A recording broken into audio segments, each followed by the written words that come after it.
You are listening to Dub Radio. Dub Radio on the know.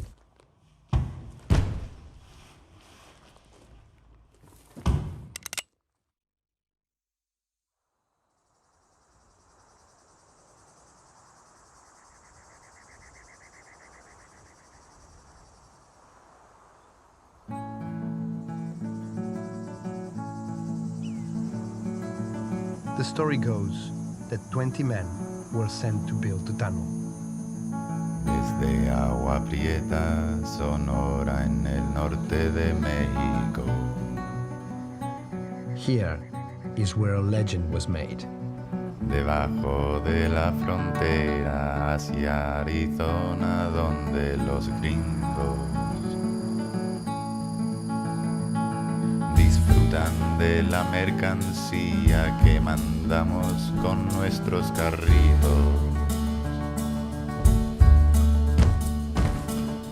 Debajo de la frontera túneles existen, no son míos. Le pusieron Cocaine Alley de nombre a este túnel en concreto. En su construcción colaboraron los mejores arquitectos. El que comisionó aquel trabajo fue un tal Chapo Guzmán.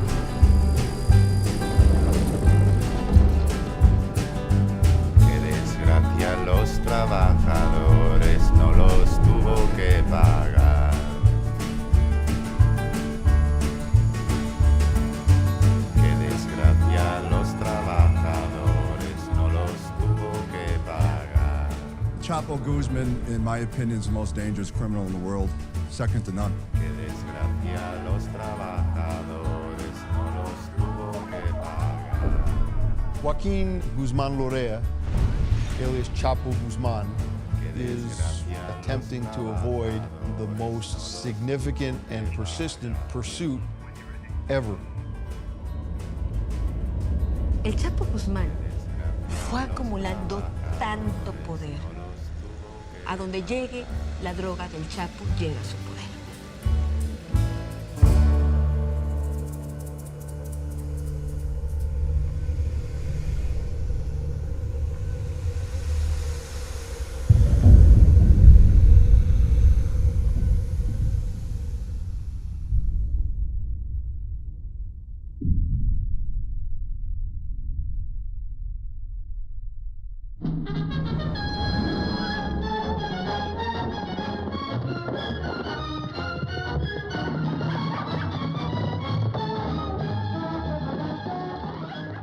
Joaquin Guzman, known as El Chapo or Shorty, had been on the run from the Mexican and US governments for over 13 years. Yet, during this time, he had built up the biggest drugs empire in history.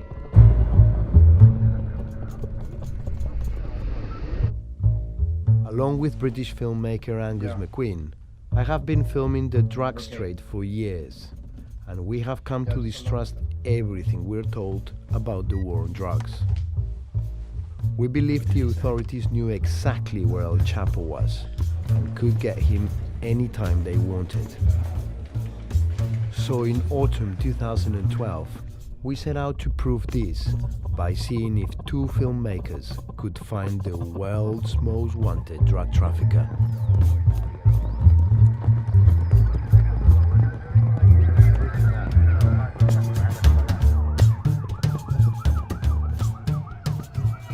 We began in Chicago, the headquarters of El Chapo's Sinaloa cartel in the US.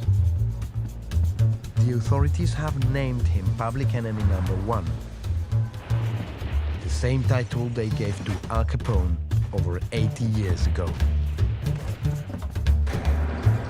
This is a man that most Americans have never heard of. But we're using this title, which we first gave to Al Capone in 1930. And this is the second time we've ever felt necessary to use it because of the viciousness and because of the evil and because of the power of this man. In Chicago alone, over 90% of the marijuana, cocaine, heroin, methamphetamine, and other synthetic drugs that are being sold on the streets while we're standing here have come from the Sinaloa cartel.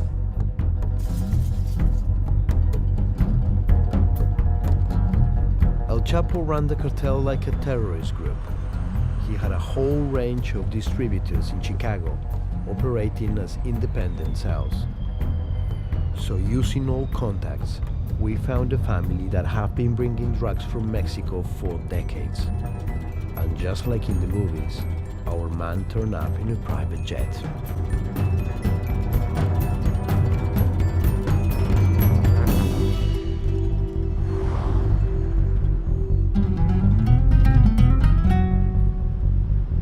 When you have a chance, turn right, coming up. It's all about family. You know, we're still cowboys. We take care of our own. But basically, we all work for the same guy. Most of us do. How has he managed to build up so much power? Ask him, Dad. I don't know. He's a smart little fucker. I don't know how he does it, but he does it well.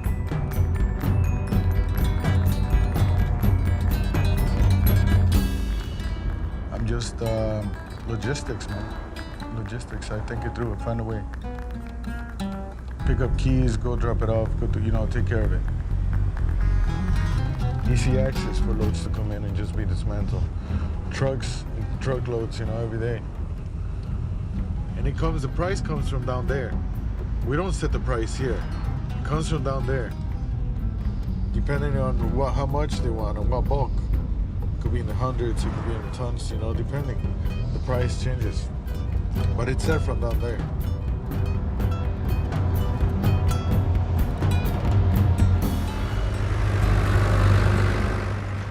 That's it. It's just like working for a company, or organization, a corporation. It's the same thing, You're subcontracted to perform a job, and that's it. No questions asked. It's just like that. Takes a look in the eye and a handshake.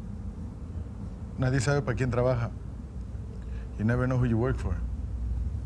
Maybe he doesn't even exist. It's just a myth. Can't find them, right? The best police in the world can't find them. Well, there you go.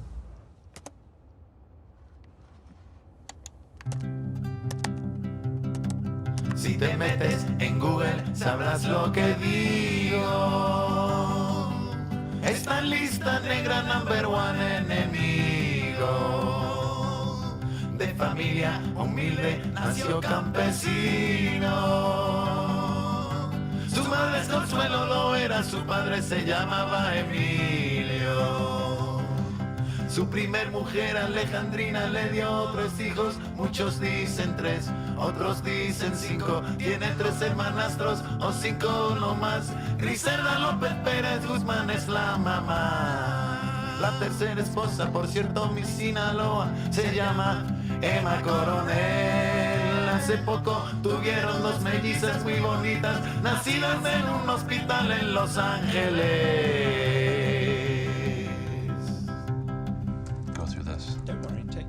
Aquel que lo busca acaba perdido. No existe una pista, ni muerto ni vivo. Se gasta millones pa' quedar en olvido. Por su recompensa también hay castigo. Inspira el miedo y la lealtad. Desde chiquito supo negociar. Es la coca de tu troncha, el jaco de tus venas. Fue amigo del pueblo, burlador de la ley. Tanto persecutor o fan que lo sigan, no pueden negar. Digan lo que digan, que es pura leyenda. El Chapo Guzmán, los yoquis del mundo a sus pies están.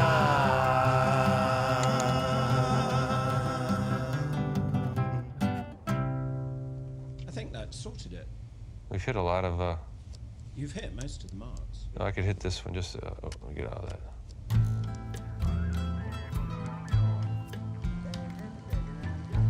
Getting into the Sinaloa cartel, I never knew what I was going to get into.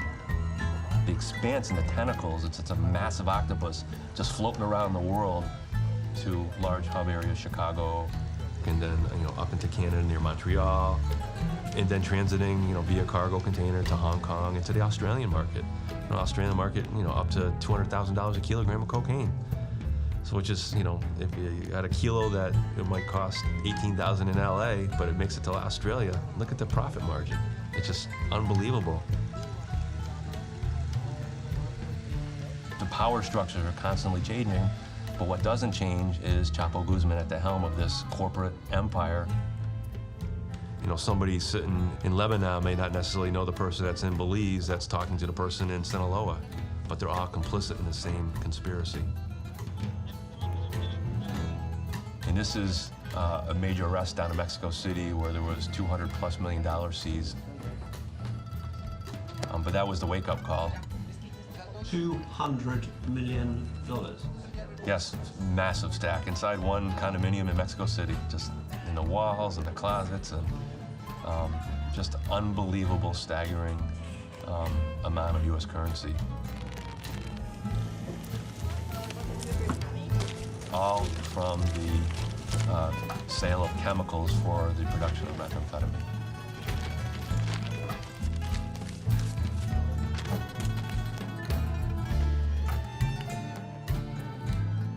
It's a corporate operation. It's no different than a Home Depot or a Walmart with a CEO and directors and financial staff.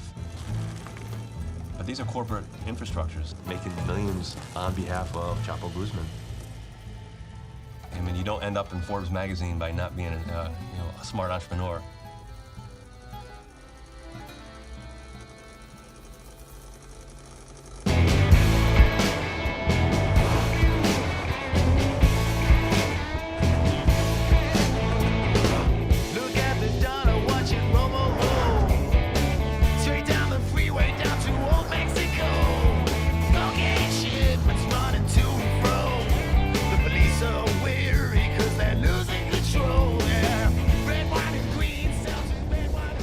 We decided to follow the money back to Mexico and El Chapo. So we set off for the border to find the only man we knew had actually met him.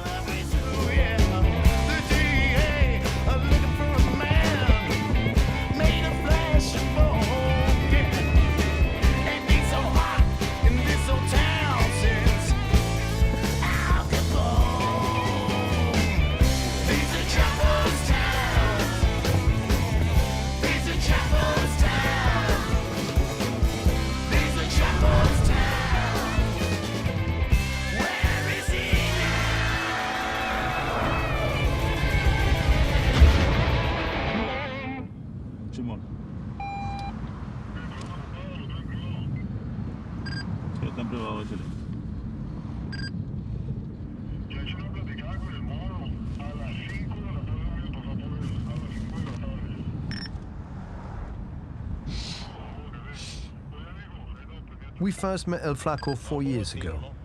He's still breaking a cardinal rule of smuggling. Don't use your own product. For 20 years, he's been shipping kilos of drugs into the US under the protection of the man they call El Señor. Cuando el Señor se pone el precio que dice el Señor. Si hay gente que trae de 100, 200, que puede decir que se vaya a la verga el Señor, la mercancía es mía.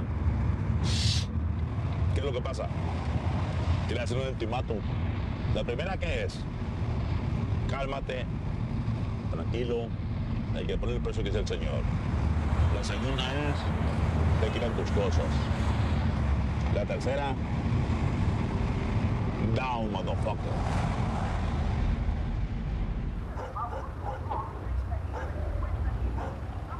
El Flaco operates out of these violent back streets, less than a mile from the border with California.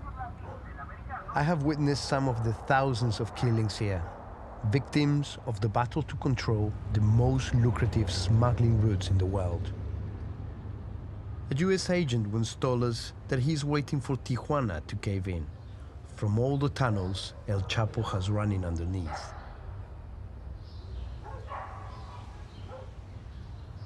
El Flaco has come to trust us. He agreed to let his friends in the cartel know that we were looking for El Chapo.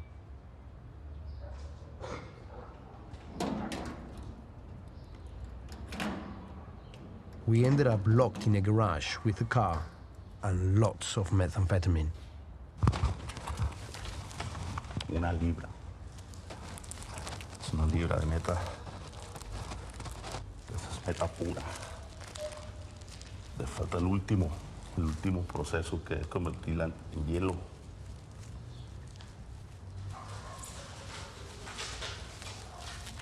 Pero pues se puede decir que viene siendo lo mismo, pues al haber vacío pues no hay olor.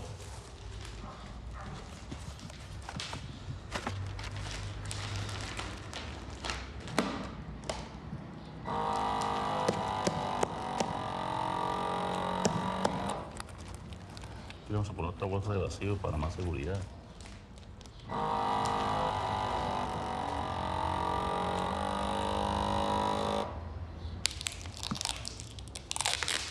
Esta vale como $5,500.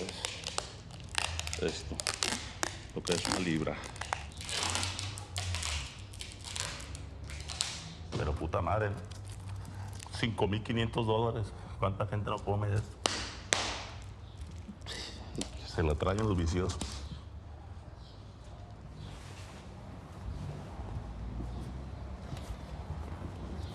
7 paquetes de estos de 3. Ahorita vamos a meter. Ahí quedaron. Faltaría no meter este. Ahí quedó. Es una lámina de plomo. Es una lámina de plomo para los rayos X. La hora y gama, ¿no? Que también ya los chingan. Pues, no.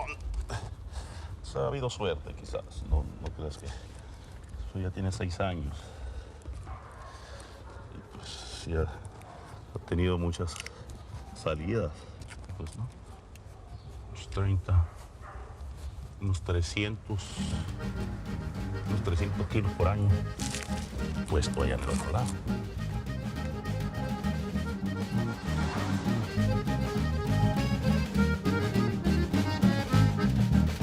There are plenty of ways to carry what you want across the border. Submarines go underwater, planes will carry through the air. The best technique of all are not the catapults to Texas or the freight trains to Chicago, but the tunnels everywhere. You can smuggle along the road. Jalapenos to move it. You can smuggle through the air.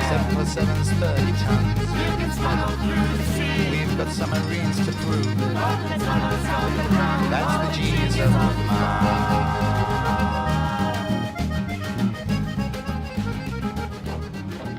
As you can see, the tunnel has lighting, and it does have good airflow, indicating that there's some type of ventilation system forcing air in from Mexico. You can smuggle on the road. Jalapeno tins to move it. You can smuggle through the air. 747's 30 tons. You can smuggle through the sea. We've got submarines to prove it. That's the genius of mine.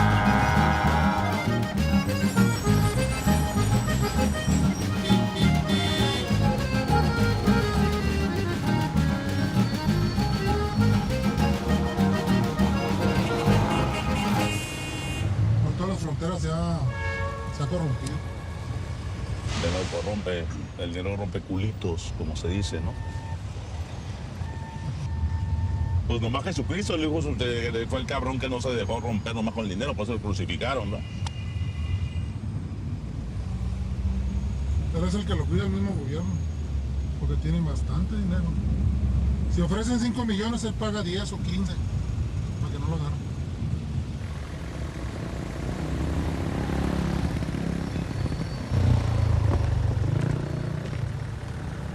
Ya te va mejor que si eres traicionero, porque esa persona tiene muchos ojos por todos lados.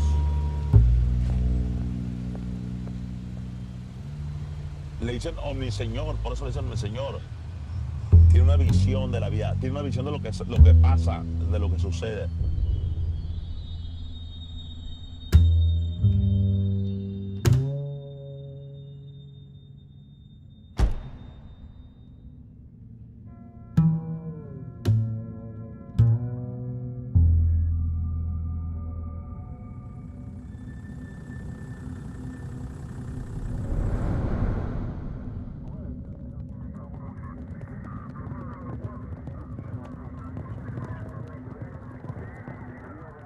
podría uno decir que el Chapo no existe.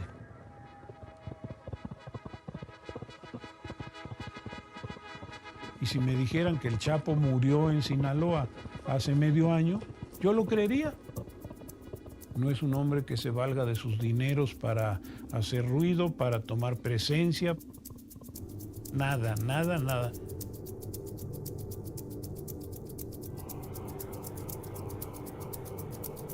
In Mexico, El Chapo's name provoked fear and admiration. Few who had met him dared to speak even about his past. But the first man to have him in handcuffs was relaxed enough to invite us home. De manera tal que el Chapo viene a la luz pública de una manera verdaderamente contundente por la muerte del cardenal. De otra manera hubiera sido un delincuente más, un delincuente más.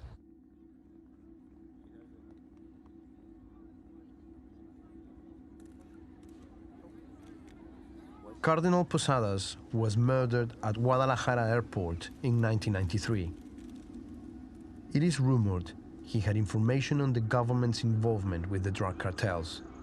El Chapo was at the airport that day, but always denied having anything to do with the murder. Pero tampoco sabíamos quién era él. Era un individuo que corrió después de la balacera y que podía haber sido cualquier tipo de delincuente.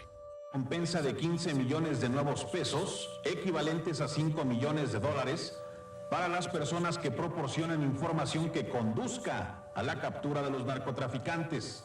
Joaquín Guzmán Loera, alias el Chapo Guzmán. Se pierde en la Ciudad de México, vuelve a aparecer, creo que en Puebla, vuelve a desaparecer, se le sitúa en la parte alta de Chiapas, probablemente en Tuxtla Gutiérrez, vuelve a desaparecer y finalmente aparece en Tapachula. Lo detienen cerca de un hotel, notifica que está detenido.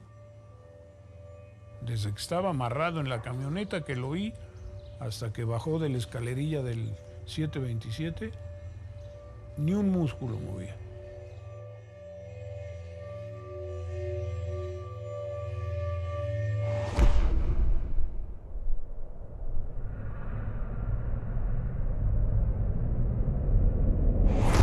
El Chapo was paraded for the press. This was the only known footage of him. No mostraba ninguna emoción. El señor no denota, no transparenta ninguna emoción, ninguna emoción. ¿Por qué huía? No anda huyendo. No anda huyendo. ¿Qué hace ahí? De Guadalajara, ¿qué hace ahí en Chiapas? De Guadalajara fue a Chiapas, ¿para qué? ¿De Guadalajara qué? Se fue a Chiapas. Yo andaba en Guatemala. De Guadalajara fue a Chiapas. Pero está en Guadalajara. También estuvo en Guadalajara.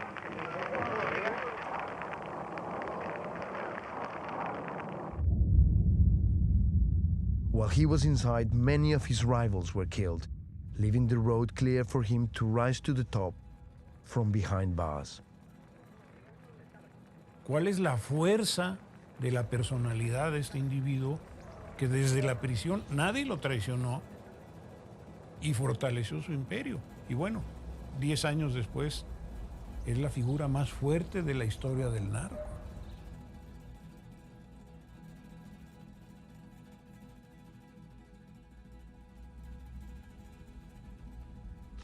Aquí está la declaración.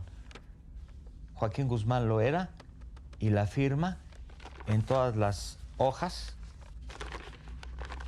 del Chapo Guzmán. Hace más de 14 años soy abogado del Arzobispado de Guadalajara en el homicidio del cardenal Juan Jesús Posadas Ocampo. En el año 2000 nosotros fuimos a interrogarlo. La diligencia no fue en la sala de prácticas judiciales, la diligencia fue en un privado, fue servicio VIP. La diligencia estaba programada para las 10 de la mañana. La diligencia empezó a las 11 de la noche.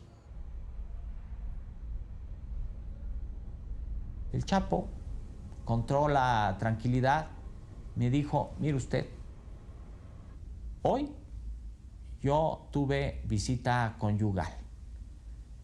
Después tuve que tomarme un bañito con vapor para relajarme. Después me fui a dormir una siestecita para atenderlo como usted se merece.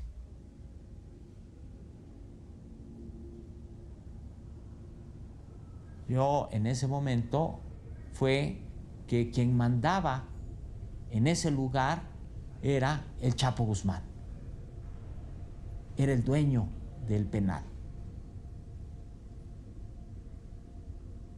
Sentía yo miedo de querer entrar en ese conocimiento y en que el Chapo pensara que yo era su enemigo.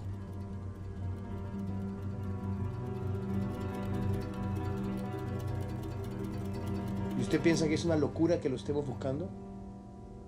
Es irse a meter a la cueva del lobo, donde ellos están trabajando. Ellos no saben si lo haces por curiosidad o si eres parte de alguna autoridad o eres parte de la avanzada de un halcón, de otro grupo criminal y que quieres ver qué es lo que están haciendo, y eso evidentemente te puede costar la vida.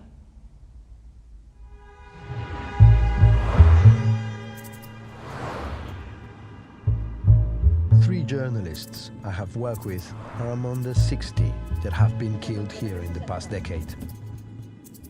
Not surprisingly, Anabel Hernandez goes nowhere without a bodyguard. Buenos días, vengo con la subsecretaria Lía Limón, Anabel Hernández. Anabel Hernández, periodista. ¿De qué medio es? Soy freelance, soy escritora, sí.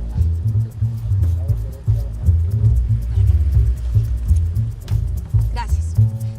Anabel has directly accused the authorities of being involved in El Chapo's rise to power, from prison officials to each of the last 4 presidents of Mexico. La respuesta del gobierno fue una sentencia de muerte. Estos hombres prometieron asesinarme. Y me queda claro, he aprendido desde 2 años a vivir así, que un día va a pasar.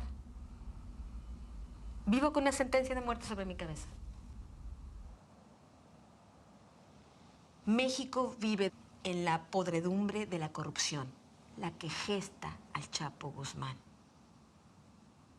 Está su poder en Puente Grande, que en una Navidad mandó a traer a toda su familia de vacaciones al Hotel Resort, en el que convirtió el penal de máxima seguridad de Puente Grande, Jalisco. Estuvieron una semana sus familiares. Llegó a ser tal la corrupción del gobierno que en un penal de máxima seguridad, solo para varones, no hay una estancia para mujeres en Puente Grande. Metieron a 3 reclusas. A 2 guerrilleras y a una muchachita llamada Zulema. Su gran delito era haber robado la camioneta de un banco. Entonces esta muchacha, Zulema, da una entrevista donde habla casi de un mundo color de rosa. Ella habla que el Chapo Guzmán la conoció y se enamoró de ella y le mandaba cartas y que era muy romántico y que de pronto no solo la mandaba a llamar para tener relaciones sexuales con ella, sino también para dormir en un lecho, casi como fueran un par de esposos felices, ¿no?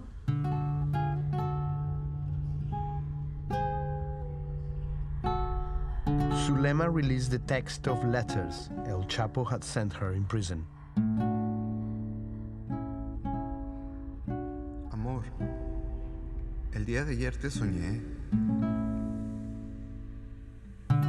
Fue algo tan real, tan bonito, que al despertar me sentía así como con algo muy bonito dentro de mí,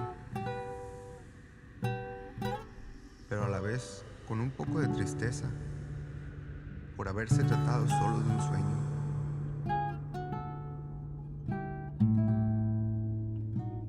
Uno puede entender por qué negó la realidad de lo que vivió en Puente Grande. Y la realidad de lo que vivió en Puente Grande es que después de que el Chapo se cansó de ella, empezó a rolarla junto con todos sus amigos en el penal. La muchacha comenzó a tener realmente un gran choque emocional. Incluso el subdirector habla de que ella casi parecía haber perdido la razón. De pronto ella solía ponerse en su celda, bajarse las pantaletas y abrirse de piernas dentro de la celda, enseñando sus partes íntimas a todo el que pasara por ahí, porque se convirtió en el bote de basura del Chapo Guzmán en la prisión. Hay reportes médicos y un expediente abierto a la Comisión Nacional de Derechos Humanos de cómo esta muchacha fue obligada a abortar con apenas la asistencia de una enfermera en el penal de Puente Grande en 2 ocasiones. Y en una de ellas casi se desangra. Ese es el rostro romántico del Chapo Guzmán.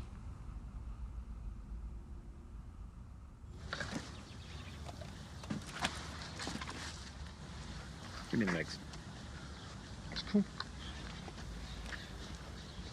Have you found that?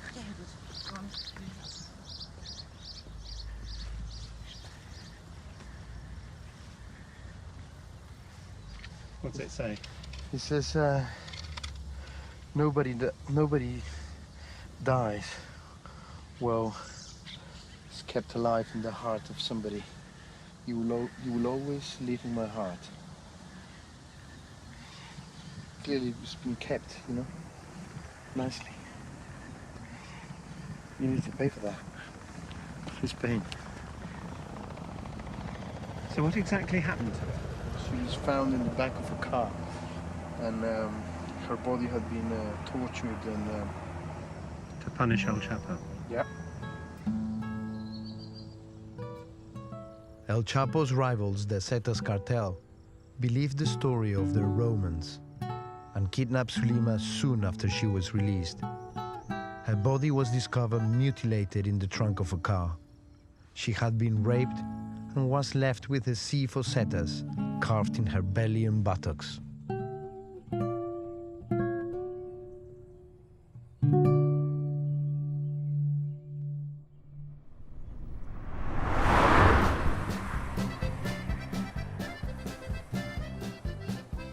Joaquín Guzmán salió de su celda, en el módulo 3 del penal, al depósito de desechos. En el lugar lo esperaba un vehículo recolector de basura. El posible camino de evasión que va desde su celda, de la que era su celda en el módulo 3. La versión oficial es que pasaba por ahí, el limpiador de pisos pasaba por ahí. Se dio cuenta del pobre Chapo, lo van a extraditar, pobrecito. Él dice que es inocente. Vente, mijo, vámonos. Yeah, the 19th of January 2001. That was the year that El Chapo Guzmán got away.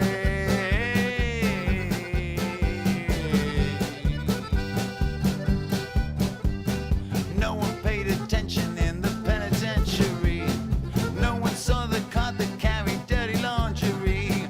Open the gates to the hills of Sinaloa. Yes, the king has returned from a trip with the Lord. Entonces la historia estaba de tanto contarse, de tanto y tanto y tanto contarse, pues me parece que todos terminamos creyendo. Y yo puedo afirmar, un subsecretario de Gobernación secretario de Seguridad Pública, me fueron a abrir la puerta del consultorio médico donde se había escondido y le dijeron, señor, ya puede usted salir. The last time they saw him was by a gas station over the hills, not far from his nation. He's free.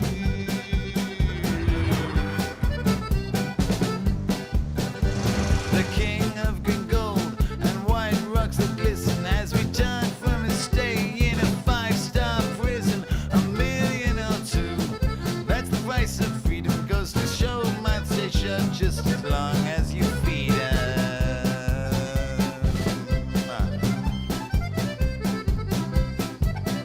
Oh, the 19th of January 2001. That was the year that El Chapo ran away.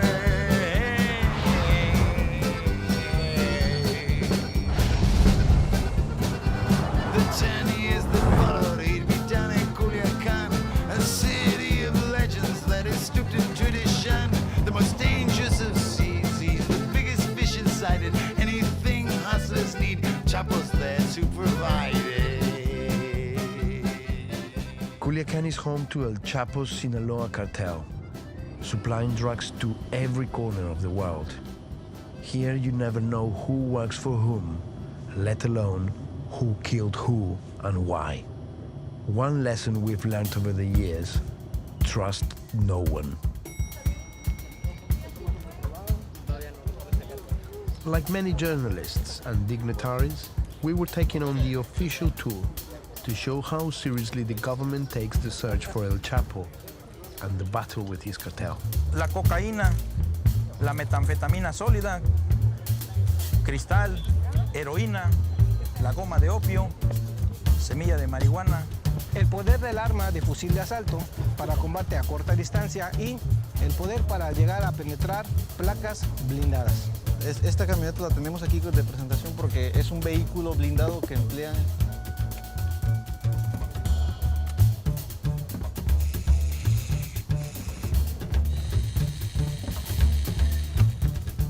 armas cortas, armas largas, dinero o inclusive drogas, ¿sí? Trae un dispositivo de acción de gases lacrimógenos, digamos, para defensa de los tripulantes, ¿no? Trae un pivote de expulsión de gases.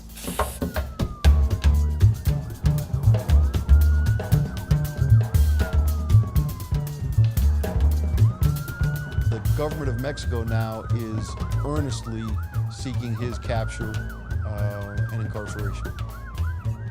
Chapo Guzman is on the run. He is attempting to avoid what has become the most significant and persistent pursuit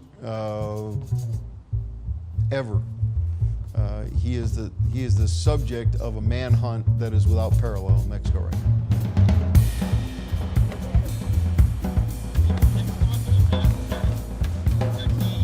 One of three fates awaits Chapo Guzman. Either he will be captured and brought to justice, he will die in his attempt to evade that, or he will spend the rest of his days looking over his shoulder, attempting to avoid one of those two fates. We will not stop. This is a relentless pursuit, and with a little luck, he will end up incarcerated and in prison for the rest of his life.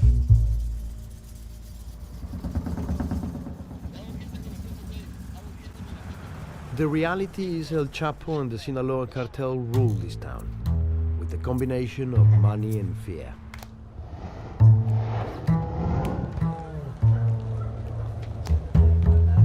We have met governors who later been accused of having lunch with El Chapo, politicians and policemen who turn out to work for him. He was known to go out for the occasional evening meal. El Chapo lived in Culiacan before his arrest in 1993. Our driver needed serious persuasion to take us to his old house.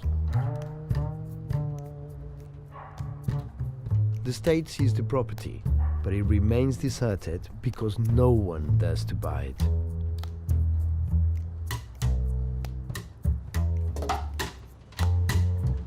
It took time to find someone who knew El Chapo well. Adolfo Salazar is one of a rare breed, a cartel boss who has made retirement and so was willing to talk openly. Todos mis amigos principales están muertos. ¿Muerte natural o muertos cómo? No, casi ni uno se ha muerto de muerte natural. Todos los han morido, como dicen.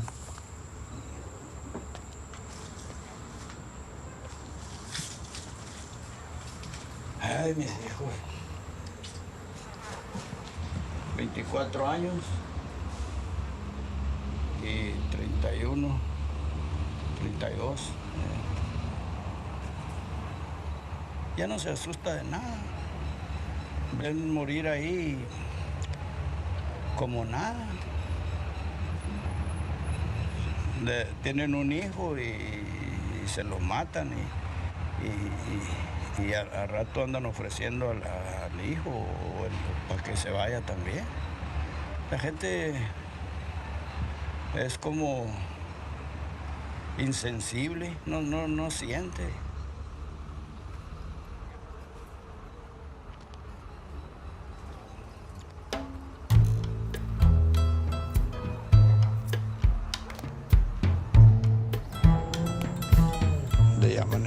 Le dicen el Chapo, pero pues de Chapo no está tan Chapo, ¿no? Nos invitaron a mi amigo, pues, a una boda en Nogales.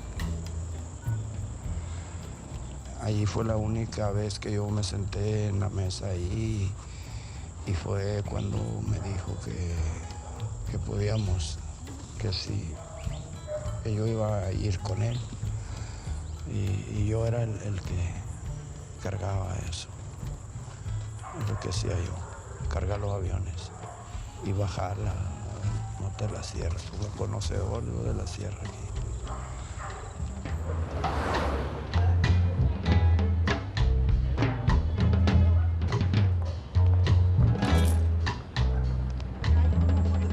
No necesariamente que vaya a creer la gente, que toda la gente lo ve. Si es un pueblo, ahí hay 2, 3 gente que trabajan con él.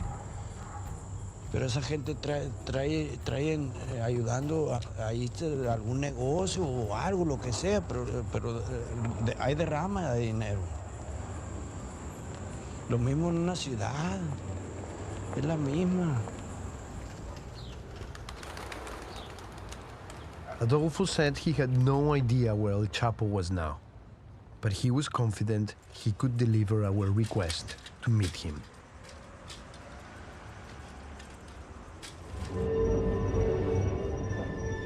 While we waited, we wanted to visit the mausoleum El Chapo had built for his son Edgar, but no one would take us there without permission. Edgar was reported murdered in a supermarket car park by a rival cartel in 2008.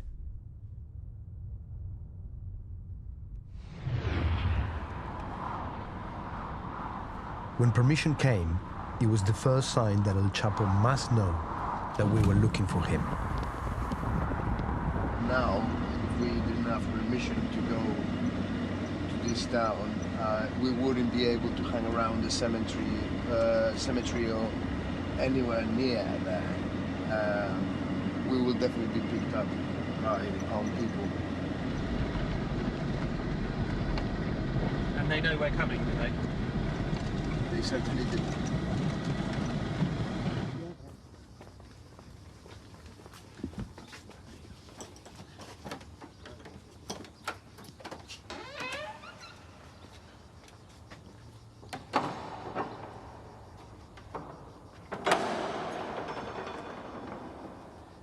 The guard made clear that we were the first outsiders to visit. And then we heard a completely different story of Edgar's killing. Partly it was a mistake. The same people of El Chapo killed him by mistake in a mall in Culiacan. And I think this mausoleum shows a little bit, he must feel a bit guilty for it. So he killed his own son? His people.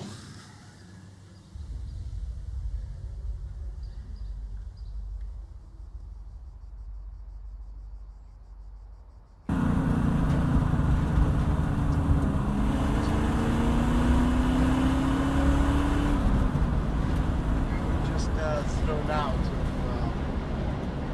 Chapo's son tomb by some relatives of Griselda, the mother. As we finished filming, we were told El Chapo's ex-wife, Griselda, the boy's mother, had not given her permission. Then a call came that she had sent armed men, as well as the police, to stop us. We headed straight for the airport. Come on, tell me, what were we running away from? I think we are not the only people that speak English here. I know. And I would like to remind you that we're still in Culiacan. And should we still be frightened? Until we leave, yes.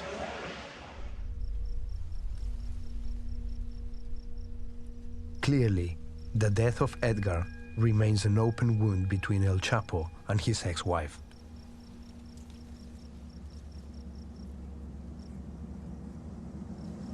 Un momento que tiró, que fue un momento que se lo llevó de la tristeza a agarrar. El Flaco was with El Chapo at the time of Edgar's killing in 2008. Un helicóptero y va a ser esta la parada de mi hijo. Este va a ser mi hijo. Voy a enfocar este coraje que traigo enfrente, porque mi hijo va a estar con eso. Lo voy a enfocar con eso.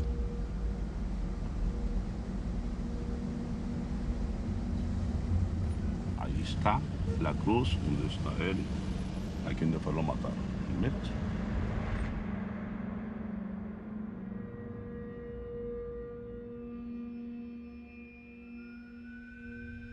No creas, ahí me duele un chingo. Puta madre, que hubieran bebido el tiempo, por ejemplo.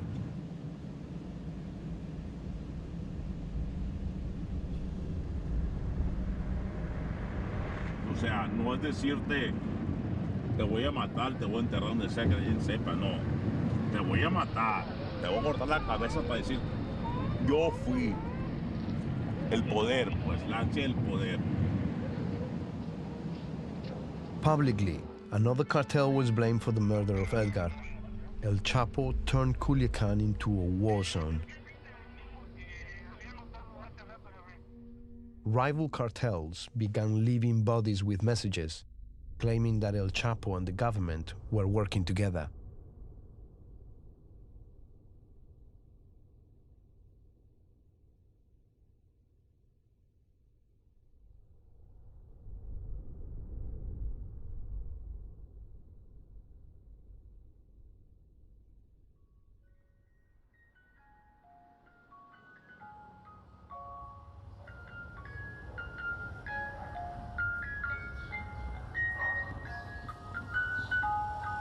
It took another trip to Culiacan and secret meetings with senior cartel bosses before we could take the next step towards El Chapo.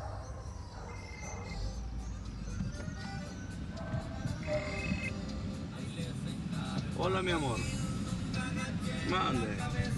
Mándale un mensaje que aliste el avión ahí para vamos a salir a pasear. But we were warned it was too dangerous to travel by land into the mountains with a gringo. That is why we were introduced to El Chino and heard the song of his life.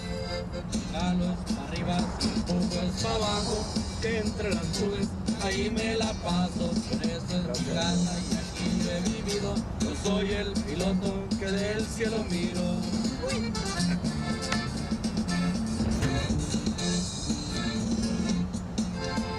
Aterrizo mangueras Reviso mi cena y otro cargamento va para la frontera. Hay planes de vuelo, pero en un momento te cae el gobierno. Hay que usar el cerebro. A mí si me quieren, utilicen alas. Yo soy el piloto, el chino me llama. ¿Le va por miro? No, así no va a ser problema.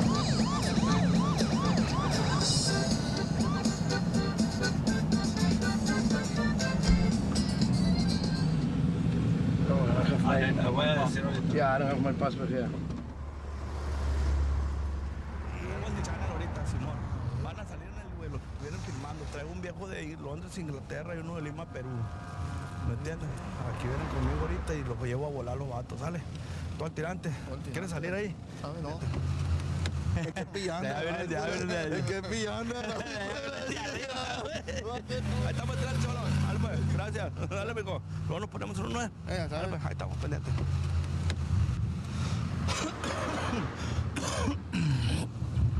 Listo.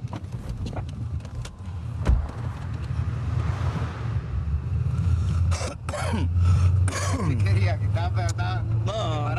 Sí, pues a ver que cuidando, pues también cuidando de, como te vengo platicando, mira, ahí está un carro sospechoso, mira.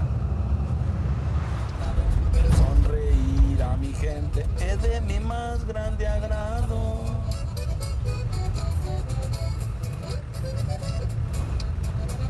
Así es Culiacán, así es.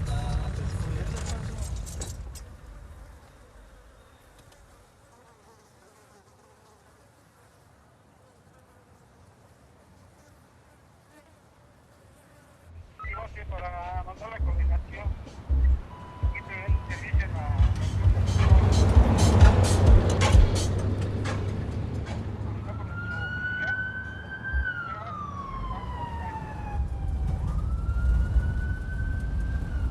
Se portó mal, pues. Aquí no se va ni un inocente, ¿me entiendes? Aquí te la avienta, que la hace, la paga.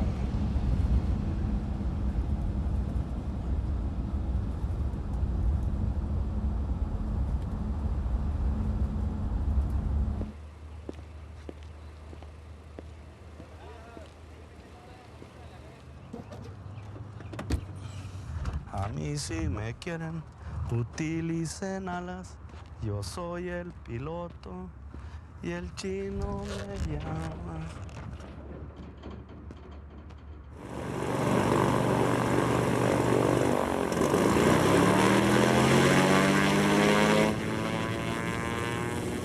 None of the guns or threats of violence had scared us half as much as sitting at the foot of the runway with El Chino, no flight plan, and only a vague idea of where we were going. Cinturones puestos, ¿todo bien? Todo.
Bueno, para explicar quién es el Chapo, habría que viajar justamente a esta zona del Triángulo Dorado. Evidentemente, no cualquiera podía ir ahí porque era una tierra de narcos. Y los niños van en ese rol de manera casi natural. No entienden que es ilegal. Si tu padre lo está haciendo, si el padre de tu padre lo hacías, si el alcalde, si el policía, ellos no ven que hay una ilegalidad. Hace más de 50 años, uno de esos niños fue el Chapo Guzmán.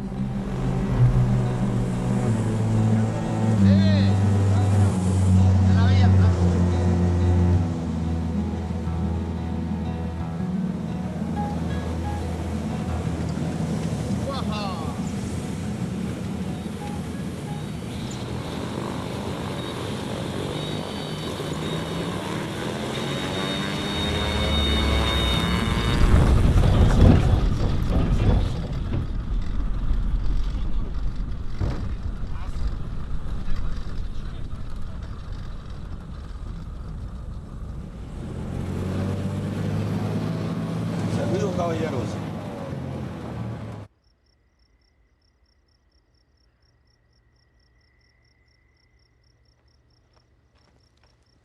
That night, we slept in the heart of the Golden Triangle. Angus was watched like a spy by heavily armed men who had only seen gringos on TV. Our host was the local Sinaloa warlord who owns the hills and valleys around. Usted haga las preguntas y yo ya sabré qué le voy a contestar. Le voy a contestar más o menos lo que es. Exactamente.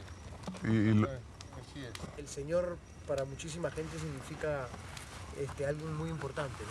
Sí, sí. ¿Por qué cosa crees? ¿Hay una admiración? ¿Qué cosa crees que es lo que hay ahí? Pues yo pienso que sí, como una admiración. Yo pienso por el modo de ser del Señor. ¿Por dónde salió? Y luego también depende de aquí pues hay cuenta que depende de aquí de con nosotros, porque pues, la tuna no creo que está muy lejos y está como unas 2 horas, unas 3 horas, yo creo que de aquí 4 y mucho. Aquí el que tiene ayuda es porque trabaja. Aquí lo que hace uno es respetar los señores gordos y claro, cuando le dicen alguna cosa, le mandan decir, oye, tú andas mal o algo así, pues uno mejor tiene que hacer caso, porque si uno se revela, ¿qué la va a hacer? Se cuenta que, pues, ¿qué la va a hacer contra un señorón de eso? No. Porque sí, aquí han pasado muchos casitos así que 2, 3 gentes la quieren hacer de como que queriéndole ganar al señor que está aquí cerquita y pues, por de volada los calma. Porque si por ejemplo que porque tenga la manera de que diga uno, voy a llevar mercancía a la frontera y la voy a pasar yo por mi propio dinero o algo así, y no cuenta por ahí con unas personas, pues van a dar los mismos, ahí luego le van a pegar una ley de cartilla, si es que la pegan, y si no, pues ahí le van a dar piso.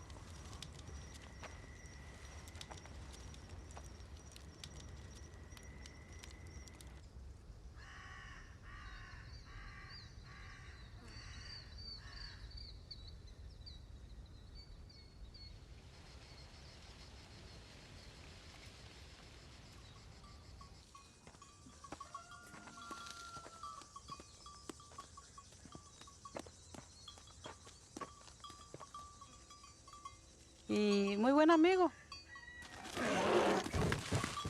Y luego él la misma era chiquitos, que jóvenes, que ancianos, eran todos iguales. Y todo el tiempo ha sido así.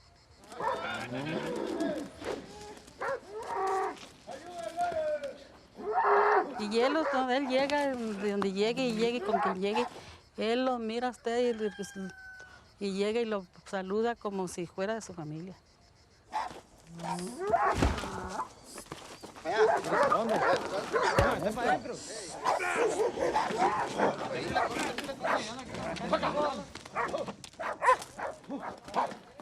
Y con toda la gente. Y la gente pues todo lo quiere mucho, porque los niños, porque desde niños, cuando están chiquitos lo conocieron y fue muy buenos con ellos. Yo lo que puedo decir es que quiero dejar que dijo él. ¿Qué quiere, güey? ¿Qué quiere? Nunca se le olvida. Crece y nunca se le olvida que aquella persona lo trató mal.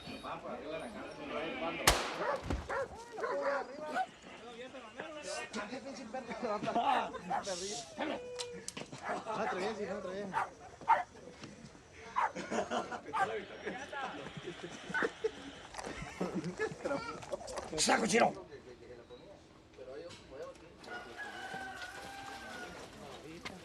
Lunch for El Chapo's army, some of the most wanted men in Mexico, was beef, beer, and cocaine. Our identities were checked on their high-speed internet network. Both of us sensed El Chapo really was close by. ¿Y qué se acuerda usted? ¿Por qué le decían el Chapo? No, pues sus padres así le empezaron a decir y así se le quedó. Sería muy chiquito, yo creo, cuando recién nació. El Chapo le decían y así quedó y así quedó. Como el rancho de ellos está allá y nosotros acá, pues así lo oímos nosotros que lo nombraban de Chapo y así lo nombramos todos. Pero fue muy buena gente, digo, para mi concepto es muy buena gente.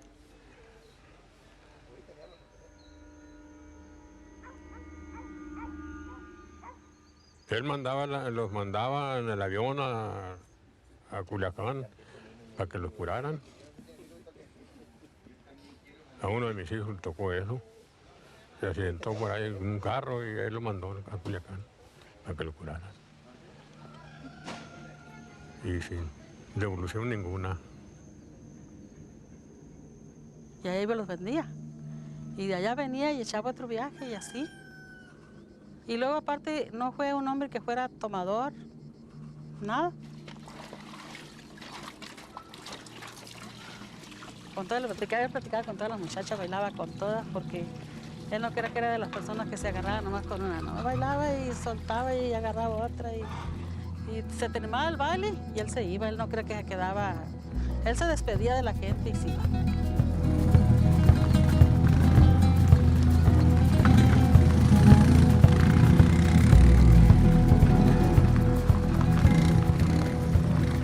They told us the military regularly sends in helicopters, and we worried about being caught in the crossfire.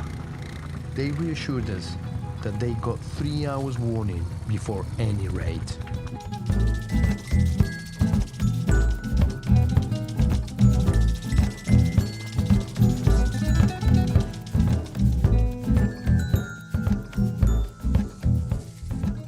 No, aquí los soldados han estado tranquilos hasta ahorita, gracias a Dios. A veces la gente los controla o algo así, se les llama y para que dejen trabajar y ya así ya no van ni molestan, pues. Ya nomás están recibiendo su chequecito y a gusto ya puedes trabajar tú a gusto.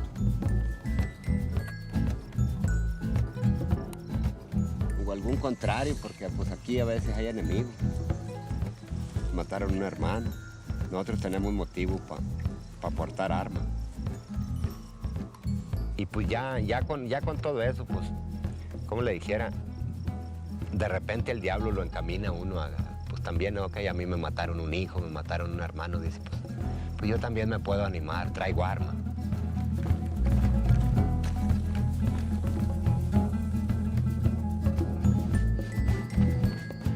Vamos, güey.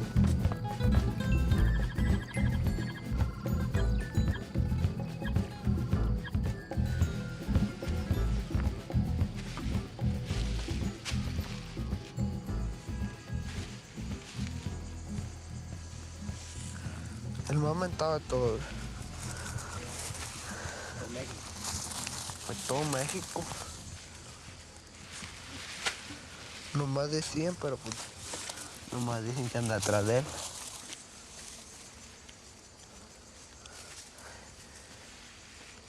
Él tiene donde esconderse.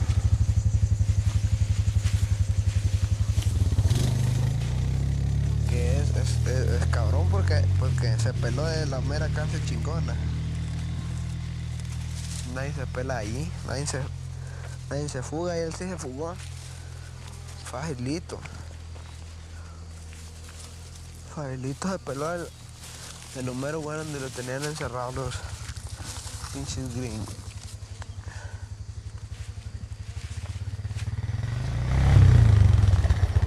These these men smuggle cocaine and meth all over the world. But the heroin and marijuana grown here still bring the cartel billions of dollars.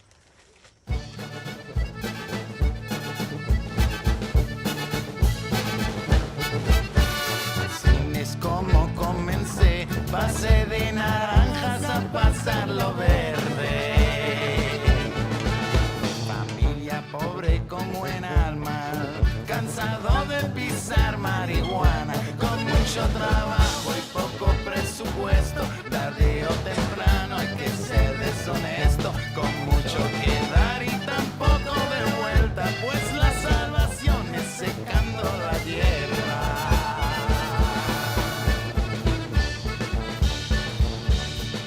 Lo único que hago bien es negocio, en mi juego soy extraordinario. Dejé el colegio antes de los 8, no soy tonto, todo lo contrario. Cansado de vender naranjas silvestres en Baridaguato cuando éramos nenes. Antes de saberlo, cuando era más chapo, tenía experiencia en lo más guapo.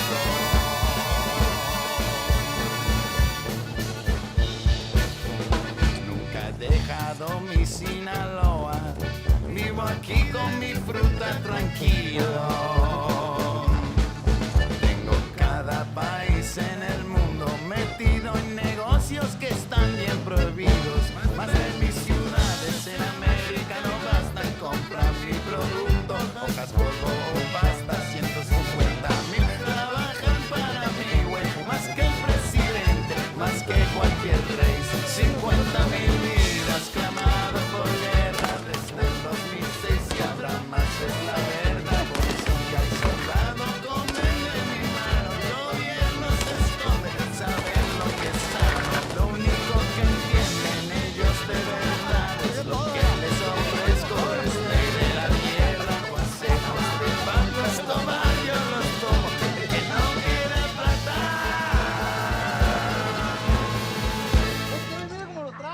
pues se lleva ahí el plomo.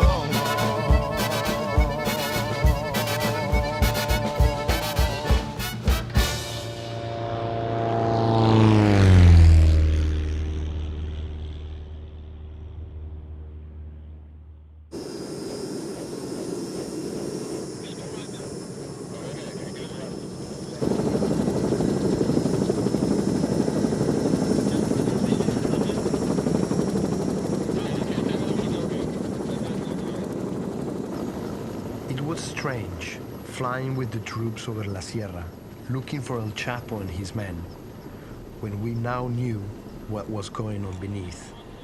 We wondered which of these men, or their officers, or the generals above them, was working for the cartel. Y sigue libre. Hasta el día de hoy. Estamos conversando y sigue libre. Transitando de un lado para otro en territorio mexicano, y va a las ciudades, y se sube a la montaña, y se va de vacaciones, y... La DEA sabe dónde está. La DEA sabe dónde está. Está en México, donde tienen radares, donde la DEA opera como se le da la gana. I assure you that Chapo Guzman is not out flitting about in restaurants and living the high life. In fact, without getting into the details, we can tell you that he's much closer to the Saddam Hussein model, living in a spider hole and moving from place to place because of the fear that he's going to be captured. And that's the way it needs to stay until we get him. How'd you know he's doing that? Not going to say.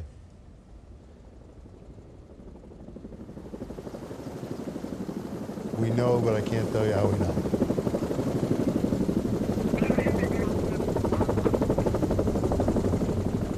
Just as we were preparing to make contact again, a phone was found during a military raid. On it was film of El Chapo interrogating a man, tied up with his trousers round his ankles. ¿Dónde hay gente de Zacatecas? En los Mochis y ahorita acá en Limona. ¿No te hacen los tiros? No, pues no. Primero tú dijiste que el Mazatlán. El dinero de ellos. Fíjate que él mandaba un teléfono. ¿Quiénes eran ellos? De la gente de nosotros mandaba el ¿quién nos manda? El que mataba ayer. Ese fue su pinche madre, era jefe de grupo entonces. El que era el encargado de todo Mantlán. No, este colombiano. El colombiano le mandaba órdenes a él. ¿Y otro colombiano? No, otro también. Entonces todas las bolas que ahora están muertos. Hay que agarrar esa vieja para que lo ponga todo para usted. Y él es el que lo recogía. Él.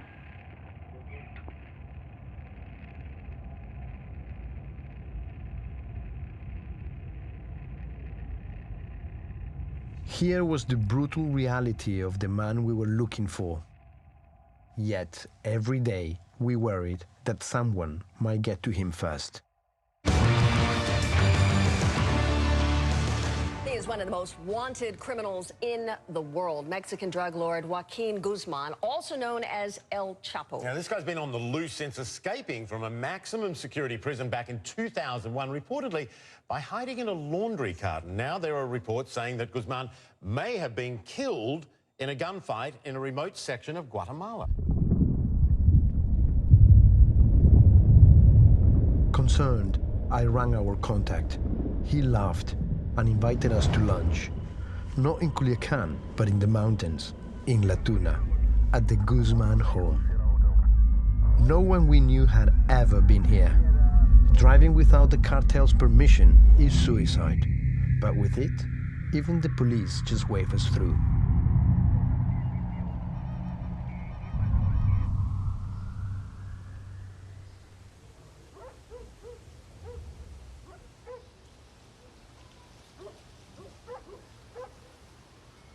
¿Ya se quieren ir? Doña María, vamos a subir con Cristóbal ya. Gracias a ustedes. No, gracias a usted, señora. Su visita de ustedes que... No, Va a gracias ser- por invitarles por la comida, estuvo deliciosa. Dile, pues, que Dios los bendiga mucho Igualmente.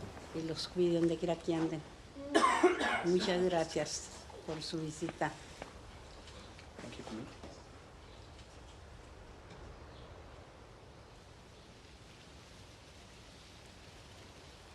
Pues, ya pues le digo yo, mi hijo,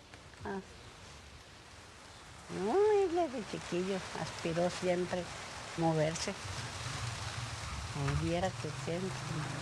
Me acuerdo que venían muchos billetitos, billetitos de a 50, que de a 5, que en no sé en qué cosas. Y él juntaba y juntaba. Y hacía unos macitos y los amarraba. Y me decía, mamá, guárdemelos, guárdemelos. Eran de esos de colores, pero al verse así parecían de veras billetes, ¿no? Y a navegar, pues, alteros así amarraditos. Tenía la curiosidad de juntarlos. Guárdemelos, mamá. Decía, guárdemelos. Y yo los guardaba. Y con él estaba chiquillo. Desde chiquillo aspiraba él, pues. Aspiraba. Él a buscarle a la vida.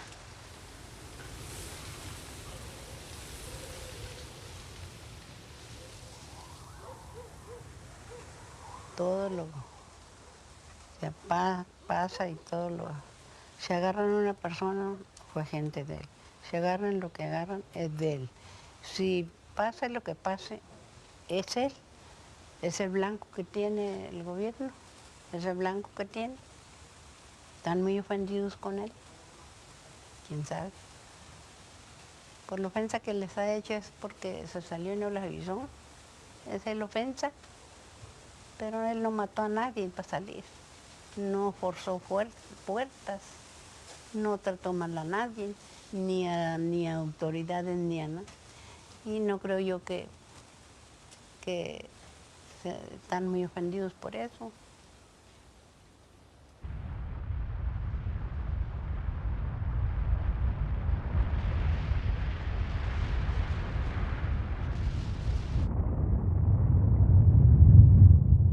Only one person could have arranged for us to have lunch with Mrs. Guzman. 2 hours later, we were being driven up the mountain to a place they call heaven on his direct instructions.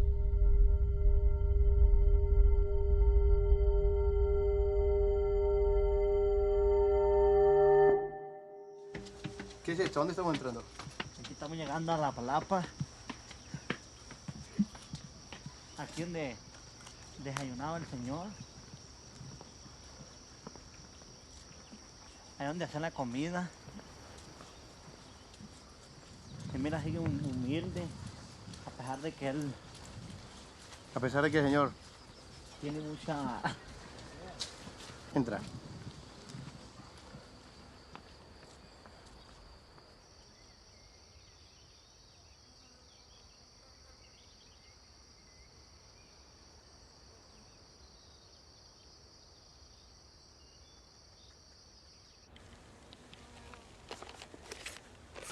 So what happened? Nothing. Basically, they said that.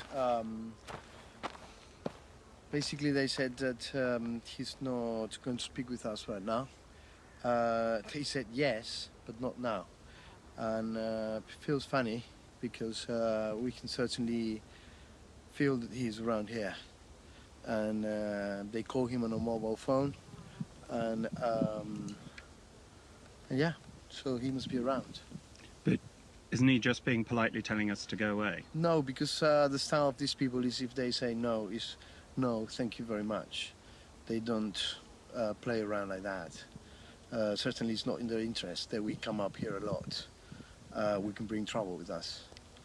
So, you know, that's what I believe. So he is somewhere between his birthplace and Culiacan, that's what... Yeah, they say that he spends most of his time around here in Culiacan. That's weird, isn't it?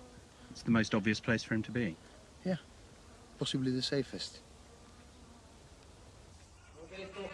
Over the following months, we were twice more invited up to La Tuna. Each time, El Chapo decided not to go on camera. For all the disappointment, we had found him exactly where we had expected him to be. We ready? Yeah. So why hadn't the authorities, who were offering $5 million for his capture?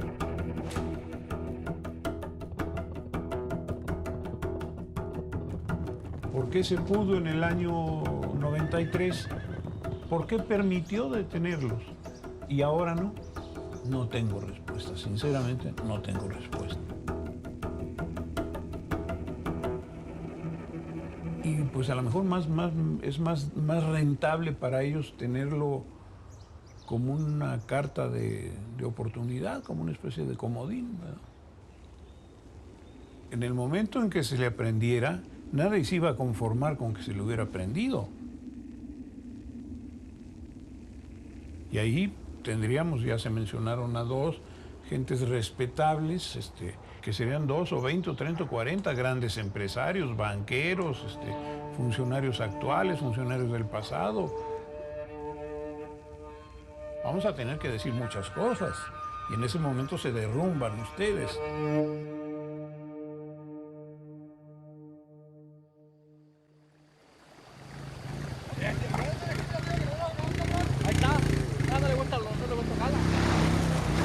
El Chapo was just round the corner.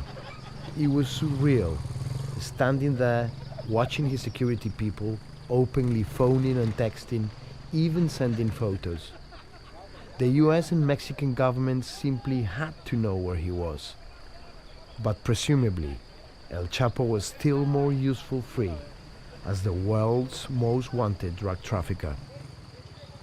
El Chapo Guzmán es la cara del cartel de Sinaloa. Es a quien nos están presentando como el jefe, como el líder.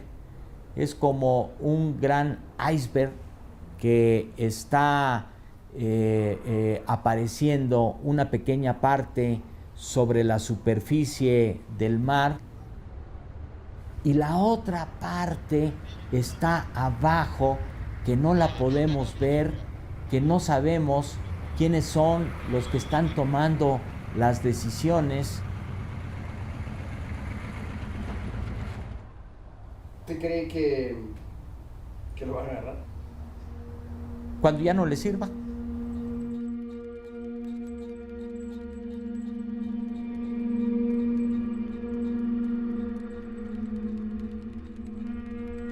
Y mientras tanto, o cientos de millones de personas se siguen envenenando en el mundo con su droga, con su basura, y miles de mexicanos siguen muriendo todos los días, mexicanos inocentes. Niñas, mujeres, jóvenes, hombres de familia, buenos, decentes, están muriendo.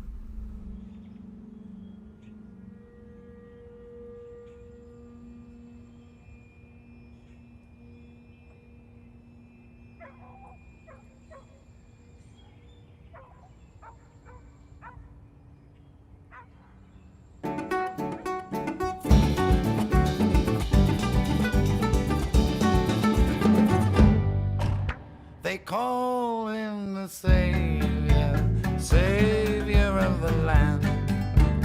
Always good behavior, he never rose his hand. And they told him to lay low, lay low away. Yeah, they told him to lay low, lay low away. We are all in the game.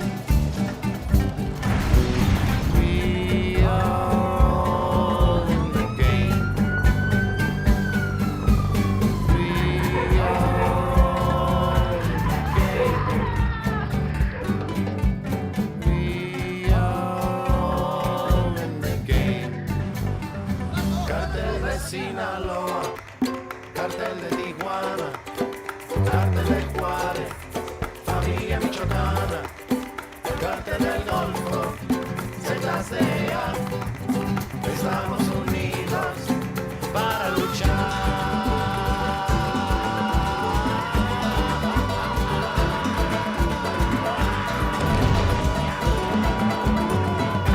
And he reached out for his gun, and then it all went wrong.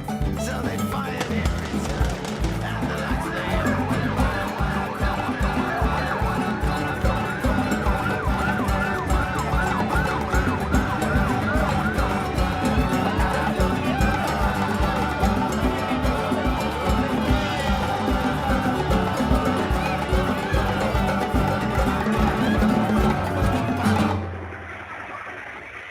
Nada más no me levanten la cabeza, por favor.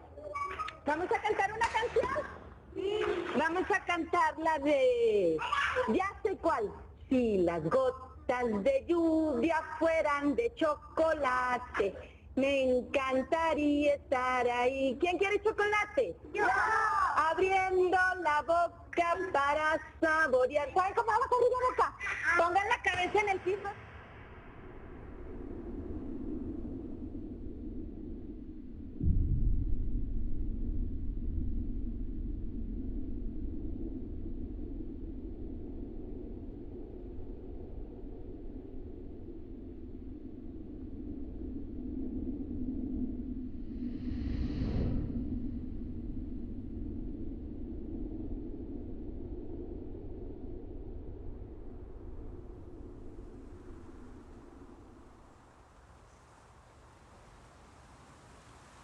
Yo le digo, mi hijo, le digo,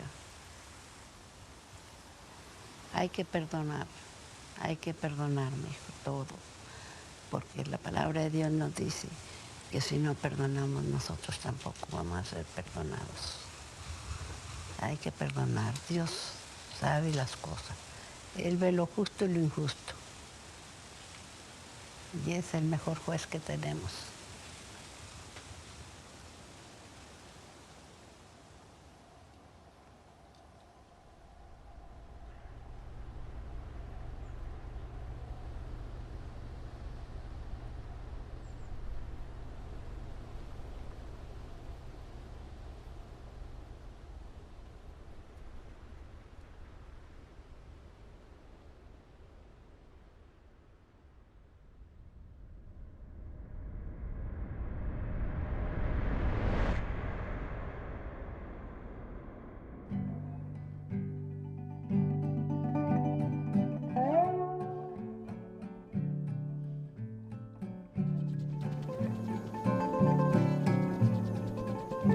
So they picked up El Chapo before we could convince him to speak.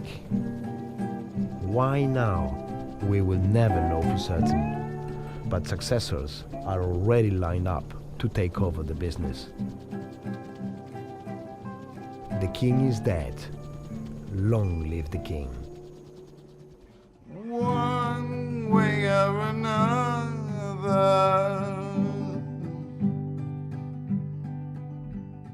nothing's gonna change.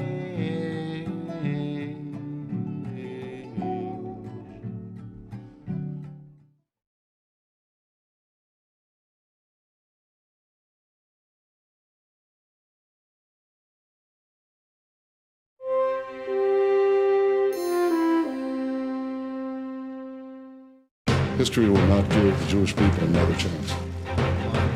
Benjamin Netanyahu at war. He is at war. He's under siege. In conflict with the President of the United States. It's not going to happen. Everybody knows it's not going to happen. I've never seen a foreign leader speak to the president like that. Outrageous. Outrageous.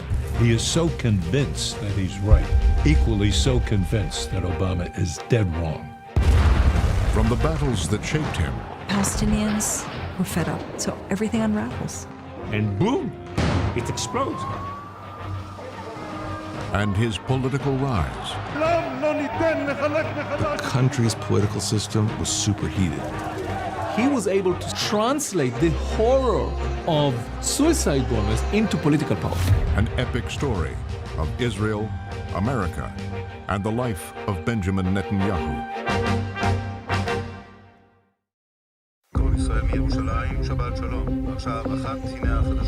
March 2015. Israeli Prime Minister Benjamin Netanyahu. Jerusalem. Benjamin Netanyahu est attendu demain. At the Prime Minister's residence, Benjamin Netanyahu was determined to stop President Barack Obama's nuclear deal with Iran. Benjamin Netanyahu has accused the US and others of giving up. Prime Minister has a messianic notion of himself as a person called to save the Jewish people.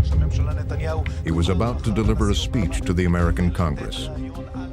He never made such an important speech, but he felt he had a historic role to play, and he cannot make a mistake. He wants to be the Winston Churchill who stops the new evil power, Iran, the way that Churchill stopped Nazi Germany. The Prime Minister left Tel Aviv this morning. He is scheduled to address Congress. He wants it to be clear that he made the most powerful statement possible to warn against this deal. So when the deal turns bad, he'll go down in history as the person who warned us all from what's about to happen. Benjamin Netanyahu has arrived in Washington, D.C.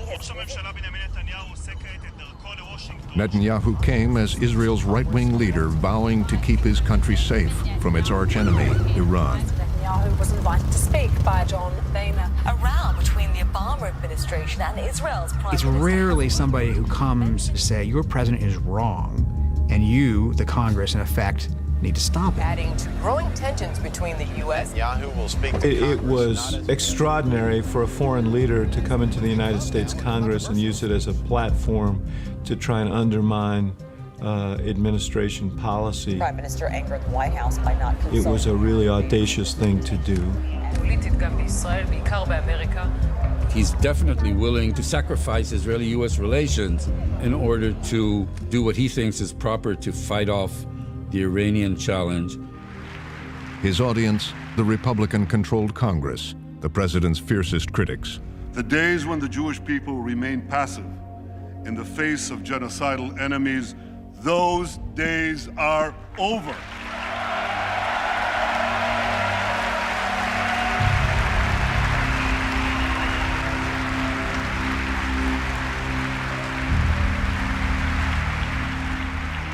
We must always remember the greatest danger facing our world is the marriage of militant Islam with nuclear weapons.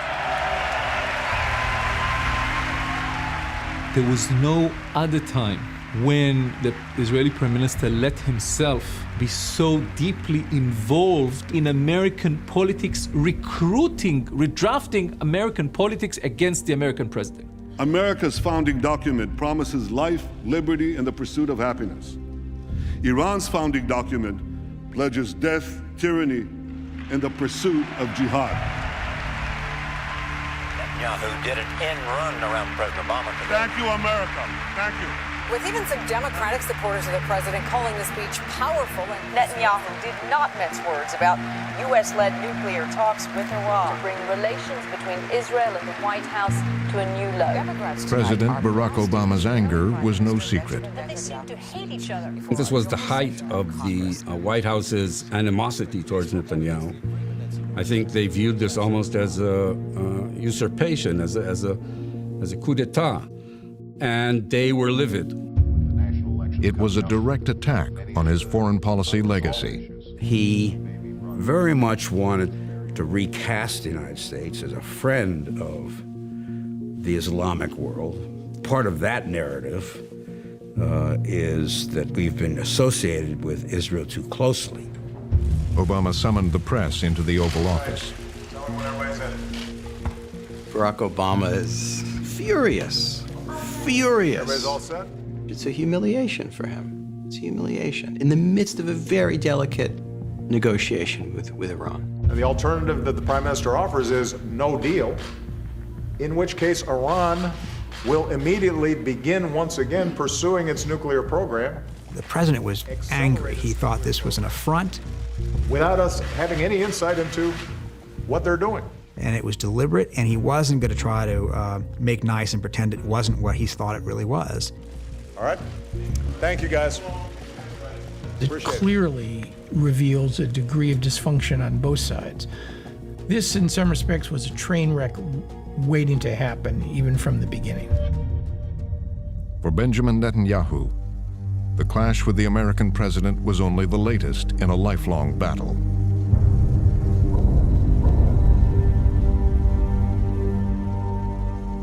Three armed Arabs today hijacked a Belgian airliner flying from Vienna to Tel Aviv. In his early 20s, Netanyahu saw military action. After being hijacked by three Arab guerrillas, Palestinian militants had hijacked a plane bound for Israel. the plane and its occupants would be blown up. The world watched to see how the Israelis would react. The basic news is that armed persons who claim to belong to a terroristic organization, which is called the Black September, took over a Sabena plane. Lieutenant Netanyahu would be part of the special Israeli strike force. Mr. Netanyahu was a member of the Sayeret Matkal unit, which is it's like Navy SEALs. It's the fabled unit of the Israeli army. It's the one that anybody wanted to belong to. Netanyahu and the others dressed in airport mechanics' white overalls. The decision was to act as mechanical and technicians, who is coming to take care about the airplane. Quiet. And then they penetrate very quick into the airplane. Yes, they're shooting. They're inside the aircraft. Suddenly, they burst through the doorways and escape hatches, guns blazing. Passengers leaped from the plane while the Israelis dueled with the hijackers. Netanyahu charged to the front of the plane. Gunned down the male hijackers, captured the Arab women, and freed the passengers. This was an unbelievable success. Two of the terrorists dead and some of the Sayeret Matkal team injured, including Benjamin Netanyahu, who was injured in his hand because of his friend's bullet that was fired in the wrong direction. But, minimal cost. The passengers, and many of them Israelis, got a jubilant welcome as they trooped into the airport building. In the days after the raid, Netanyahu received praise from Israel's president. I think there was this element of a rite of passage during Netanyahu to be in such a unit. There was nothing grander than being in Sayeret Matkal. He had earned full-fledged Israeli status, essential experience for a young man who spent his formative years in America.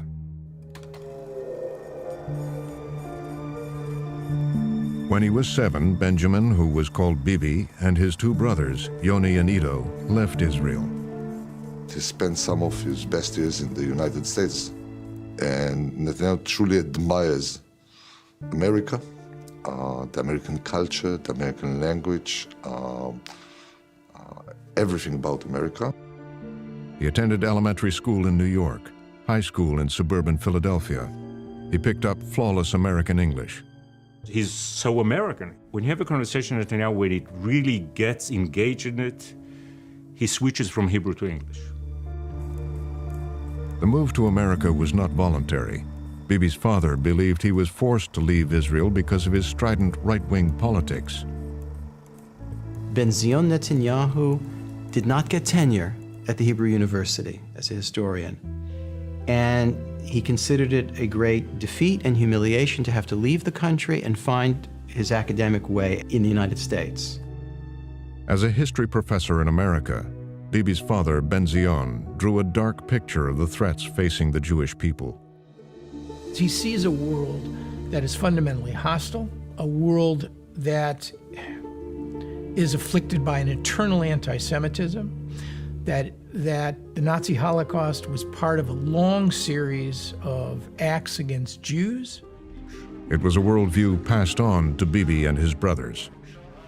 The outlook coming from his father is that there will always be a hostile world that would not care for the security and welfare of the Jewish nation, and the one thing that we should do is do it ourselves. The brothers were told it was up to them to protect Israel. They're out to get us. They might kill us. Israel is fragile. My role is to save this people who are like childish. They don't understand history and world politics. And my role is to try to save them from their own mistakes and from these terribly demonic, evil forces surrounding them. This is basically the Netanyahu gestalt. And in 1967, Jordanian King Hussein signs a military pact with Nasser. Bibi watched as his father's dire warnings were transformed into reality. Arab armies had massed on Israel's borders. Egypt alone, there were more than 250,000 soldiers. Thousands of tanks from Egypt, Jordan, Syria surrounded the Israelis. Hundreds of rocket launchers.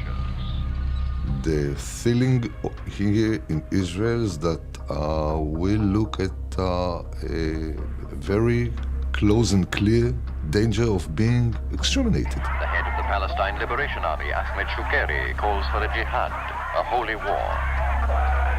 We shall slaughter you, we shall wipe you out, kill the Jews, wipe out Israel.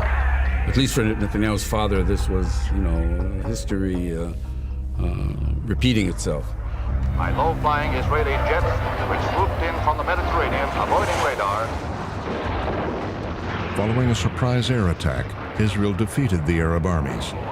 As crack Air Force, infantry, artillery, and tank corps combined to sweep across the Sinai Peninsula. The 1967 war lasted only 6 days. Israel saves its own life. The victory was so profound and so sudden that it had a destabilizing effect. It set in motion a lot of what we're dealing with today. The war has created new refugee camps. More than 1 million Arabs have been displaced. Homeless and helpless, they struggle to survive while the search for peace, lasting peace, goes on. By the end of the '67 war, Israel occupied the Golan Heights, the West Bank, the Gaza Strip, and the Sinai. Israel had more than tripled in size. The occupation of land inhabited by Palestinians would ignite decades of conflict. But for the Israelis, it was an historic victory. That's the story of the Six-Day War. It shows you have to be alert, you have to have good intelligence, and if your country is threatened, you have to respond quickly. A senior in high school in America, Bibi had skipped his graduation to return to Israel for the war, to dig trenches. He would witness a turning point in Israeli history. you can understand why it's so intoxicating. And if you're an 18-year-old who was raised in the household of Ben-Zion Netanyahu, who has a fatalistic understanding of the nature of the world, you assume the worst. You assume the worst thing is going to happen, and then this miraculous best thing happens, and it has to sort of set you on a course for the rest of your life. That course would lead him to fight in yet another war with Israel's neighbors. And then to the devastating loss of his older brother Yoni, a national hero who was killed in action. Yoni in Israel is one of the line of mythical heroes of Israel's independence. People named their children Yoni after Yoni Netanyahu. His book, Letters of Yoni, became one of the most read books, rivaling the diaries of Anna Frank. So Yoni is certainly a national hero. The death of his brother affected him immensely, as the violent death of anyone's brother would. But it also enlarged his sense of purpose, his self-regard, his sense of destiny, his sense of mission and purpose. There's no question about that. From Faneuil Hall in Boston, the Advocates. Not long after his brother's death, Netanyahu began a new life on American television. The first thing that happens is that Benjamin Netanyahu begins to present himself as an expert on terrorism. I call now as my first witness, Mr. Benjamin Netai. Having graduated from MIT and Americanized his name to Ben Netai, he would fight for Israel in his own way. We have peace in the Middle East. Waging the battle for public opinion. Look, I'm 28 years old. I've had to defend my country in 2 wars and in many battles. Nobody wants peace more than Israel. But the stumbling block to the road for peace is this demand for a PLO state, which will mean more war, which will mean more violence in the Middle East. Netanyahu was one of the earliest people who brought up this message that there's a war going on, and it's a war between good and evil. And as I I'm said, not they're the talking only about ones. the Arabs in Israel. I'm talking about the Arabs on the West Bank Yes, and the Gaza Strip. If you let me, I'll answer your question, Mr. Ajani, please. And that you have to stand up in that war, and you cannot just run away. You have to fight it and win it. Israel wants to live in peace and wants to be secure. If that involves maintaining our own military guarantees against the destruction of people who surround us, yes, I believe we should fight for our survival. If I have to, I'll fight again, but I hope not to. Thank you. Thank you, Mr. Ajani. By the 1980s, he was appointed an official spokesman at the Israeli embassy in Washington as Benjamin Netanyahu. Benjamin Netanyahu begins his Israeli political career in the United States. He's unknown in Israel in the 1980s. I cannot imagine the growth of international terrorism in the last 15 years without the pivotal role played by Yasser Arafat's PLO. What we are doing is trying to stop this kind of terror from spreading. The idea of Bibi being a performer on television goes way back.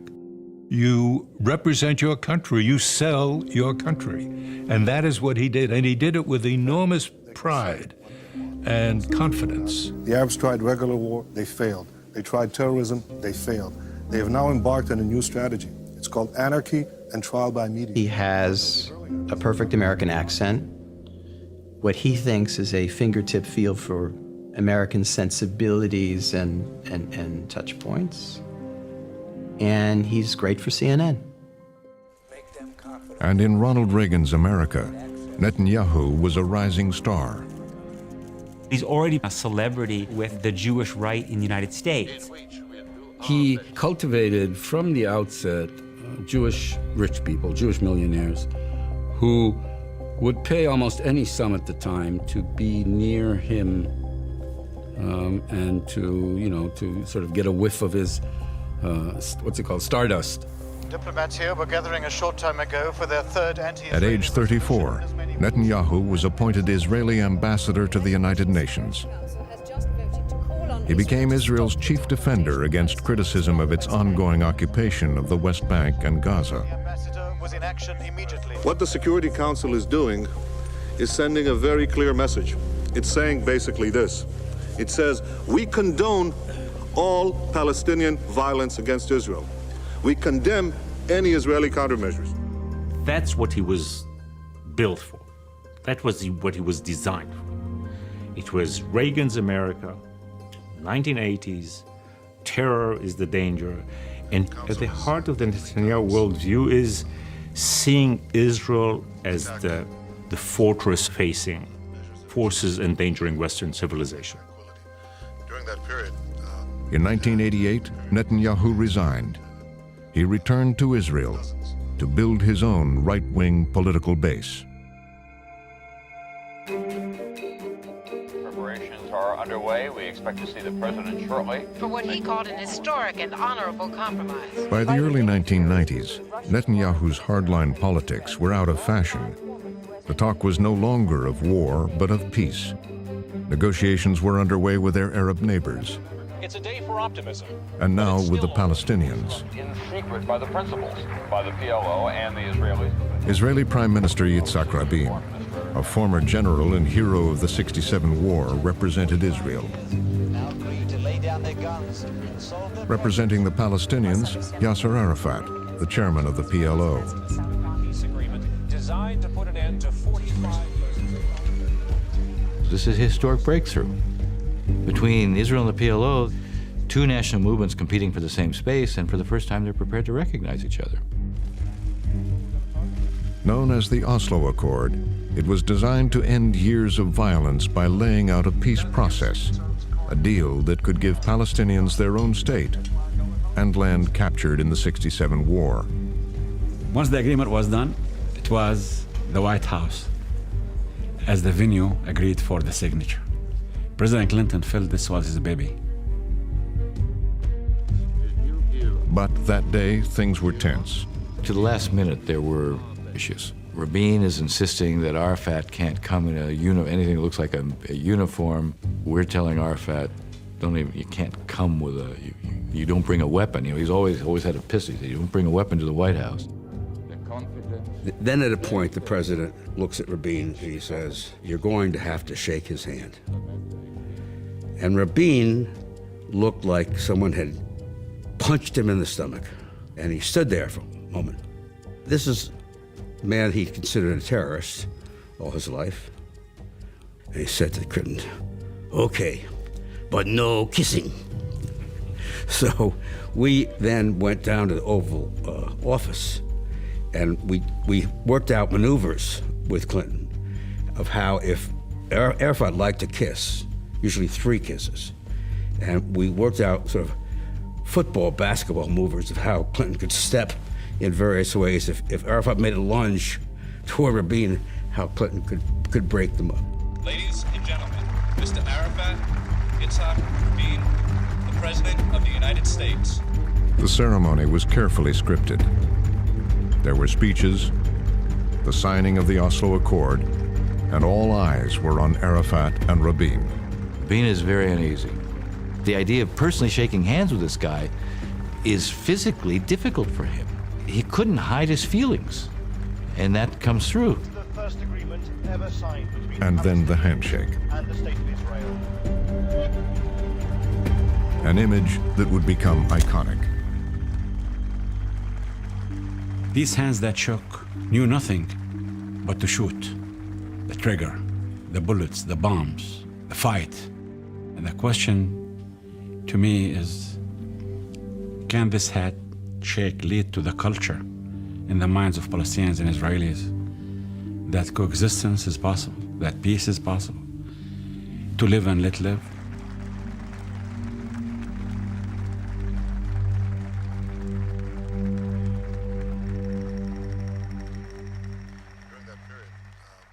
Now, in Israel, Netanyahu was building a coalition of the ultra-religious right and security-minded conservatives. They strongly opposed the Oslo Agreement. And in no time, protests began. The world celebrated that handshake, that historic handshake, on the White House lawn. But in Israel, there was a fair degree of skepticism. Week after week, Netanyahu watched the protests build. The people on the right in Israel were not happy about the Oslo process. And recognizing the PLO terrorists was a bitter pill. We're demonstrating against the inability of the government to maintain order in this country and to protect the rights of Jews living in their own land. With an election on the horizon, Netanyahu maneuvered the growing anger into a political force. He did not believe in the possibility of a deal with the Palestinians. He didn't trust them, he didn't like them, he doesn't, and he doesn't want to have a deal with them. He didn't want to have a deal with them. As head of the conservative Likud party, Netanyahu himself became the face of the opposition to Oslo. Netanyahu saw a moment of betrayal and peril and an agreement that would never and could never work.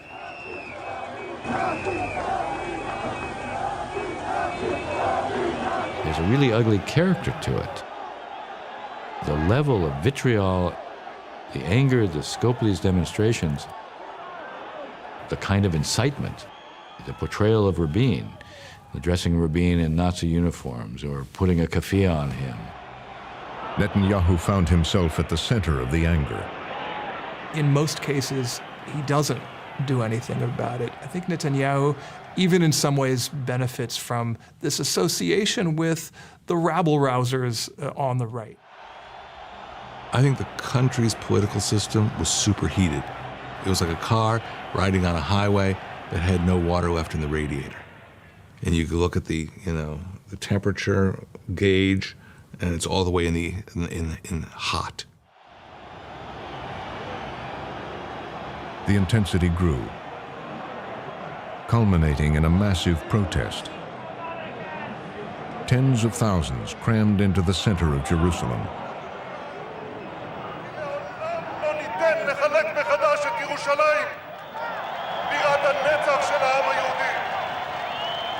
He was genuinely outraged, but he knew how to channel that outrage, and that coincided with his rise to power. In Netanyahu's conservative Likud party, there was concern about the growing tension in the crowds that night. There were moments when Netanyahu was advised that, there are real nutcases in the national religious camp that we see that we need to calm down, even gesturally.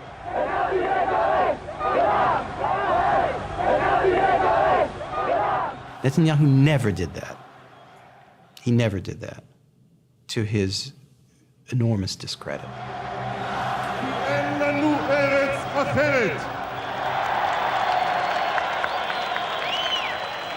The crowd was with him as he attacked Arafat.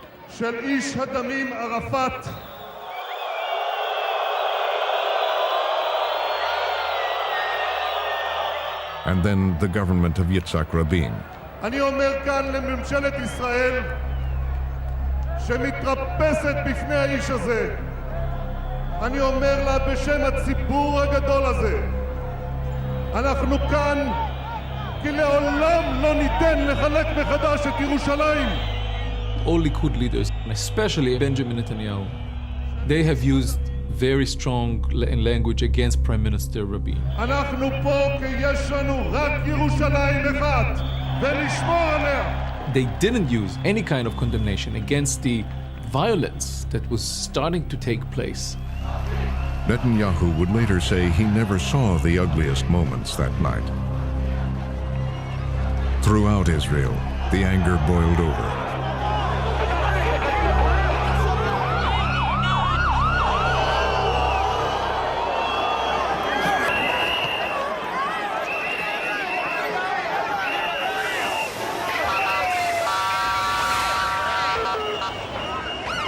I was there, and a lot of other people my age were there. This was such a volatile atmosphere at the time, and the writing was on the wall.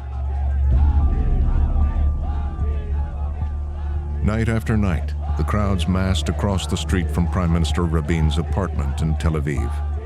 I'm there One Shabbat evening, we're talking. It's just the two of us. And there's a demonstration outside. And I said to him at the time, I said, don't you worry about some of this? He goes, no. I mean, it's not that he was, it's not that he was completely dismissive of it, but he took it as kind of a given. He knew, in a sense, what was coming and simply accepted it. Rabin responded with his own rally. More than 100,000 supporters singing of peace.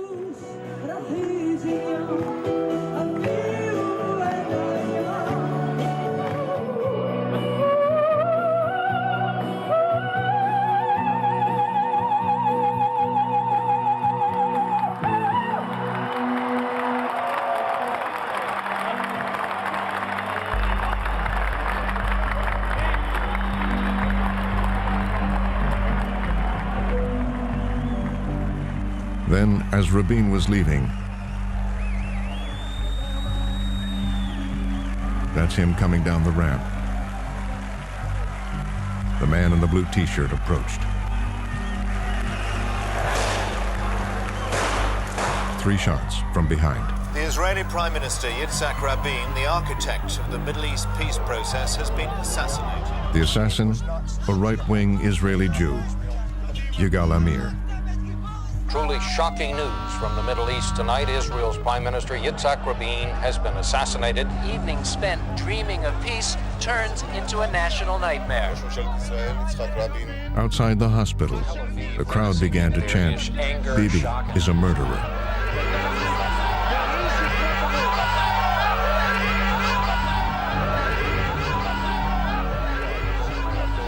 The sign says, Bibi, Rabin's blood is on your hands. An assassin has taken yet another world leader away from us. It was just after the biggest peace rally in Tel Aviv. Rabin's widow blamed Netanyahu for contributing to her husband's death. The assassination of Yitzhak Rabin has also produced shock in the Palestinian community. And said so on worldwide television. Your husband pointed the finger at Mr. Netanyahu and said, you must stop this incitement. Yeah. To what extent do you blame Mr. Netanyahu and the Likud for what has happened? I do blame them. In a rally in Kikar Zion in Jerusalem that showed him in the uniform of a Nazi. So Mr. Bibi Netanyahu, now he can say from here to eternity that he didn't support it and didn't agree with it, but he was there and he didn't stop it. Netanyahu's close advisor at the time vehemently disagrees. The attempt to pin on him the murder of the Prime Minister is a cheap political propaganda trick that was taken by his political opponents, mostly from the left, in order to delegitimize Netanyahu as a political public and to delegitimize the positions of Likud in the Israeli open political debate.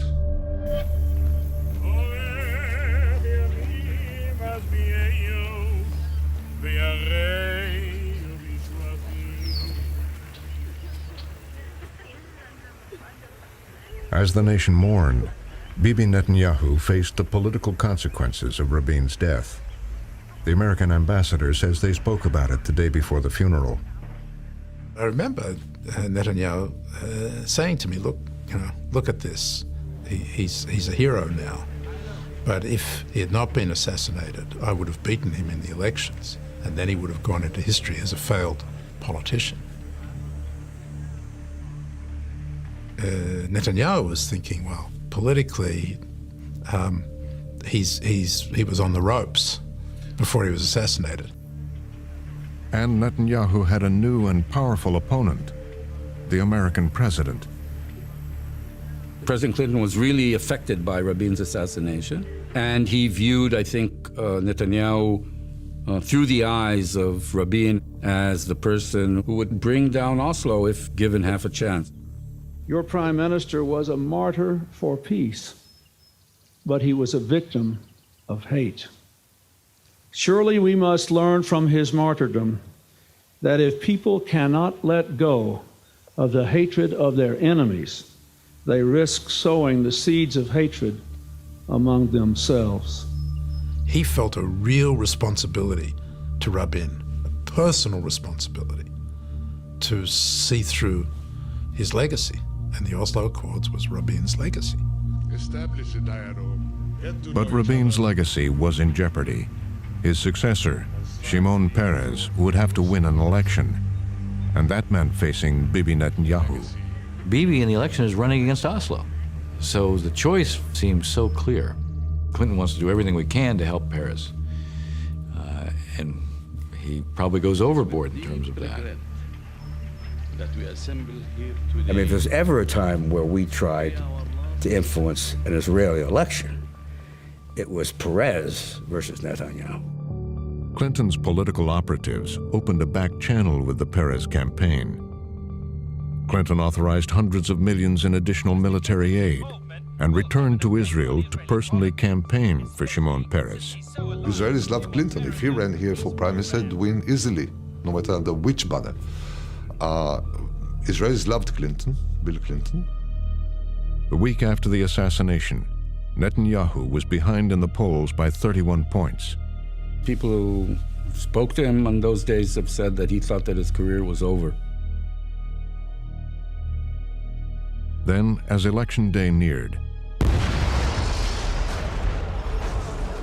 10 kilograms of explosives reduced this commuter bus. it was the number 18 bus, right through the heart of Jerusalem, a symbolic act. The Palestinian extremist group Hamas claimed responsibility.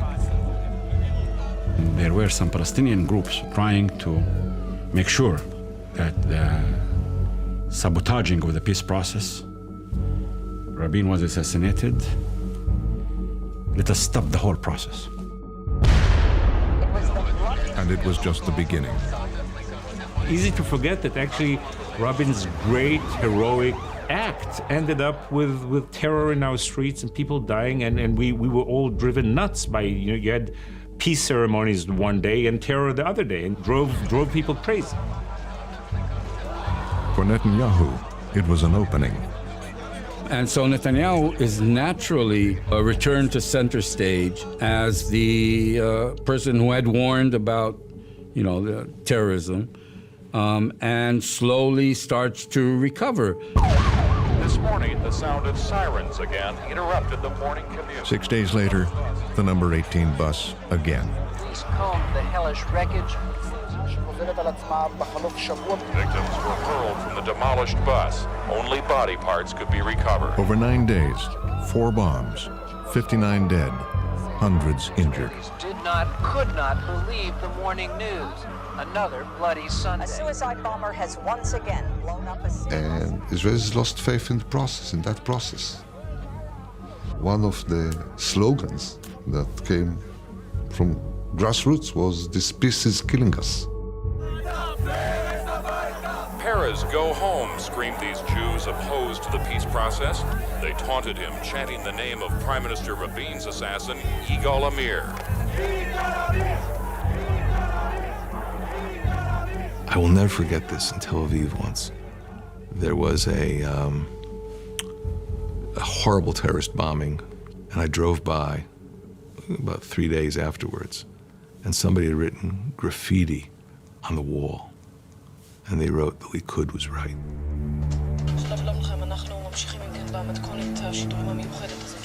Netanyahu started to climb in the polls. He was able to speak to the masses and translate the horror of suicide bombers into political power and say, I will be able to solve this. I am strong. I come from a military background. I have the experience and the spirit to stop suicide bombers. But by midnight on election day, it looked like Netanyahu's surge had fallen short. The entire country went to sleep, convinced that Peres had been elected, and woke up with Benjamin Netanyahu as prime minister. The Arab world and the United States will now have to deal with a much more conservative. Netanyahu had promised security to the growing number of Israelis scarred by the violence. It worked, barely. Shimon Peres is a mere fraction of 1%. I walk into his suite at about 5:30 in the morning, and basically I didn't leave it. He said, you, all 3 or 4 of us were there, you're the core team. And that's how it officially started.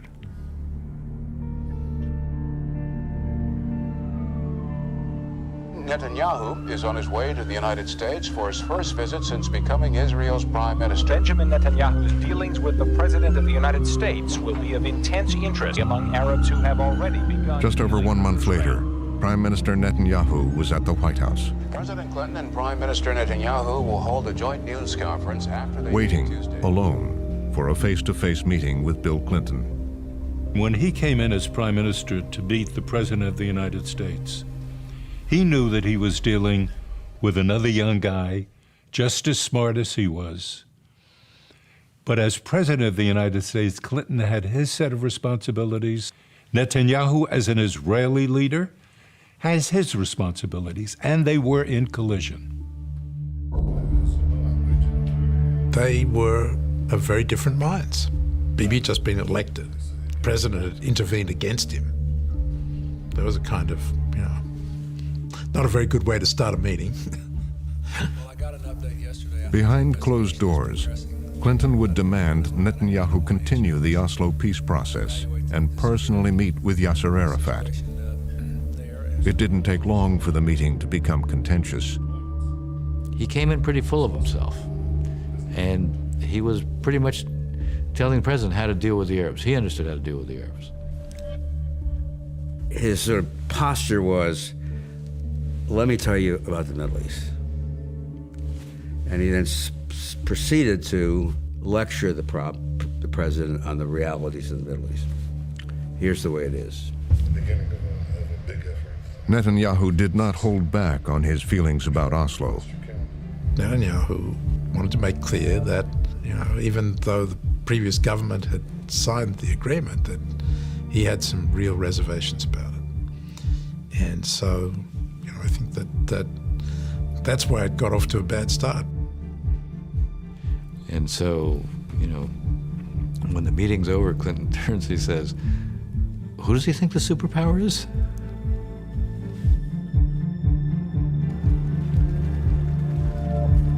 But Clinton wouldn't give up on the peace agreements, and Netanyahu couldn't ignore him. The U.S. was Israel's biggest supporter. And I think there's a moment where Netanyahu has to decide, can he try to block the actual implementation of the agreement, but concede some things that Clinton was pressing for in terms of an on-camera, for instance, handshake with Arafat. I think that was the calculation. Netanyahu decided to go along with one key Clinton demand. He drove 50 miles to the border of Palestinian territory in Gaza. At the Erez crossing, he met his enemy, Yasser Arafat. And that day I was there. And I was thinking, how will this happen? I was trying to do whatever I can to make sure that if needs to, I will employ every damage control mechanism, every crisis management, everything. And it was a meeting Netanyahu had insisted would never happen. Very, very hard. Very hard. He swore he will never shake Arafat's hand. But now he was in the same room with the man he had called a terrorist. He is, in many ways, a reality-based politician. He had to meet with Arafat. He had to work within the context that Rabin created, but he didn't want to work within the context that Rabin created. Bill Clinton got what he wanted. The handshake. Netanyahu said he feared his father would disapprove of the gesture. But once started, the handshakes just kept on coming. And he took other steps. He pulled Israeli troops out of the West Bank city of Hebron and signed a treaty agreeing to further implement Oslo.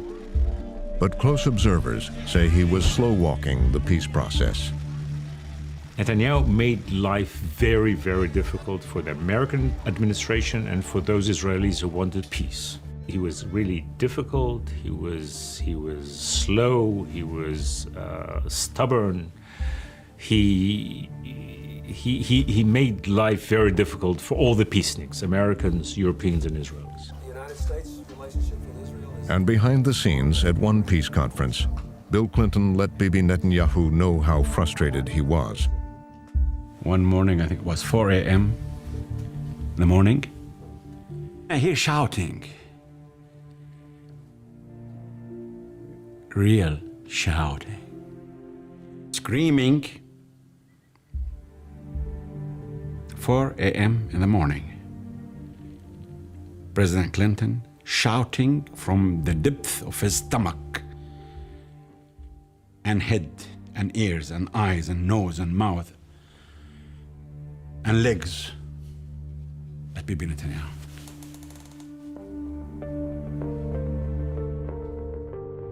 Erekat and others say Bibi's maneuvers could be maddening.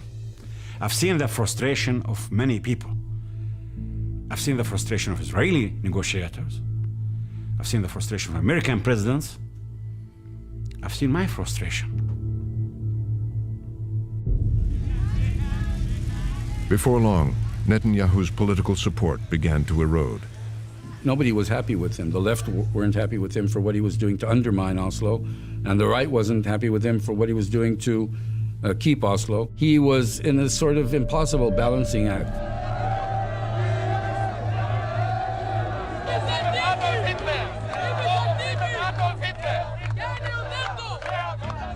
At that point, the prime minister's conservative base folds.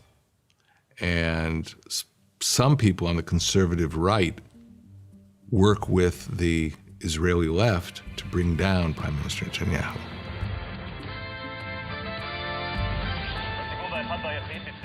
By election night, it was clear Netanyahu was headed to a decisive defeat, to Ehud Barak.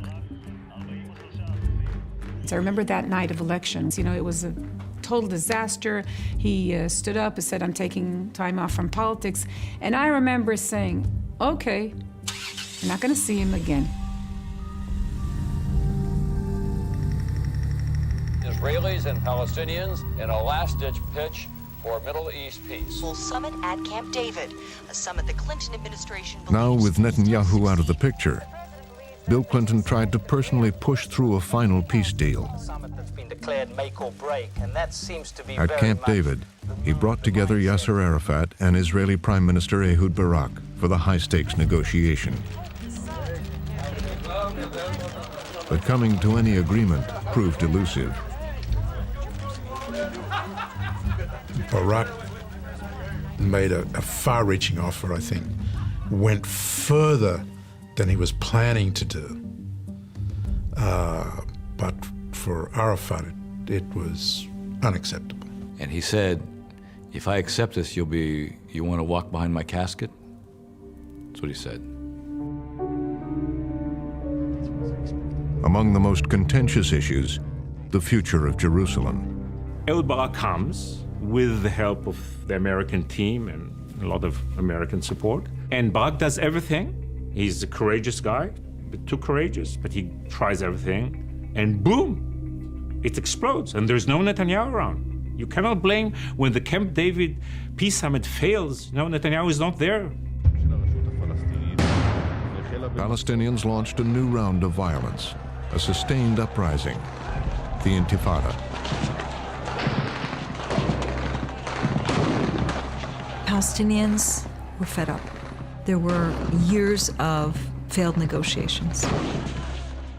Security for them went backwards. Freedom of movement went backwards. Freedom of religion went backwards. The economy went backwards.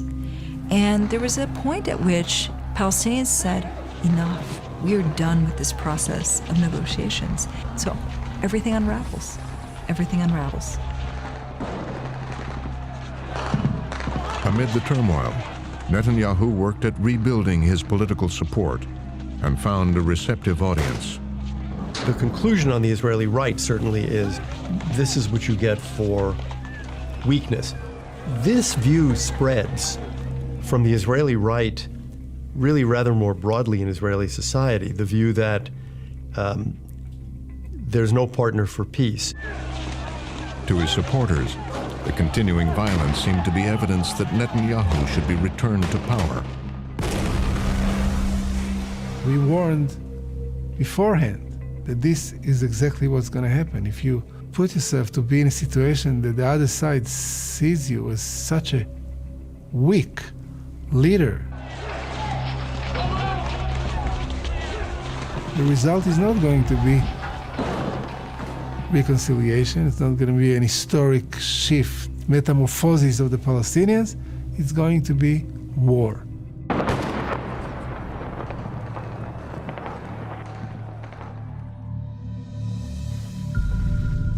As he rebuilt his political coalition, Netanyahu would watch as terror struck beyond the Middle East. An apparent terrorist attack. Very large plane just flew directly over my building, and there's been another collision. September 11th, the year 2001, a day unlike any other. In the Muslim long extremists struck America.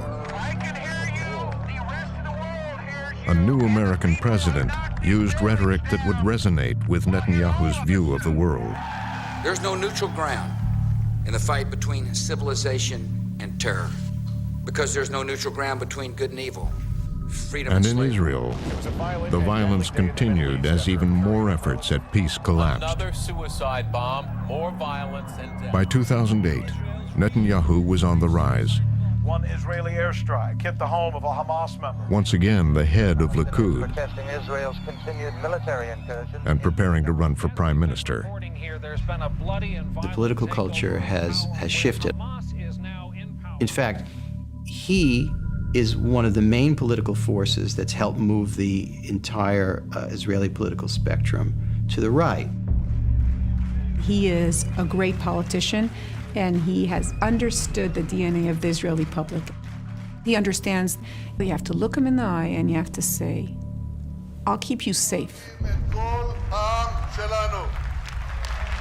By that summer, he was ahead in the polls. And as his advisors began to prepare for the future, they say they were worrying about a different election. In America, it looked like the Democrat might win.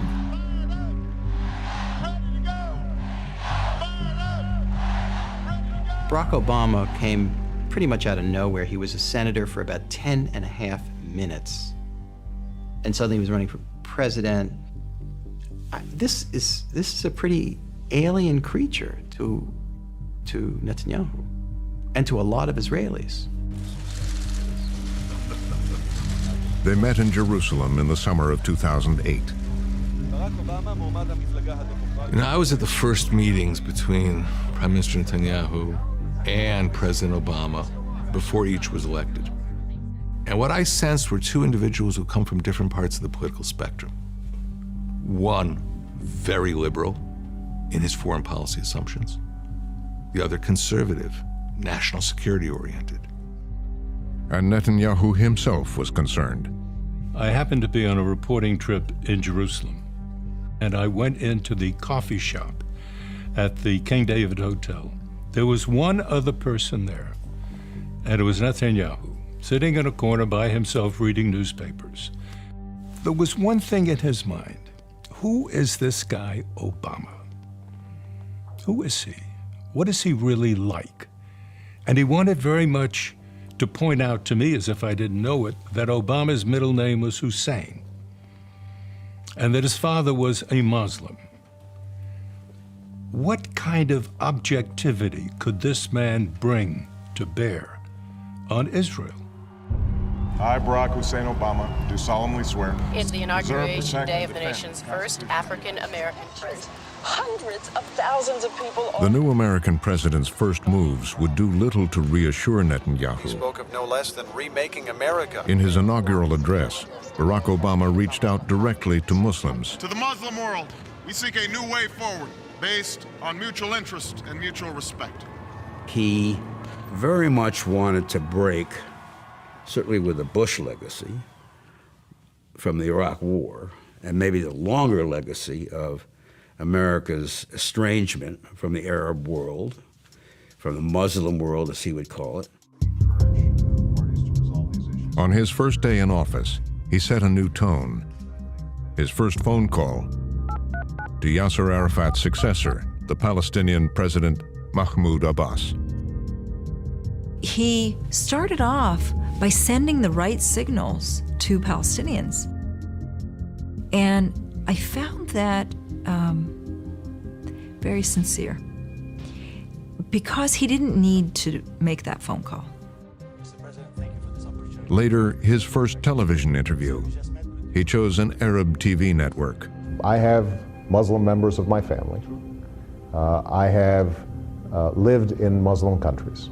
My job is to communicate the fact that the United States has a stake in the well-being of the Muslim world. It is my privilege to come here. And he decided to send a signal to Palestinians and Israelis. He wanted to restart the peace process. As history shows us that strong and sustained American engagement can bridge divides and build the capacity that supports progress. I think Obama really believed in 2009 he could sit down with rational people and come up with a rational solution. All we have to do is get them together, and of course we can settle this thing. We all know it can be settled. I can be the one to do it. Obama had built his political career on his ability to bridge differences.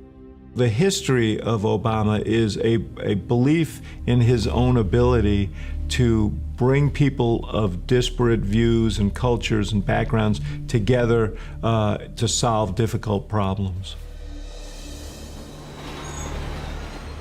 Blacks, whites, Hispanics. In his 20s, Obama had started his political education in Chicago, not long after the city had elected its first black mayor, Harold Washington.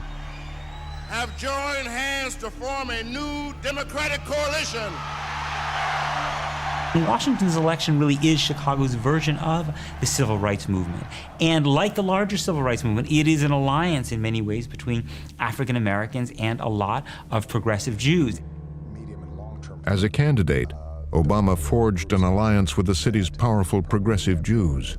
Obama identifies with the Jewish community as the community that stood with the African American community in those very difficult fights back in the 60s. Newton Minow and Judge Abner Mikva were two of his closest Jewish supporters. He bonded with these leaders in the Jewish community here because they shared this powerful commitment to social justice work. And my father describes Barack Obama as having a Yiddish neshama, right, a Jewish soul. The man has been surrounded by Jewish influences, the law professors, the law colleagues, the fellow community organizers, his early backers in Chicago. And he has a vision of an idealized Israel. Israel's, this chance to get it right, to build a nation state, but to do it right in a progressive way. He would be elected with more than 70% of the Jewish vote. Many of them shared his belief that Israelis and Palestinians could sit down and resolve their differences. By and large, their politics was liberal, progressive, and that extended not only to their views of, say, social policy in the United States or any other issue, but also having to do with Israel. It was a vision that was very much at odds with what Benzion Netanyahu had taught his son. What Obama is admiring in the Jewish tradition and in the Jews that he knows is exactly what Netanyahu fears. It is the sense that Jews have this instinct towards making the world better that may make them, in Netanyahu's eyes, too idealistic to deal with the actual threats that they really face, especially in a place like the Middle East. The deeper clash here is really, if you wish, like between two versions of Judaism. One is the universalist, liberal, progressive Judaism, and one is the under siege fortress Judaism, which Netanyahu is all about. And now, as president, Obama sought to make those progressive ideals a reality, doing what no other president had done, creating peace between Israelis and Palestinians. I think in a lot of ways, the president and the people around him were caught up with Obama being a transformative figure. They were caught up in the moment that he represented such a transformation, such a change, and that in itself had a kind of power. And it created a kind of leverage. And I think it created a set of expectations about what they could produce as a result. To help bridge the differences between Israelis and Palestinians, Obama turned to veteran conflict negotiator George Mitchell. Just 48 hours after he had been inaugurated as president, he said to me, "I'm serious about this. I want to do something, and I want you to go there right away as an indication of my seriousness." I said, "Well, I can't leave tonight." I said, "Because I've got to go home and pack a bag." But I left a couple of days later.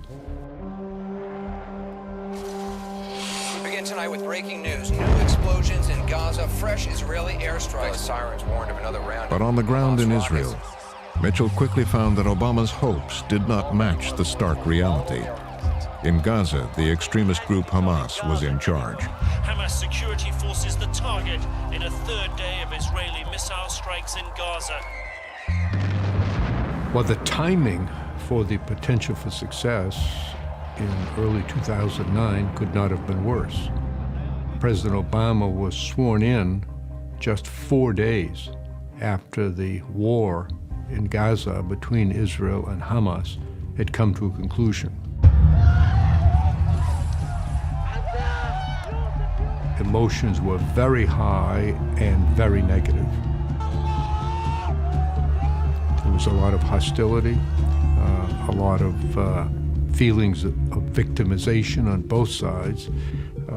The circumstances were not conducive to moving forward. Food leader Benjamin Netanyahu appears to have locked up the prime minister. Netanyahu returned. And there was a political challenge.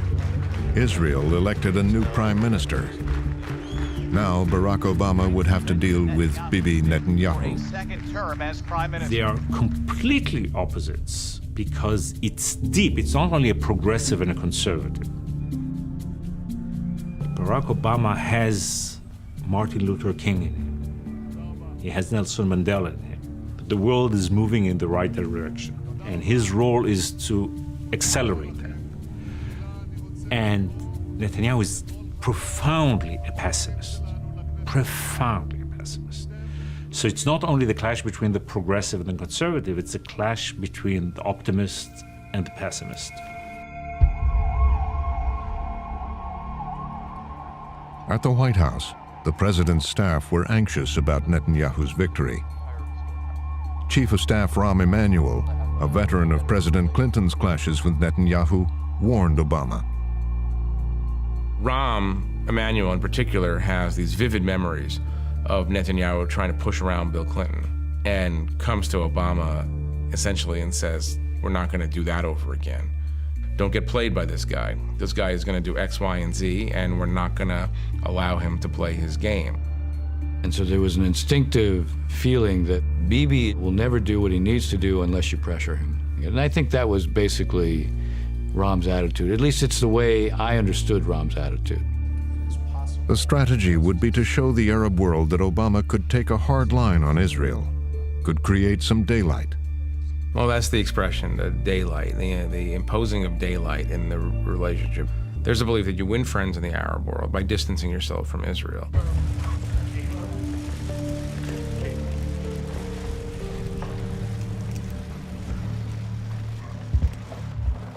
That May, Prime Minister Benjamin Netanyahu arrived at the White House. All right, everybody. Just tell me when everybody's set up. Great. Well, listen, I first of all want to thank Prime Minister Netanyahu for making this visit.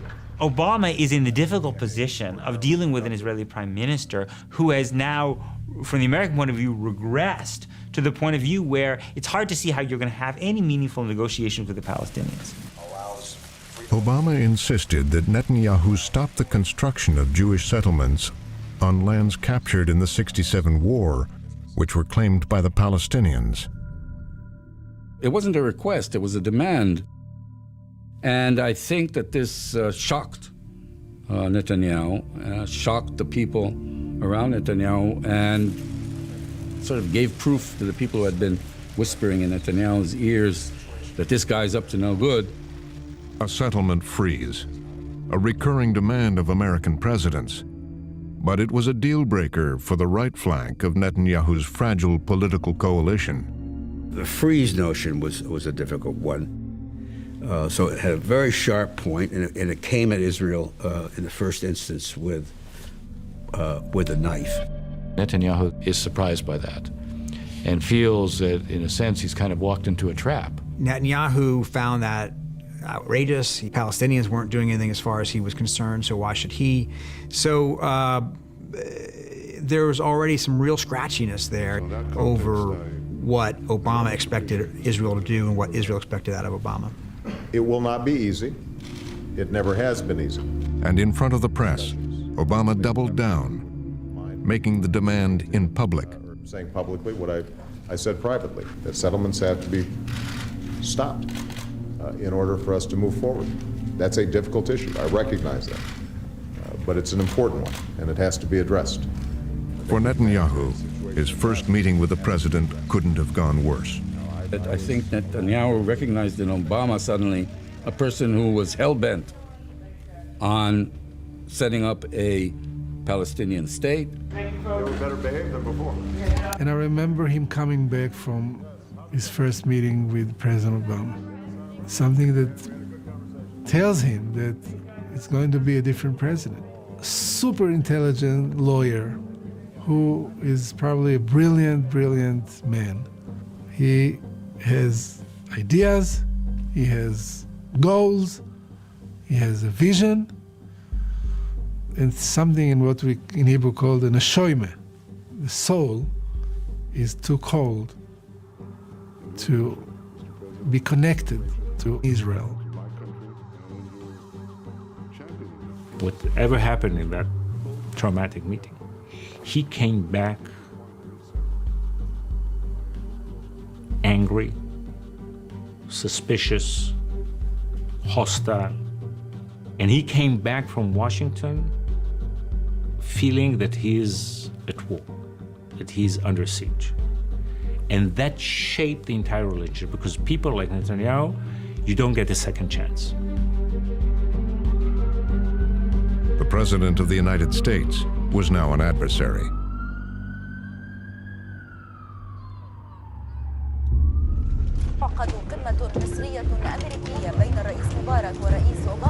President Obama today delivers one of the most important speeches of his young administration. 2 weeks later, A major speech to reach out to the Muslim world. the Obama campaign to win the hearts and minds of the Muslim world continued. The president turns his attention to a much larger Arab audience in Cairo and beyond.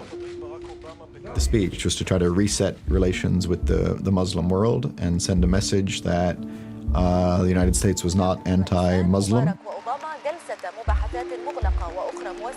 Ladies and gentlemen, the President of the United States. During his first days in office, he had signaled a change in tone. With the Netanyahu meeting, he had tried to show he could get tough with Israel. And now in Egypt, he would personally make the case. And he believed that he could make an overture to the Muslim world, and the Muslim world would believe him. He meant to be a good soldier, a good guy, a middleman, an honest broker, an American president you could deal with, an American who is sympathetic to you. It was billed as an unprecedented address to the world's 1.5 billion Muslims. I've come here to Cairo to seek a new beginning between the United States and Muslims around the world. But Israelis were watching too. Among them, Michael Oren, Israel's ambassador to the United States. The first time to my knowledge as an historian that a president of the United States addresses the world adherents of one faith. So let there be no doubt, the situation for the Palestinian people is intolerable. Israel had no advance warning of the Cairo speech. Complete shock. And there are many aspects of the speech which have direct impact on Israel. The most obvious which is the condemnation of settlements. The United States does not accept the legitimacy of continued Israeli settlements. It is time for these settlements to stop. He addressed the Palestinian issue in a way that was not a political issue, but a just issue. And I think that was a hard point for the Israeli public to swallow. For many of the Israelis watching, the message was clear. We live in a world of images and perceptions, and for some, it gave the impression that in choosing between Israel and the Muslim world, the choice was the Muslim world. And may God's peace be upon you. Thank you very much. Thank you. Immediately after the speech, crystal clear, I remember talking to an Israeli journalist, very senior journalist, whom the White House cleverly had invited to Cairo to hear the speech. And he called me from Cairo. He said, it was a disaster. This is a disaster. I said, tell Ram. Tell him, because, you know, they need to do something about this. This is really going to lose the Israelis. The president then left the Middle East. To the surprise of many, he did not stop over in Israel. Soaking it in, the message of President Barack Obama's historic speech in Egypt. Worse than anything, while he was there, a 45-minute plane ride to Israel, he didn't stop there. He just went on his way. The Israelis were insulted. I mean, you're coming into the neighborhood. Can't you drop for coffee? We're just so close. I mean, Cairo, Tel Aviv, come on, say hello. We'll be nice to you. Not only go through all the details. Don't forget, he went to Turkey, Saudi Arabia, Egypt. He didn't go to Israel. For Israelis, the combination of not visiting and this speech sent them a very strong signal that he didn't like them. If we do nothing. The decision to skip Israel had been advocated by the president's senior foreign policy advisors. Ben Rhodes and Dennis McDonough strongly argued against going to Israel because it would look like business as usual. And if he was going to show it was different this time, he had to act in a way that was different this time. He had to break the mold. That was the reason. Deputy National Security Advisor Ben Rhodes insists it was the right move. I've lived in this job for 7 years and have learned repeatedly that you're damned if you do and damned if you don't. Frankly, I see it as a lose-lose proposition. Whatever we were going to do was not going to be the right thing for this particular Israeli government. Other Obama advisors now admit it was a mistake. I personally think it would have been wise had the president gone on to Israel from there and made a comparable statement of reassurance. I regret that. I think if we were to do that all over again, I think we should have added a stop there. Netanyahu capitalized on Obama's decision not to stop in Israel. Netanyahu is the first Israeli prime minister, in a way, to run against an American president, to sort of go to his base and say, you got to vote for me because I can keep this American president at bay. Right-wing newspapers fanned the flames, increasingly portraying the president as an enemy of Israel. The messaging has been consistent, that this guy is a danger to us, and the only thing stopping him from having his way with Israel is Benjamin Netanyahu. Obama's reputation took a hit. Just 6% of Jewish Israelis said they considered him pro-Israel. Obama is very unpopular in Israel, and he's the first American president in a very long time to be very unpopular. We talked about how popular Clinton was. That's not the case for Obama. Once he lost the Israelis, he couldn't move the Israelis because he didn't have the trust that Clinton had. Netanyahu figured out that he had the backing of his people, the backing of his government. He was perfectly comfortable to stand still. President Obama immediately dispatching his special envoy, George Mitchell. Mitchell visits Israel. His envoy, George Mitchell, has been sent to Israel in hopes of bringing... Despite the obstacles, Obama sent his envoy, George Mitchell, to Israel 19 times over 2 years. Mitchell says that he will be going back to the region in the next few days. Hundreds of meetings. Envoy George Mitchell has been It was tough going. many times. Neither side was ready to do a deal. Back again in Israel. Mitchell gave up. He submitted his letter of resignation in 2011. I withdrew. I concluded that the level of mistrust between both societies made it highly unlikely that they would be able to overcome that level of mistrust and reach agreement. the president had lost his point man, and his Middle East policy was in trouble. The president asked his staff for a report card about how well they had done on executing on the 2009 speech, and it was basically a series of D's and F's. They had done an extremely poor job. And there was mounting criticism by Jews in Israel and America. You know, I remember a time when I worked in the White House, and I went to find the president, and he was just staring at, especially he's very contemplative. I said, "What's on your mind?" And he said, "You know, I think I'm the closest thing to a Jew who's ever sat in this office. You know, I feel very close to the community, and it hurts to be depicted somehow as hostile to the community. It bothers me."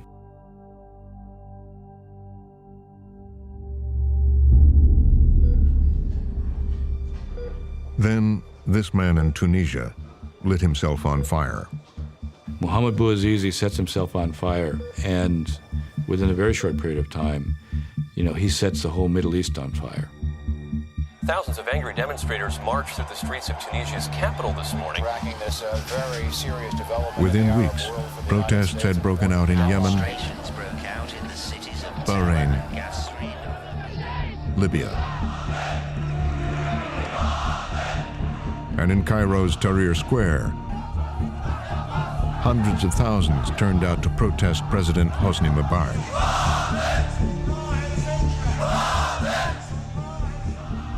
At the White House, President Barack Obama watched the protests on television. When Obama sees these insurrections in North Africa and the Middle East, he is very excited by them. Now suddenly, it looks like the forces of history are in the squares, not in the presidential palaces.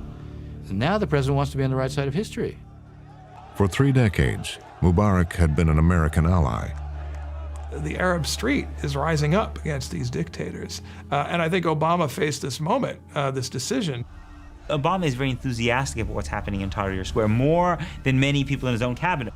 And he wants to put America on the side of that. The president decided to get involved. He would tell Mubarak to leave.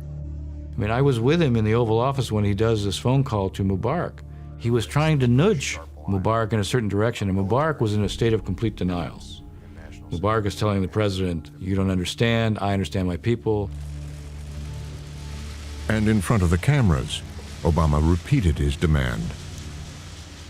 Good evening, everybody. Over the past few days, the American people have watched the situation unfolding in Egypt. What is clear, and what I indicated tonight to President Mubarak, is my belief that an orderly transition must be meaningful, it must be peaceful, and it must begin now. Thank you very much. He had issued his ultimatum. In Israel, Netanyahu expressed amazement at what Obama had done. The Arab Spring is a perfect example of where Netanyahu believes that Obama was colossally naive. Israel had made peace with some of its Arab neighbors, including Egypt. Now Netanyahu was worried those regimes would fall to Muslim extremists. Netanyahu's reaction was the tragic realist reaction, which is, this ain't gonna work out, guys. Democracy is not gonna take root. You're gonna have the Muslim Brotherhood in Cairo in a year or two. Israelis are slapping their heads and saying, "Oh my God, what a disaster." Because what they see is not an outbreaking of democracy. They see an outbreaking of chaos that's going to be quickly snatched and dominated by Islamic extremists. At the time, Dan Meridor was the deputy prime minister. The quick pace with which the American administration started to push Mubarak off the cliff. He has to go now, he has to go now. Amazed me. The thinking that if Mubarak is out, a new Thomas Jefferson is going to be born on the Nile and build a new republic was miserably naive. President Hosni Mubarak has stepped down. The sound of freedom. 10 days after Obama's phone call, Mubarak resigned. Tonight, the people of Egypt have toppled their leader. When he fell, I think that the amazement of Mubarak and his people that America, in a way, deserted them openly, and the amazement of many allies of America, leaders in the region, that America seems not to be a reliable ally and pushes you, and when they need at least not to interfere. I think this was a big mistake. At the White House, the president seized the moment. Obama wanted a reset of his approach to the Middle East. He told his staff to prepare a new speech. The president wanted to speak and lay out what the U.S. principles were going to be as we dealt with a region that was going through seismic change.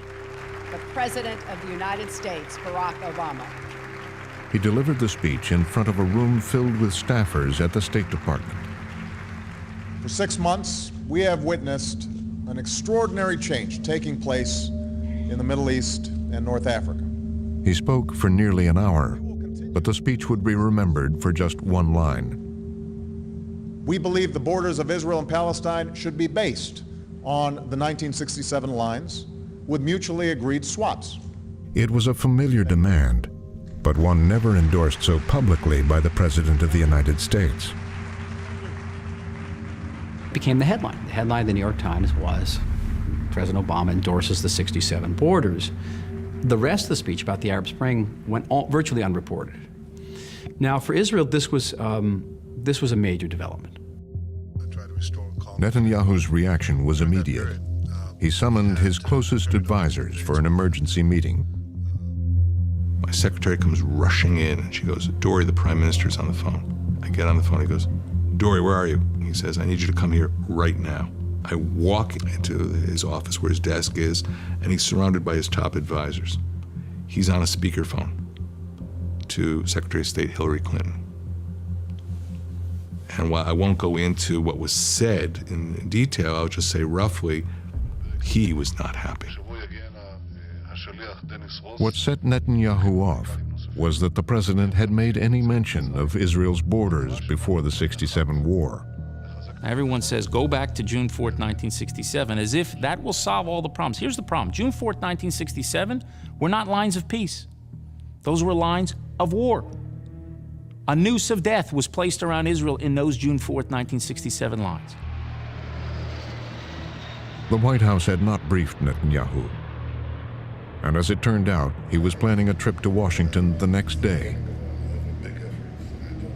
From Netanyahu's point of view, he was convinced that this was an attempt to ambush him, embarrass him, and put him in a situation where, the president was, from Netanyahu's point of view, weakening Israel's negotiating position by declaring a stance on the 67 lines.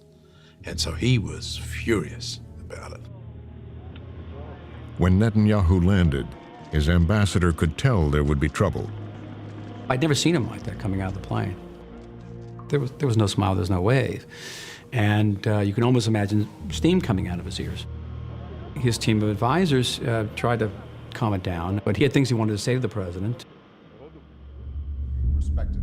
At the White House, Obama and his top advisors had heard from Hillary Clinton that Bibi was angry. The president asked me, why did Bibi react so negatively to the speech? And I said, because he was surprised by it, and he felt he was being put in a corner. You were trying to jam him in front of his own constituency before he came here. But one of the president's top advisors says Netanyahu overreacted. If you look at the principles that we identified, the notion of 67 lines with mutually agreed swaps is not at all a controversial idea.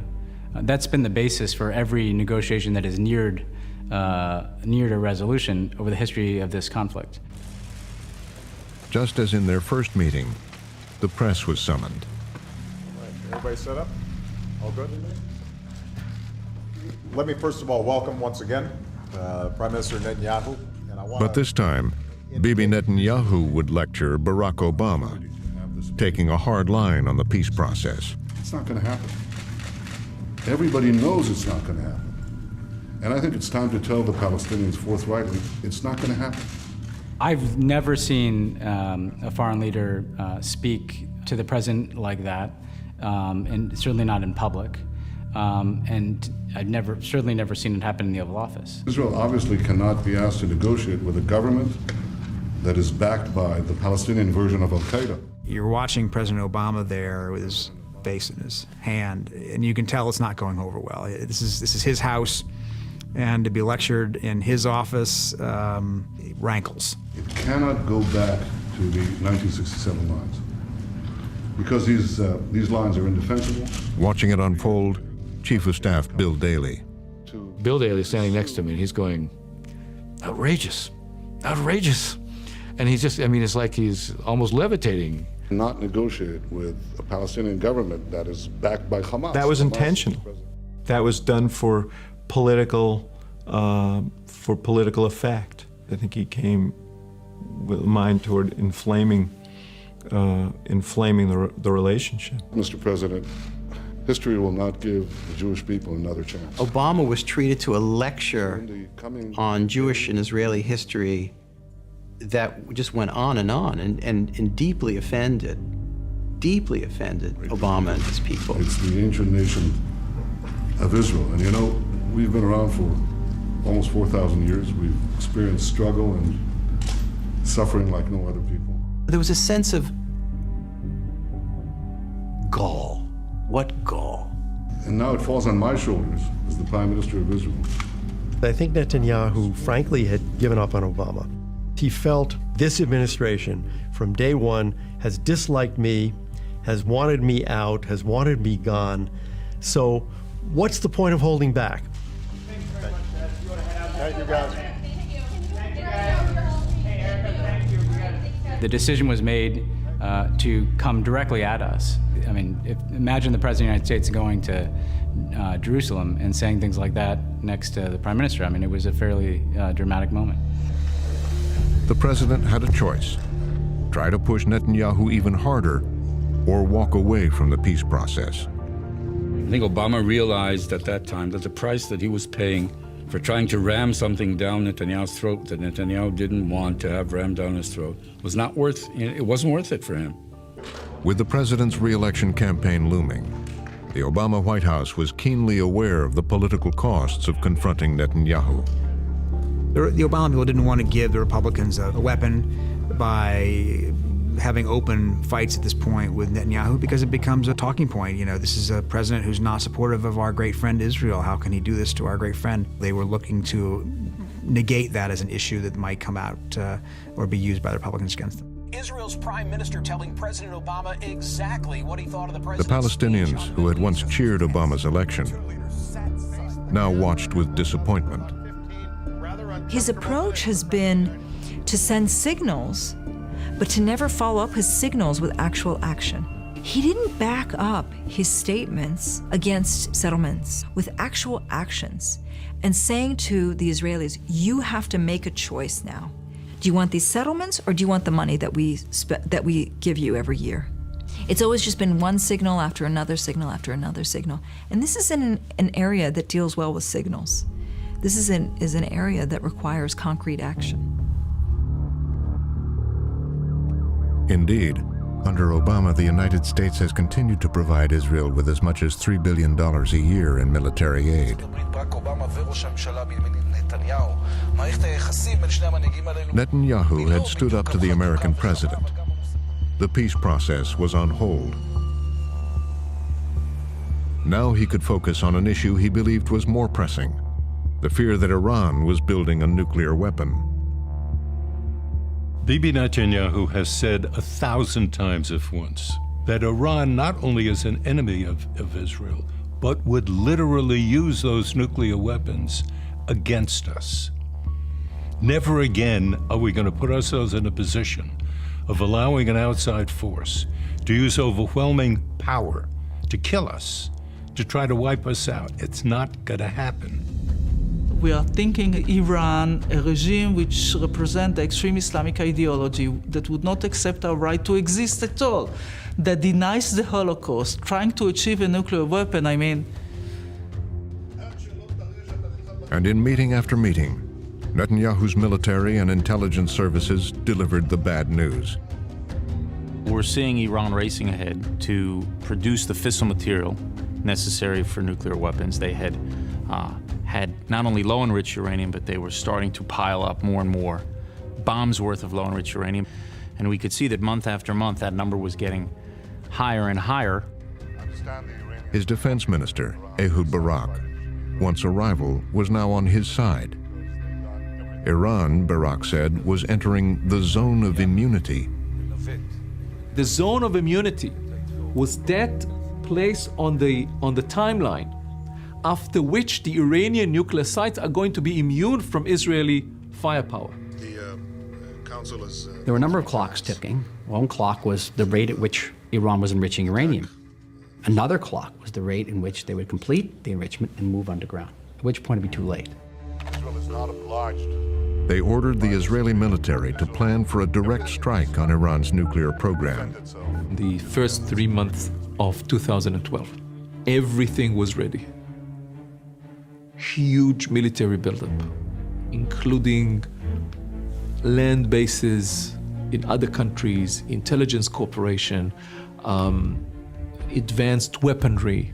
Breaking news. Sorry, there's breaking news about the possibility of an Israeli attack on Iran. Have been talking about a so-called zone of immunity. Panetta believes Israel will strike Iran in April, May, or June. Say Iran has already produced enough uranium to build. But in the White House secure basement situation room, they were receiving no word on when or if Netanyahu would order the strike.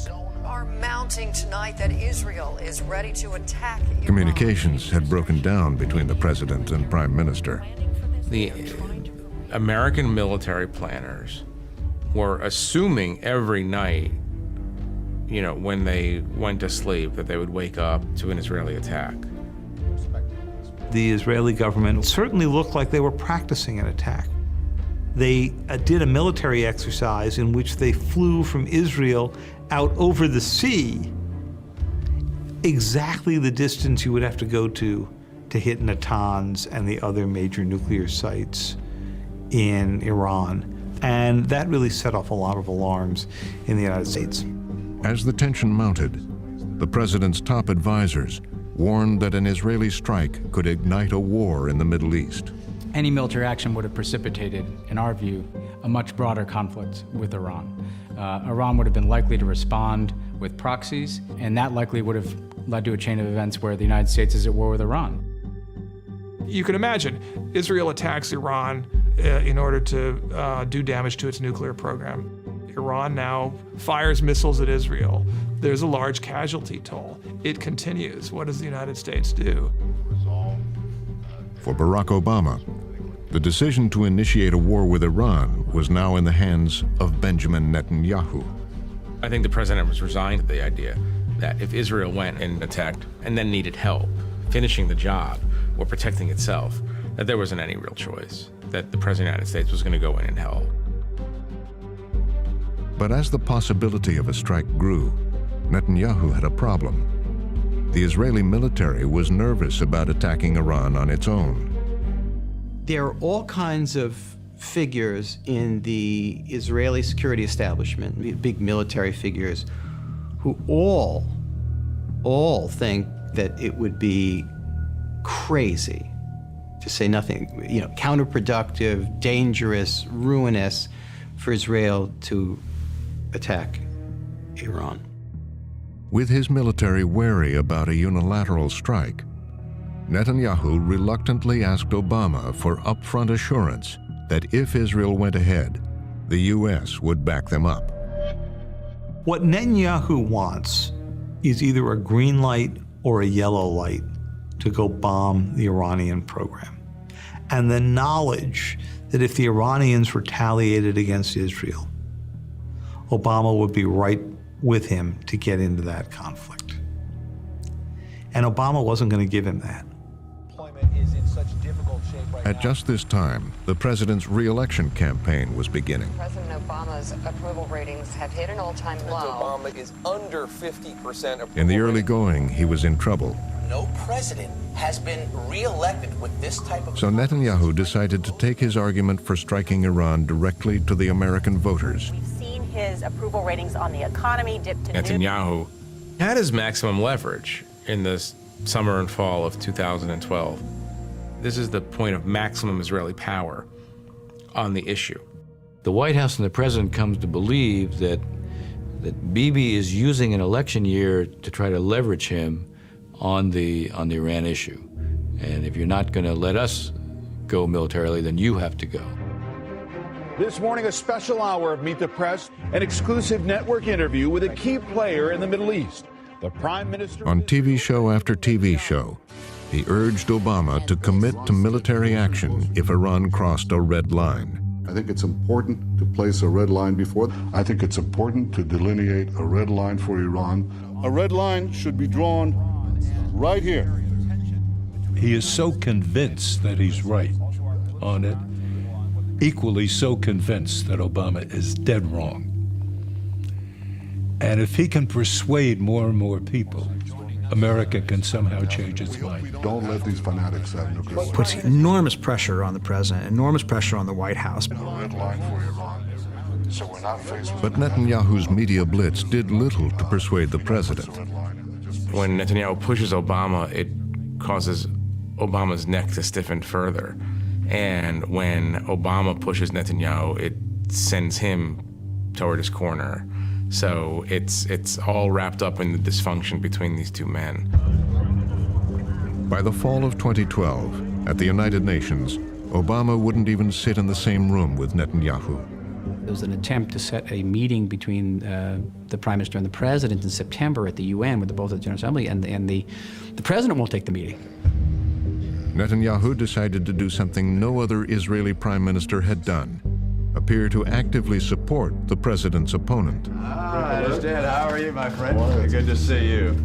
Thanks so much for making time to say hello. You're very kind. It was a remarkable scene. You've never seen an Israeli prime minister get as directly involved in a political campaign as this one. Governor Romney, Mitt, it's a pleasure to welcome you in Jerusalem. We've known each other for many decades. God, we were so young then. And for some reason, you still look young. I don't know how you do it. It's a real gamble for Netanyahu to embrace Mitt Romney the way he does. I mean, it's a relatively brazen interference, in effect, in American elections. And Netanyahu's conservative, wealthy Jewish supporters in America initiated a media campaign. The world tells Israel, wait. There's still time. The ad targeted Jewish voters in Florida. They say, wait for what? Wait until when? The world needs American strength. At the White House, administration officials said Netanyahu had crossed the line. It was, I think, pretty clear that Netanyahu was now working with the Republicans to try to defeat him. There's no doubt in my mind that he and Dermer had placed their bet on the Republicans winning in 2012. The voters vote, the counters count as the candidates and their supporters. On election night, Netanyahu watched with anticipation. Campaign 2012. We're closing in on the first results in the battle for the White House. I know for a fact that on election night, the champagne bottles, metaphorically, were on ice. They were waiting. They were absolutely convinced that the world could not fail to see things as they did, and therefore Romney would almost certainly win.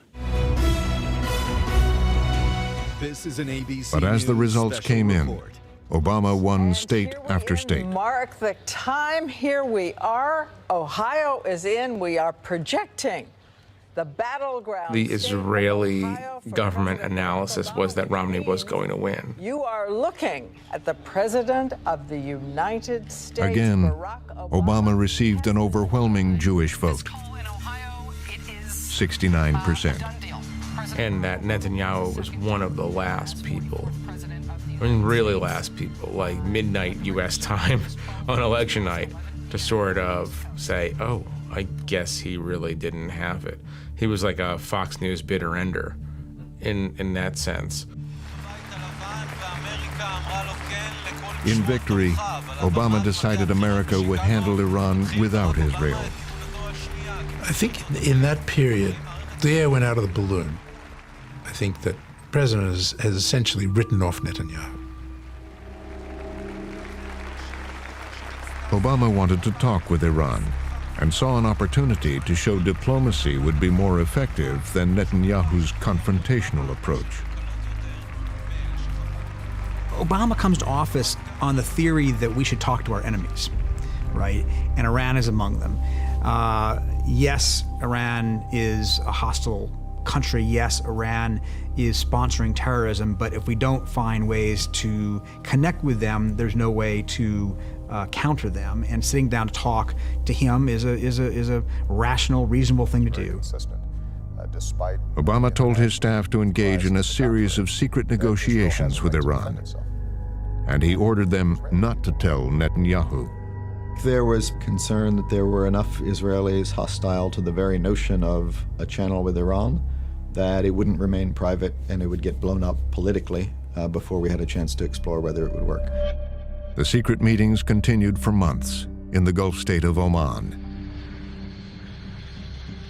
But Israeli intelligence soon found out, and they were monitoring the travels of William Burns and Jake Sullivan, the U.S. negotiators.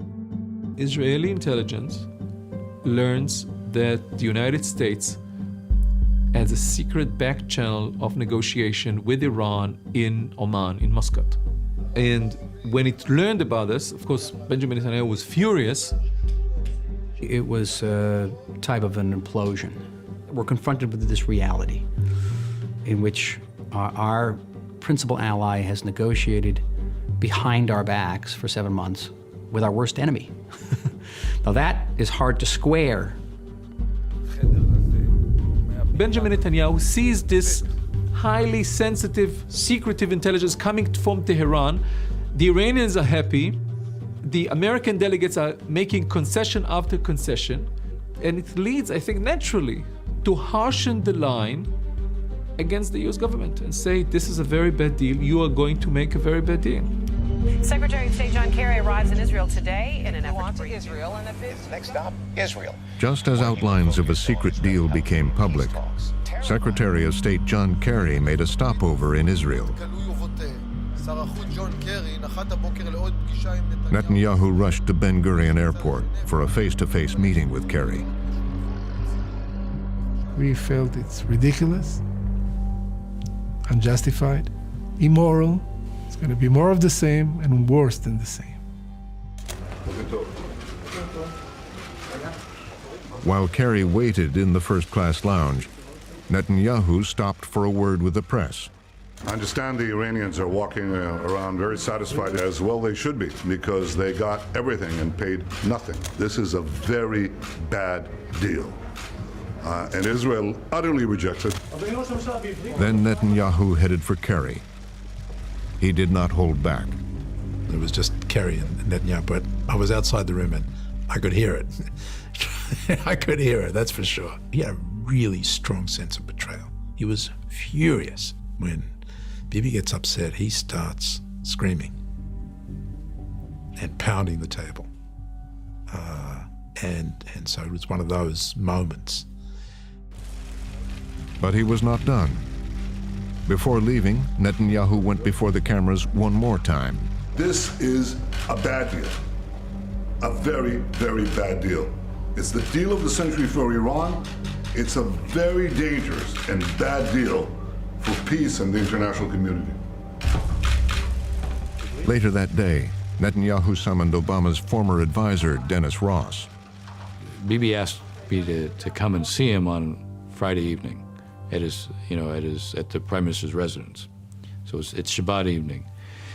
And I get there and I have to wait about close to an hour because he's on the phone with the president.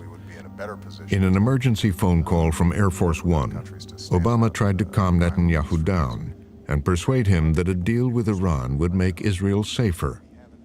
But it didn't work. As many times as I have dealt with Bibi, I had never seen him this way.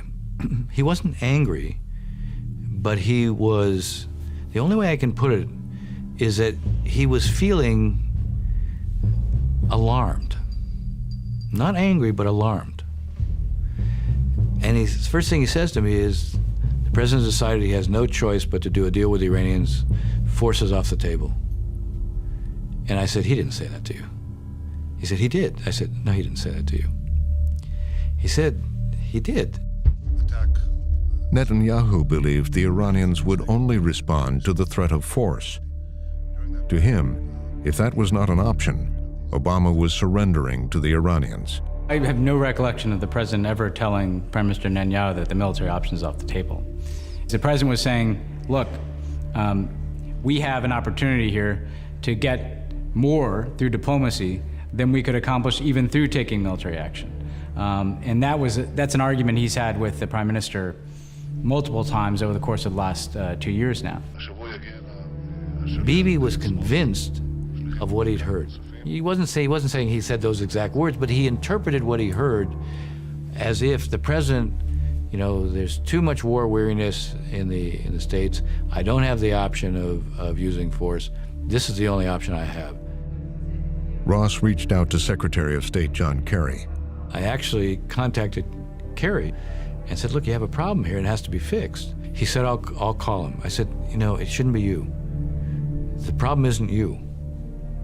The problem is what Bibi thinks where the president is. This needs to be fixed by the White House. And it wasn't. He didn't get a call. President Obama began the selling job for the nuclear deal with Iran. The Obama administration is giving it the hard Instead, Obama went to the American people to sell a deal that would impose limits on Iran's nuclear program and allow international inspections in exchange for lifting sanctions. From the perspective of U.S. interests, it is far better if we can get a diplomatic solution.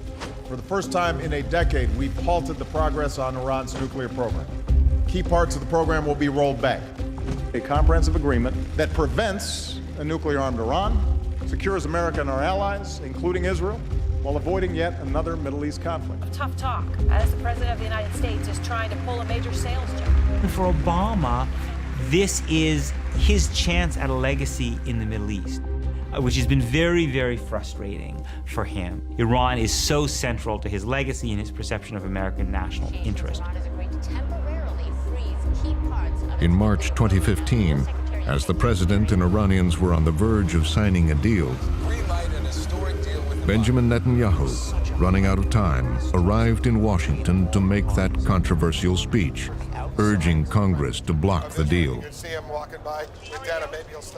Netanyahu's already given up on Obama. He looks at Washington and says, well, who can I find as an ally? Well, the Republicans now control both houses of Congress. And in effect, he decides to make common cause with them. The big day on Capitol Hill, Israeli Prime Minister Benjamin Netanyahu will address Mr. Speaker, the Prime Minister of Israel.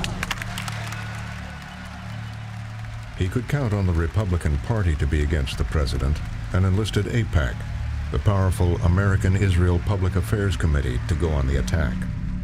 For him to go on such a tear and denounce it and line AIPAC up to spend $20 million to try to defeat it is a huge mistake. If he loses, the president will have shown that he can stand up to Israel and the vaunted Israeli lobby, and that will be a lesson for a long time. I want to thank you all for being here today. I know that my speech has been the subject of much controversy. A large number of Democrats boycotted the speech, choosing to stand by the president. You have this great drama of American politics. You have the drama of a Republican Congress who almost seems to want to have Bibi Netanyahu as its leader rather than Barack Obama. Today, the Jewish people face another attempt by yet another Persian potentate to destroy us. I think this is for him the fight of his life. He's no longer rational about it. A rational Prime Minister of Israel, understanding the importance of the U.S.-Israel relationship, would not confront the president on the most important agreement that he's managed to negotiate in his presidency. We must all stand together to stop Iran's march of conquest, subjugation, and terror. It was rhetoric he had perfected over decades, delivered to a receptive crowd. 26 standing ovations. But in the end, it would not be enough. May God bless the state of Israel, and may God bless the United States of America. Without the Democrats, the Republicans alone could not stop the deal. On the one issue he cared most about, Netanyahu would fail. If, God forbid, it goes bad, in 10 years' time or 20 years, I think that we will all go back to these years, from 2009 to 2015. And we will be deeply saddened by the fact that there wasn't the ability to rise to the challenge, to work together, to get over the bad blood, to get over the mistrust. There's been yet another attack in the violence between Israelis and Palestinians. In an upsurge in violence in occupied territory and in Israel itself. In the months that followed, violence returned to Israel and the Palestinian territories. Once again pushed tensions between Israelis and Palestinians to a boiling point. You do not have an Israeli or Palestinian leader right now, or an American president, frankly, who's prepared to pay the price of what it would take to lay the basis for a conflict-ending agreement of the Israeli-Palestinian conflict. No place is safe. Every bus station, every street corner is the scene of potential attack. The president who had sought to bridge differences can do little now but watch as the conflict continues. And they're just the latest victims in a wave of violence. The great dream he has when he comes into office that he'll be the president who finally solves this, he basically tosses that aside, and he admits it. He thought that if he simply sat people down at a table that they would be reasonable and that they could figure this out, and that was just obviously not going to be the case. Israeli officials are stepping up security measures. Netanyahu had promised Israelis security through strength, Soldiers are now on patrol, setting up. but still presides over a fearful country, uncertain about its future. It was so needed that the President of the United States and the Prime Minister of Israel will work together in an intimate way. The peace process has been dead now for more than a year. The fact that this never happened, that it was all bitterness and suspicion and political boxing, it's a very sad chapter of history.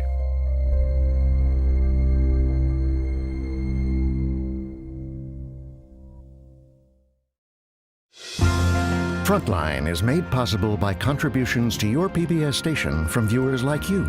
Thank you. And by the Corporation for Public Broadcasting. Major support for Frontline is provided by the John D. and Catherine T. MacArthur Foundation, committed to building a more just, verdant, and peaceful world. More information is available at macfound.org. Additional support is provided by the Park Foundation, dedicated to heightening public awareness of critical issues. The John and Helen Glessner Family Trust, supporting trustworthy journalism that informs and inspires. The Ford Foundation, working with visionaries on the front lines of social change worldwide at fordfoundation.org. The Wincoat Foundation. And by the Frontline Journalism Fund, with major support from John and Joanne Hagler.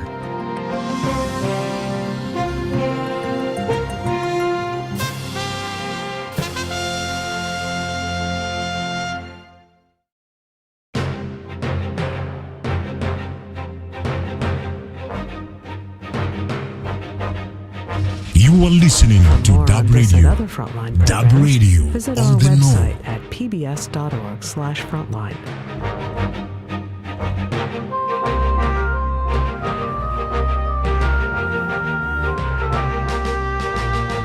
Frontline's Netanyahu at War is available on DVD. To order, visit shoppbs.org or call 1-800-PLAY-PBS.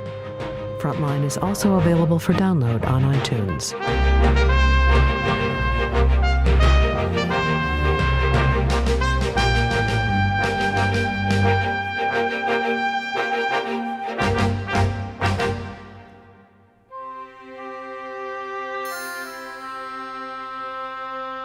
You are listening to Dub Radio. Dub Radio on the know. On the plains of Nandi Hills, the waters of Lake Victoria, Dub Radio, we are closing in. I'm Nick Schifrin. Welcome to China, Power and Prosperity, PBS NewsHour's in-depth look at the emerging superpower. With the support of the Pulitzer Center, we start at the top by examining the strongest Chinese leader in more than 50 years. In Beijing's Great Hall of the people clap in unison for one man. Xi Jinping, Communist Party General Secretary, Commander-in-Chief, President of the People's Republic of China, says he's making China great again. The Chinese nation has achieved a tremendous transformation. It has stood up, grown rich, and is becoming strong. It has come to embrace the brilliant prospects of rejuvenation. It's October 2017, and Xi tells party leaders one of his core beliefs, China's destiny, is to reclaim a central role in the world. The banner of socialism with Chinese characteristics is now flying high and proud. It offers Chinese wisdom and a Chinese approach to solving the problems facing mankind. Not since Mao Zedong, Communist China's founding father, has a Chinese leader suggested so clearly the world could emulate China. Not since Mao has China had a leader as powerful as Xi Jinping. If what the party leader says is the Bible, the scholars who decipher it study here. The National Communist Party School flies the party flag and teaches the party's version of China, united across 55 minority groups and the torchbearer of the communist flame. Professor Han Chun-Xiang says Xi inherits that legacy and is now China's indispensable leader. The country's development needs Xi Jinping, and people's happiness needs Xi Jinping. If China wants to become a big, strong country, it will need Xi Jinping. Xi says his work starts at home. His goal is to double China's GDP and per capita income. He says he wants to increase the prosperity many Chinese already enjoy and now expect, and reduce poverty. Now in the Xi Jinping era, China has developed. Xi is dealing with making China great and strong. And that strength is also the military. Xi calls for China to, quote, stand tall in the East. He evokes memories of the Middle Kingdom, a term to describe China's centuries-long role as an international power. Xi has dramatically modernized China's army, navy, and air force, and opened up China's first overseas base. And most controversially, China claims almost all of the South China Sea and has created military outposts, flouting U.S. objections and international law. Xi Jinping's China flexes that muscular foreign policy on the world stage and the silver screen. Wolf Warrior 2 is China's highest-grossing film of all time. Star and director Wu Jing plays Long Feng, a special operations forces soldier who wins the day for the Chinese military. Chinese won! When he's no longer a soldier, trouble comes to him. He becomes a rogue hero, launching a seeming suicide mission against the bad guys and teaming up with fellow Chinese to save the day again.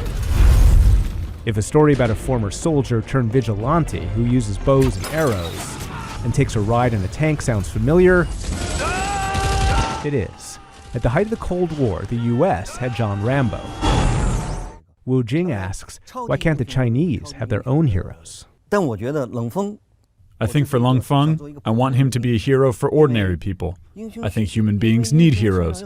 There are many qualities in a hero, like bravery, selflessness, and dedication. Pass me the flag. It's more than dedication to China. The good guys are the Chinese military. The bad guy, welcome to Africa, son, is a violence-loving colonialist American. People like you will always be inferior to people like me. That's history. The film has made Wu Jing rich and famous. He says the film's nationalism is a product of the country's progress under Xi Jinping. In Chinese modern history, China has been bullied for a long time. When we are rich, our country can protect us. When we feel like we are in danger, we will be protected by our country, not like before. But Xi Jinping isn't only about protecting the people. He protects and restores the prominence of the Communist Party. Xi has reasserted the party into people's lives and private businesses. Can you describe these awards? Hong Chang works for the medical and high-tech company Tidal Star, but her main job is to lead the company's Communist Party committee. She shows off her party awards. This is for one of the service brands we acquired, being in the top 10 of all service brands. Employees meet in Tidal Star's party room, where Xi Jinping thought is written on the wall, and Hong ensures this private company adheres to party teaching. Today we're going to study an article. Please open the app, Study Xi, Strengthen China. Under Xi, the party's primacy has increased and targeted the youngest party members. Employees are encouraged by the company to use the Study Xi, Strengthen China app to read about Xi and party leaders and take quizzes. And Hong ensures the company's vision aligns with the party's. It not only leads our company in long-term development, the app offers our company inspiration. For a while, that inspiration came from Xi himself. Last year, there was a primetime TV show studying Xi in the new era. A robot from a future rejuvenated China challenges contestants on how much Xi Jinping thought they can memorize. The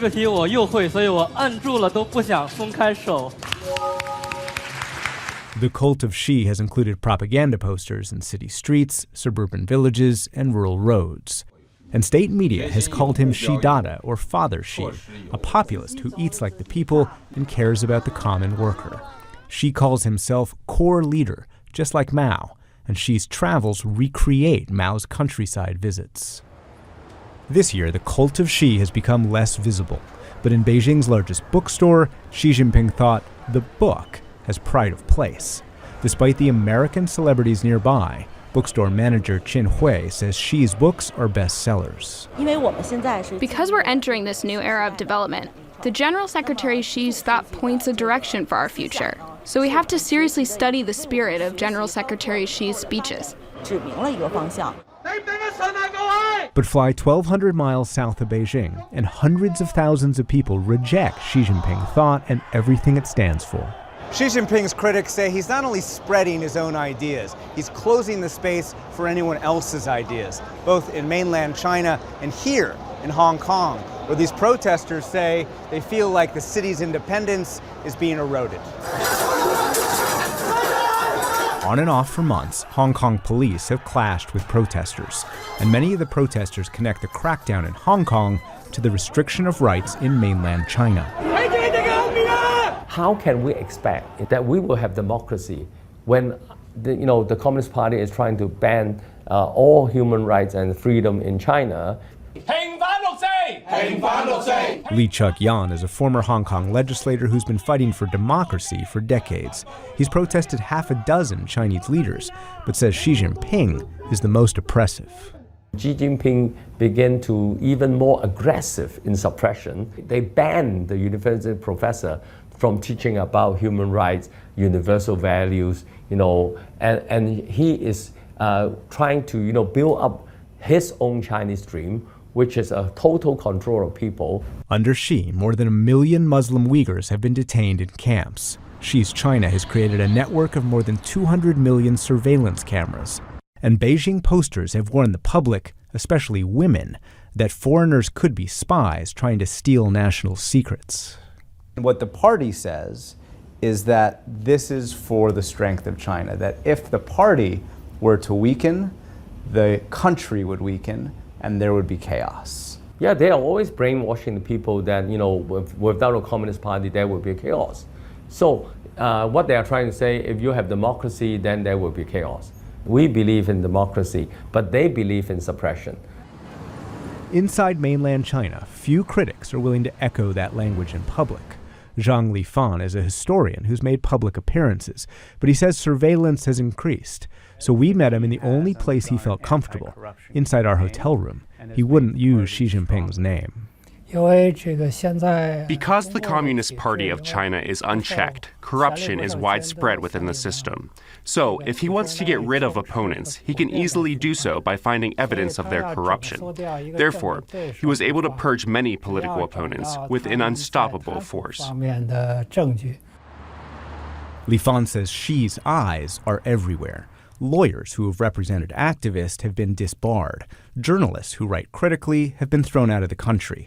And as many as 2 million party members have been investigated for corruption. Xi has replaced collective leadership with centralized authority. The current leader has changed everything. He first canceled the term limit of the country's presidency, and then re-raised the idea that the party leads everything. As a result, some of the achievements of the political reforms of the 1980s no longer exist. Xi's reversing those reforms, launched by predecessor Deng Xiaoping, is a topic even Xi's allies avoid. Deng talked about there shouldn't be excessive concentration or leadership by one person. Xi has removed term limits. Why has he done that? This is not a problem yet, not the right time to talk about it. Why are the needs of the country so great that Xi Jinping needs more time? It's not the time to answer this question. And then he says to our off-camera government minder, this is a very sensitive issue. Xi and China face headwinds, both home and abroad. But for the first time in modern history, the U.S. is confronted with an increasingly assertive rising superpower that's integrated with the U.S. economy. And as the U.S. puts America first, China is led by a man who believes the future of the world has China at the center. And a major part of China's future, President Xi's Belt and Road Initiative, the most expensive infrastructure project in history. Chinese companies are building roads, pipelines, and railroads around the world, but they're also building Chinese influence. In the middle of West Java, Indonesia, fishermen drop nets from bamboo poles, and a tea plantation fills rolling hills that lead to a major highway in Indonesia's fourth largest city. Here on the outskirts of Bandung, the commuter train is old and slow. But now, cutting through the hills that lead to Indonesia's capital, Jakarta, there's a tunnel for a high-speed train, and the engineers and managers who lead this $6 billion project are Chinese. They construct railway that will carry the fastest train in southern Asia, able to travel 215 miles an hour. Xiao Songxin leads the consortium of Indonesian and Chinese companies building the railroad. The two countries' companies can complement each other, support each other, and develop together. It's fundamentally a win-win project.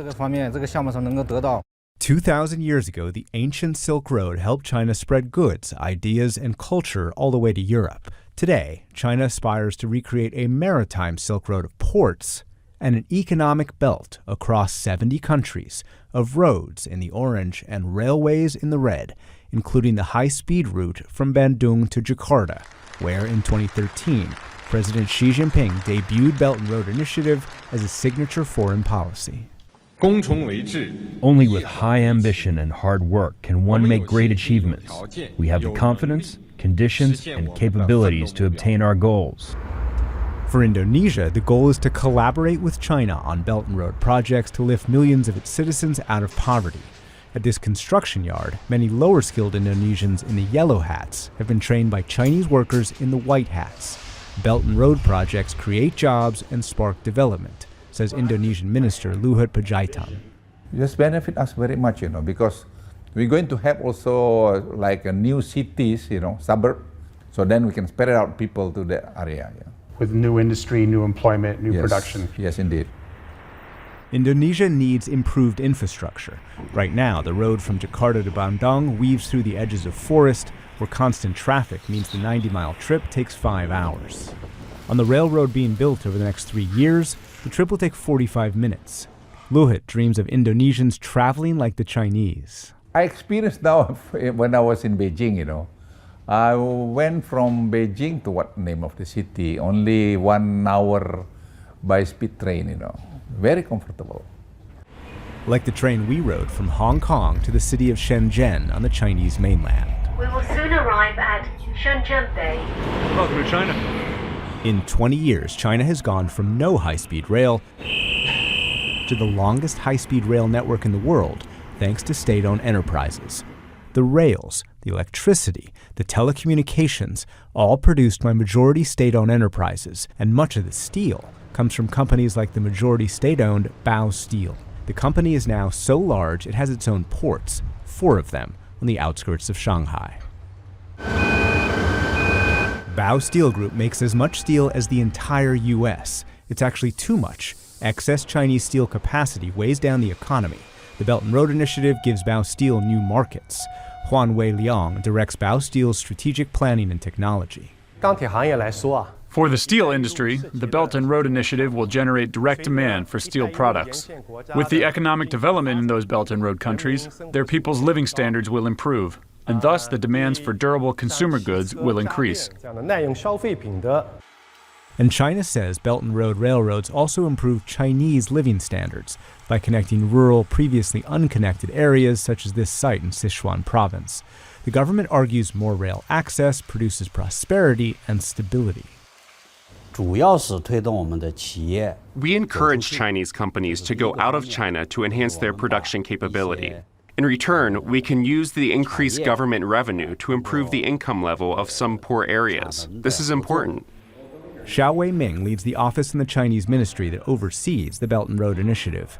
He describes the initiative as helping China to develop internally and expand externally. China has entered a new era. The Belt and Road Initiative is the banner of China's new round of reform and opening up, as well as a general plan of economic cooperation with foreign countries. But for some countries, that cooperation led to a loss of control. In Kunantan, Malaysia, a state-owned Chinese developer was building this industrial park and port, but the construction is frozen, stopped by an unlikely critic. China is a big power now, and big powers normally want to expand their influence. Mahathir Mohamad served as Malaysian Prime Minister from 1981 to 2003. He used to describe the U.S. as the colonizer. But last year, at the age of 92, he came out of retirement and was re-elected. His opponent was accused of siphoning off Chinese money connected to Belt and Road contracts. Mahathir called China the new colonizer and Belt and Road projects predatory. Everything is imported, mostly from China. Workers were from China. All the parts and the material were from China. And the payment for the contract were also to be made in China. That means that Malaysia doesn't get any benefit at all.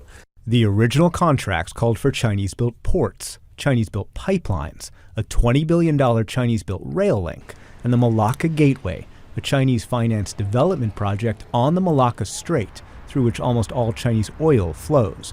Mahathir accused the Chinese of taking advantage of a corrupt government. The whole thing was done in a hurry by the previous government without due regard for the interests of Malaysia. In Belt and Road deals, countries can lose sovereignty and China can gain assets. Sri Lanka had to hand over a port when it couldn't afford debt payments to a Chinese bank. To build this Belt and Road railroad with Chinese loans, Kenya agreed to apply Chinese law inside Kenya and give up East Africa's largest port if it couldn't repay its debts. And to pay for South America's largest dam, Ecuador is selling 80% of its most valuable asset, oil, to China at a discount. Mahathir says he too feared that loss of control. When you start borrowing huge sums of money and asking foreign countries to develop, and then you cannot pay, then obviously you are going to lose that part of the country. That warning has been echoed by the United States' most senior officials. We don't drown our partners in sea of debt. We don't coerce or compromise your independence. The United States deals openly, fairly. We do not offer a constricting belt or a one-way road. The U.S. argues China's version of Belt and Road fosters corruption. The state-owned China Communications Construction Company alone has been accused of bribery across 4 countries. The U.S. also warns China's ports could one day host Chinese warships. Last year, Secretary of State Mike Pompeo warned that could lead to a Chinese empire. When China shows up with bribes to senior leaders in countries in exchange for infrastructure projects, then this idea of a treasury-run empire build is something that I think would be bad for each of those countries and certainly presents risk to American interests. The United States government describes the Belt and Road Initiative as a way for Chinese to exert control and to increase Chinese power around the world. We Chinese do not have what you call ambition or a grand vision to change the world order. We only want to promote more economic cooperation. What's your response to that criticism? That the Belt and Road Initiative contracts are debt traps and aren't transparent? Chinese companies won the bidding, and other foreign companies did not win. And the reason is simple. Foreign companies and workers are not as hardworking as the Chinese. But don't those Chinese companies get advantages, not because they're just hard workers, but because they're protected by the Chinese state? I cannot say it's the Chinese government's support. China's financial institutions will provide financing only if they deem the projects are profitable. We do not make investments blindly. We Chinese are not stupid. And some of the countries with Belt and Road investments say they're not stupid either. Malaysia renegotiated with China, and in late July, the construction of the rail link restarted in a joint Malaysian-Chinese ceremony. China agreed to reduce the price tag for construction by 30% and allow more Malaysian workers. They are willing to listen to our views, and in the end, they accommodated our problems. U.S. officials say they're trying to develop an alternative. The leaders of a new $60 billion agency that launched in October have been visiting countries where China is investing. The U.S. is pitching public-private deals to counter Belt and Road investments. And the U.S. advocates Japanese investment as an alternative. Japan built Jakarta's local subway, but the Chinese deals are better. Indonesian Minister Luhut told the Japanese. And I said to them, okay, look, your term on the, on the previous project, I think too tight for us. The Chinese offer us now the term much better. And countries who receive Belt and Road investment say the Trump administration is difficult to deal with compared to the Chinese. They've got this Belt and Road Initiative. Does the United States offer anything like that? Never, To reach Washington is very hard, We don't know to whom that they have to talk. In China, we have so many people over there, The U.S. approach is always with a big stick and very little carrot. This has not happened with the Chinese. That's not the Chinese way. But the Chinese way is to increase its presence and find allies all over the world to increase influence. The Belt and Road Initiative is the engine to power that expansion, and it's full speed ahead. The U.S.-China trade war has largely played out as a tariff war, but there are fundamental issues and arguments on both sides. So Katrina Yu and I report together, beginning in China's Silicon Valley, Shenzhen. In Shenzhen's Segi Market, you can buy anything electronic. There are 10 floors of circuit boards, battery-powered children's toys, digital watches, wireless headphones, even Bitcoin mining computers.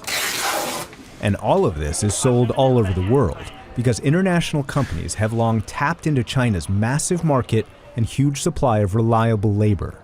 If you have an electronic product that's labeled made in China, the chances are its parts come from here and end up all over the world, including the U.S. For decades, the world's two largest economies, the U.S. and China, have been integrated. But now the Trump administration is trying to change that. And the trade war is not only going to affect American businesses and consumers, but also businesses and consumers here in China. Segi Market has been called the barometer of China's electronics industry. Components and finished products are sourced from super factories all over Shenzhen. More than 60,000 businesses have set up shop here. While they may sell everywhere, this year all eyes are on the U.S. I hope the trade war doesn't continue to get worse. Let's keep a peaceful relationship. Don't raise tariffs because no one wins. All the vendors we spoke to blame President Trump for the trade war. And some say Trump feels threatened by China's success. China's electronics industry is pretty good. Now Trump is just trying to suppress China's development. Though some freely admit to selling copies of US products. I ask her if this is a GoPro. No, it's not a GoPro. GoPro is made abroad and it's very expensive. But this one is cheap and it's similar. How similar, Nick? Well, very similar. The Chinese sports cam looks exactly like the American GoPro.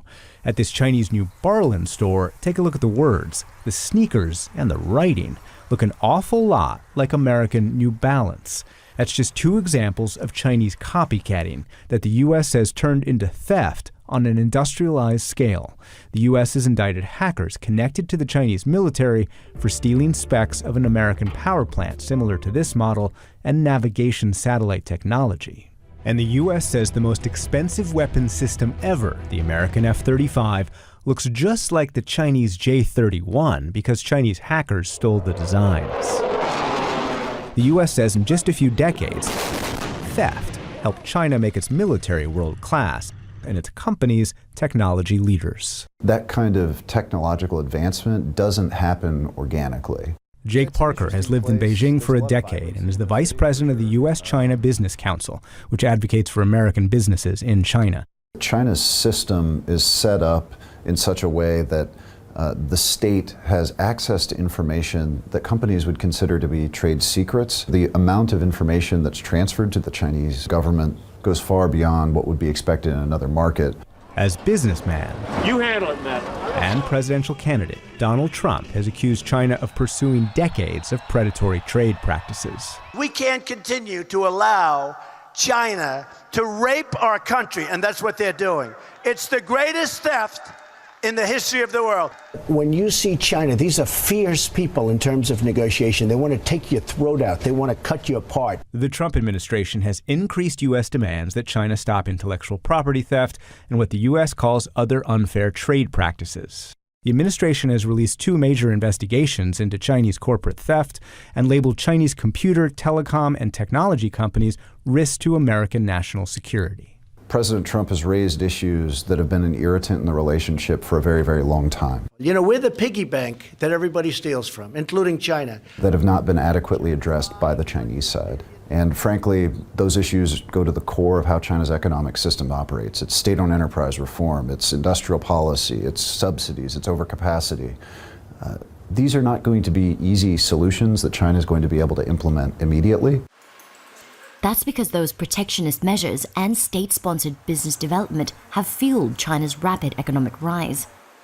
Nowhere is that more obvious than China's artificial intelligence, or AI, industry. In China's northeastern Liaoning province, X-Robot is working on human-like AI robots. China wants to be the global center for AI by 2030, and some in the Trump administration believe China is fast closing the gap on the US's dominance of AI. They can mimic facial expressions, respond to questions,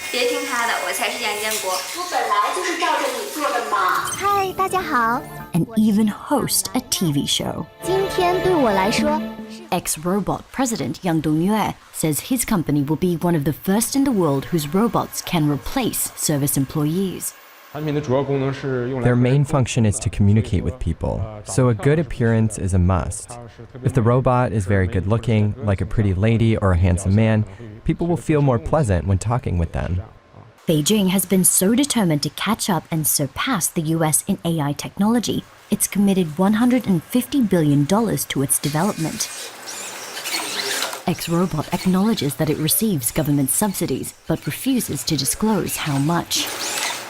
Meanwhile, China accuses the US of investing billions on its own AI technology, like this robotic pack mule that's being funded by Pentagon Research. But Katrina, the U.S. denies that Pentagon spending is a subsidy and complains China's subsidies are into private companies and concealed in every industry, tilting the global playing field in China's favor and violating international trade rules. The Chinese Communist Party has used an arsenal of policies inconsistent with free and fair trade. These policies have built Beijing's manufacturing base at the expense of its competitors, especially the United States of America. China has built its own manufacturing base that provides cheap and efficient labor, and many US businesses use it to maximize profits. Shanghai General Sports is one of the biggest bicycle manufacturers in China. The company produces more than 3 million bikes every year. CEO, Lei Ge, attributes the company's success to building close relationships with his partners abroad, particularly in the US. We work with our partner in the States as a family. That's why we can become so close. That supply chain integration has built up over 30 years, and it means the trade war has hit Shanghai General Sports and many companies in China that sell to the US. Lei has had to let go about 30% of his staff. It doesn't help that China's economic growth has slumped to its lowest level in nearly 3 decades. Oh, well, we hate this. It's just more difficult than ever. Of course, we feel disappointed and we feel upset, but there's nothing we can do. This factory produces up to 13,000 bicycles every day. They're sent to countries such as Australia, Canada, and Japan. But 80% of them are made for the United States. And arrive in this South Carolina factory. We're producing this year about 300,000 bicycles. Arnold Kammler is one of the primary buyers of Shanghai General Sports' parts. He's the chairman and CEO of Kent Bikes, one of the largest bike wholesalers in the U.S. On every bike frame imported from China, Kent has to pay a 36% tariff to U.S. customs. On every tire, it's 30%. When you pay that amount to U.S. Customs, do you therefore increase your prices to your clients? Of course. The bicycle business is a very high volume, but unfortunately for me, a very low profit margin business. And so when we have an increase of that size, we have no choice but to raise prices. And those higher prices have led to a 20% drop in sales since the trade war began. And that's meant Kammler's had to lay off a quarter of his employees. These tariffs are hurting us very badly, but we're a smart company, and so we'll overcome this challenge by sourcing elsewhere over time. And that's exactly what's happening. General Sports will turn this field in Cambodia into a 500,000 square foot factory. Lei says it's an investment he wishes he didn't have to make because he fears labor costs will rise. I prefer stay in China, speak same language, and it's easier to find workers. It may not be good for businesses, but driving companies out of China is music to many in the Trump administration's ears. Some senior advisors want to continue economic integration with China, but others see China as a national security threat and want to separate the two economies. President Trump has vacillated between the camps. In late August, he tweeted, "Our great American companies are hereby ordered to immediately start looking for an alternative to China." But at the G7 in France just 3 days later, he said American companies could still thrive in China. If we make a deal, I'd like to see him stay there and do a great job. On Chinese media, commentators argue President Trump's flip-flops show he's unreliable. You cannot be in a situation where I don't believe what you're saying, and I don't believe you'll carry out even if you do. How can I have a negotiation with you? China has taken steps to ensure it's less vulnerable to Trump's trade war shots, from boosting domestic supplies of soybeans, corn, and cotton, to expanding export markets beyond the US to Africa and South America. With no need for democratic elections and what it calls a higher economic pain threshold, Chinese TV says China can outlast Trump. Anyone who misjudges China will surely pay the price of the Chinese people's steel will.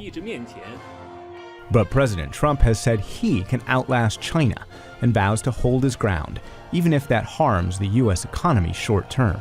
I am doing this whether it's good or bad for your statement about, oh, will we fall into a recession for 2 months, okay? The fact is somebody had to take China on. My life would be a lot easier if I didn't take China on, but I like doing it because I have to do it. Which means U.S.-China cooperation is decreasing and the confrontation is increasing. And the trade war continues as two economies that have been integrated for decades are already drifting apart. For most of the last century, Communist China's planned economy prevented citizens from getting rich. In today's China, a life of luxury is supposed to come second to Communist Party loyalty. But as Katrina Yu reports, that's not stopping China from producing billionaires faster than any other country in the world. Their pacing is precise, their spacing is seamless, and their pores are perfect. This is China's first Butler Academy, and they're practicing the exact vintage pour. Their 6-week course includes centuries-old traditions, but these students aren't being trained to serve old wealth. Their future employers will be members of China's new rich. In communist China, millionaires are being minted faster than anywhere else. They're filling harbors with multi-million-dollar yachts, watching laser light shows at $3,000 a night hotels, and buying luxuries. Sarah Jane Ho knows all about the possibilities and pressures of being wealthy in China. Average price here is probably $1,000 US. Not too expensive at all. The 34-year-old has been called China's millennial Martha Stewart and founded the country's first finishing school. Many of her students are second-generation rich, born in the 80s and 90s, and born into millions. In no other country than China have you had such a great amount of change in such a short amount of time. And now they have so much money that, the last thing they want to do is see their kids go through any kind of hardship. For the kids, a lot of it is about individuality. They want to spend on something that other people don't have. See-through, good for summer. Sarah Jane is an expert on where to shop, what to wear, and where to be seen. At an upmarket Italian restaurant in downtown Shanghai, Sarah Jane shares her Michelin-starred meal with her social media followers. Tastes so good. 这个叫做 rosé wine. 是我特别喜欢吃海胆 sea urchin taco. Lunch costs about $400. That's the equivalent of a monthly middle-income salary. My bad. When you make so much money in such a short amount of time, it actually places a lot of pressure on an individual. There's no old money in China because of historical reasons. A lot of people were very poor. I mean, everybody was very poor up until the 90s. Accumulating wealth in communist China was once considered counter-revolutionary. Mao Zedong came to power in 1949, vowing to eliminate class and abolish capitalism. Affluent families lost their wealth, and many lost their lives as Mao pursued his utopian vision of communism. That vision resulted in the deaths of tens of millions from famine and left almost 90% of the population living in extreme poverty. That all changed in the 1980s, when leader Deng Xiaoping loosened state control over China's economy and permitted private enterprise, reforms which would turn the country into the world's second-largest economy. 40 years later, Chinese cities have become shopping meccas, catering to China's rapidly expanding middle class and upper class. Chinese consumers make up a third of the $1.3 trillion global luxury market, and luxury spending is expected to grow by over 10% this year. It's a trend Tao Liang has in the bag. The 26-year-old is known as Mr. Bags, an entrepreneur and one of the country's top online influencers. He has millions of loyal fans who hang on his every recommendation. During an online campaign last year, his company sold $500,000 worth of bags in just 6 minutes. Definitely, some Chinese girls buy bags because they want big brands. They want people to know they're rich. They want people to know they're tasteful. But nowadays, I think a lot of Chinese women, when they buy bags, they really buy bags because they want to pursue happiness. International brands are working hard to contribute to the happiness and handbag collections of Chinese consumers, but they don't always get it right.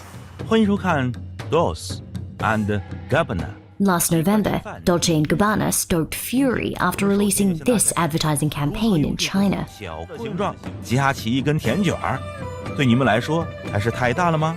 Chinese social media users accuse the brand of reinforcing racist stereotypes. Consumer backlash resulted in Dolce & Gabbana being banned from Chinese online retailers. Versace, Givenchy, and Coach issued apologies after printing T-shirts describing Hong Kong and Taiwan as separate from China. Fallouts with foreign fashion labels have demonstrated the power of China's increasingly wealthy population.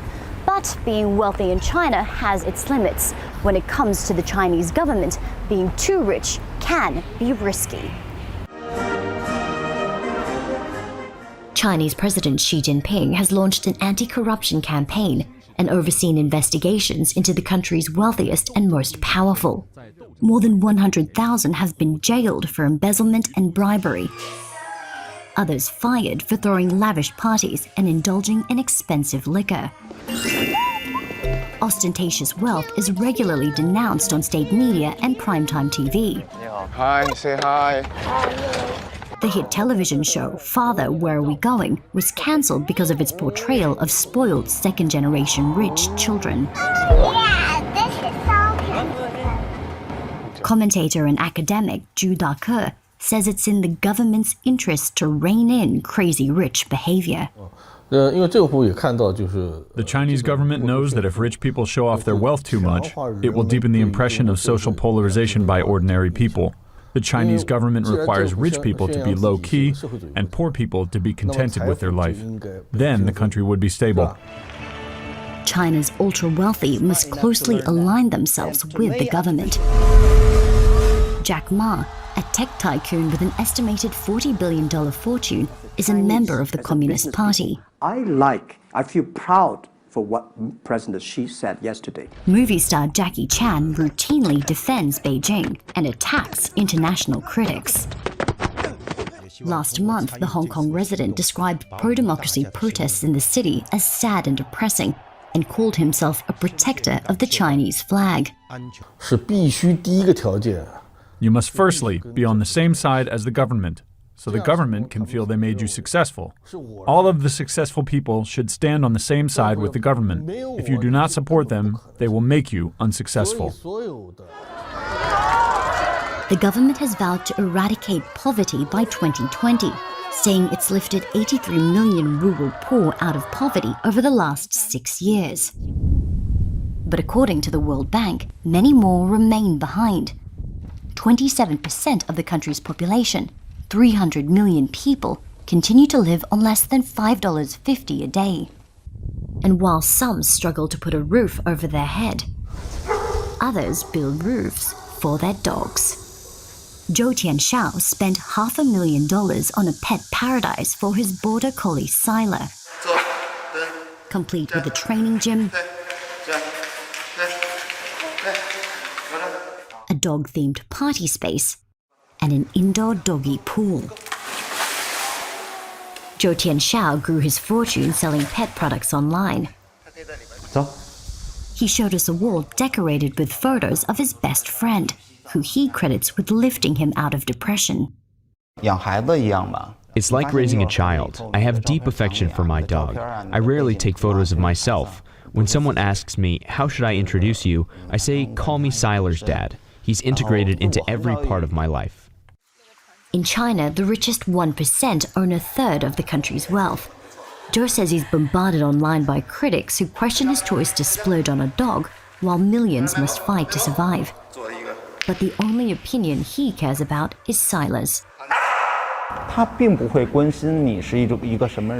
He never cares about who you are or your social status. People think I'm some silver spoon kid wasting my parents' money by giving my dog a life of luxury. That's not true. I've worked hard and experienced challenges. And as the gap between China's rich and poor continues to grow, Zhou refuses to apologize for his lifestyle. It's normal to be criticized. I don't care. Part of the money you earn pays for the criticism you bear. My mind is at peace. In China, it seems there's very little money can't buy. Technology has helped China achieve extraordinary growth and wealth, but critics say it's facilitated a surveillance state. We begin the first of two stories focusing on Chinese technology in a remote area that's becoming more connected. In China's Lipu Mountains, past rolling hillside farms, the remote city of Guilin is nestled into a valley and built along a riverbank that's been inhabited for 10,000 years. Today, this old town is getting older, the population is older, and often needs medical care. The closest hospital is far, so on this day they line up for a mobile clinic on a bus. Visiting specialists have a small room in the back for x-rays. and a nearby room for eye specialists to check for cataracts. In this clinic, everything is electronic, and all the patient records and data feed into a single phone application. It's made by the company Ping An, and the app is called Good Doctor. Local doctor Luo Jiangshang says the technology changes everything. Before we had this platform, patients had to go so far away. It was a big burden. Now, with this platform, it saves both money and time. For decades, a country that suffered from widespread rural poverty relied on so-called barefoot doctors to provide remote areas medical care. Today, technology, from medicine to telecommunications to artificial intelligence, is helping transform the country. China is quite unique because it's been a rapidly developing country. So we have very varying, uneven distribution. Technology helps to bridge those gaps and deliver service, particularly in an environment like this. Jessica Tan is the co-CEO of Ping An, who's building towers over Shenzhen, China's Silicon Valley. Ping An boomed financially into the world's second-largest insurance company, but now it's celebrating by turning old insurance into new tech. In September, Ping An unveiled new facial recognition software for drivers. Those markings judge whether she's a good driver and feeds all of her data into Ping An's database. Micro-expression recognition. A separate application uses facial recognition to determine whether Ping An loan applicants are lying about their identity by examining more than 90 distinct expressions. When you're nervous, there are these micro-expressions that people will do. The system identifies abnormal emotions. Verifying the person who they are supposed to be, in most cases, is quite accurate. So I think already better than the human eye. And those human eyes, China's 1.4 billion citizens, are now entering more and more data on their phones. And in China, it's big data. Ping An's healthcare app has 250 million users. Ping An's car accident app that can automatically assess and cost damage has 200 million users. And China has developed so recently, the majority of all of those users have never owned cars or borrowed money or earned a credit score. So to choose loan applicants, Ping An's developed a social credit score based on all of the data users enter into their phones. Having the expertise to change that series of raw information to actually a credit report or score that people trust. So we're able to do that based on your mobile phone bills, your shopping records, right? You do splurge on your spending. If you have a good credit record, you get the loans faster at a cheaper rate. So I think the idea is that there's incentive for people who have nothing to hide to want to share. But in communist China, who decides who has nothing to hide? Like Ping An, the government is now converting data on its citizens into social credit scores. It's called Sharp Eyes, and those eyes are electronic thanks to the world's most advanced surveillance. The 5 most surveilled cities in the world are Chinese. China now has more than 200 million cameras, including at the entrance to an international conference. And cameras use software that recognize not only faces, but also how people walk, and can then track their location as they move. That allows cameras to judge behavior. In Shenzhen, cameras watch this intersection. If people jaywalk, they're publicly shamed when their faces are displayed on the screen. Do you think because that camera is there, more people cross legally? Of course. They're afraid to be seen doing something inappropriate, so they will change their behavior. If you jaywalk, it reduces your credit score. For example, if you cross the red light, your score would be reduced by 2 to 3. Behavior change is exactly what the government wants. And the credit score system is so important, there's even a Communist Party-produced national credit magazine. Wu Xiaoyan is the editor-in-chief. The Chinese system's main purpose is to build a credible society of trust. This system has become an effective measure in our social governance. For example, on the bus, people with regular scores will pay regular price, and people with good scores only pay 80% of that. Rewarding good behavior all across society and punishing bad behavior is enshrined in her magazine.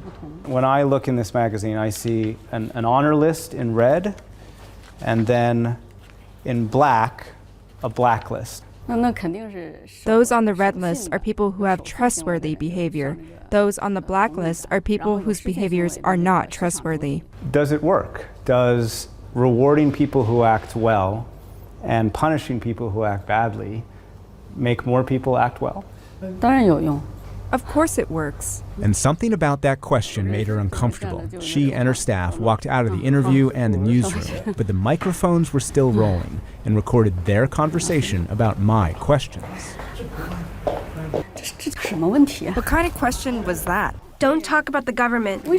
Talk about companies, businesses. We need to be calm. We cannot refuse to be interviewed. Not too rigid or serious. 10 minutes later, she did come back to finish the interview. Everything okay? She said everything was okay, but the government's critics say everything is not okay because they say China's big data is becoming Big Brother. Companies that use the social credit system and the government say the social credit system improves people's behavior. But critics say that the government can use the social credit system to target and penalize anyone who opposes or criticizes the Communist Party. In Hong Kong, protesters say mainland China is exporting a system of surveillance. So when they demonstrate, they climb up ladders and try and cover up the cameras. And protesters also cover up their faces. This 21-year-old and her friends declined to give their names for fear China would punish them. Although I'm wearing a mask, they're like AI tracking down our faces, and maybe they will just use computers and recognize us in maybe just 1 second, and having all our identifications and all our informations. We are scared about it. And protesters fear surveillance goes from cameras to inside their phones. They organize these rallies offline because they believe police hacked into their messaging apps. We are super scared that our personal information will leak out and we'll get caught based on these informations. Protesters' fears are accurate, says Jean-Li Fan, a long-standing critic of the government. He was willing to sit for an interview but refused to be seen with us in public, so he met us in our hotel room. Are you, as a constant critic of the government, under surveillance? Of course. We can feel this surveillance all the time. The Chinese authorities use a network of cameras throughout cities, facial recognition systems, as well as various mobile phone apps to monitor individuals. Surveillance is indeed omnipresent. And that surveillance happens automatically and instantaneously. Every day, Chinese citizens send more than 45 billion messages on WeChat, the country's most popular messaging service. If you type in something sensitive, like a reference to the Tiananmen Square massacre in Mandarin, the recipient never receives it. Sometimes my wife and I suddenly can't contact each other. I noticed that whenever foreign media reporters were trying to set up interviews with me, the police would always show up downstairs. And I've noticed that the police who follow me use the same mobile phones from Huawei. Huawei is a $100 billion phone and technology giant that's the world's largest provider of telecom equipment. U.S. officials describe it as the symbol of high-tech Chinese government suppression and beholden to the Communist Party, alongside fellow telecommunications giant ZTE. As a matter of Chinese law, the Chinese government can rightfully demand access to data flowing through Huawei and ZTE systems.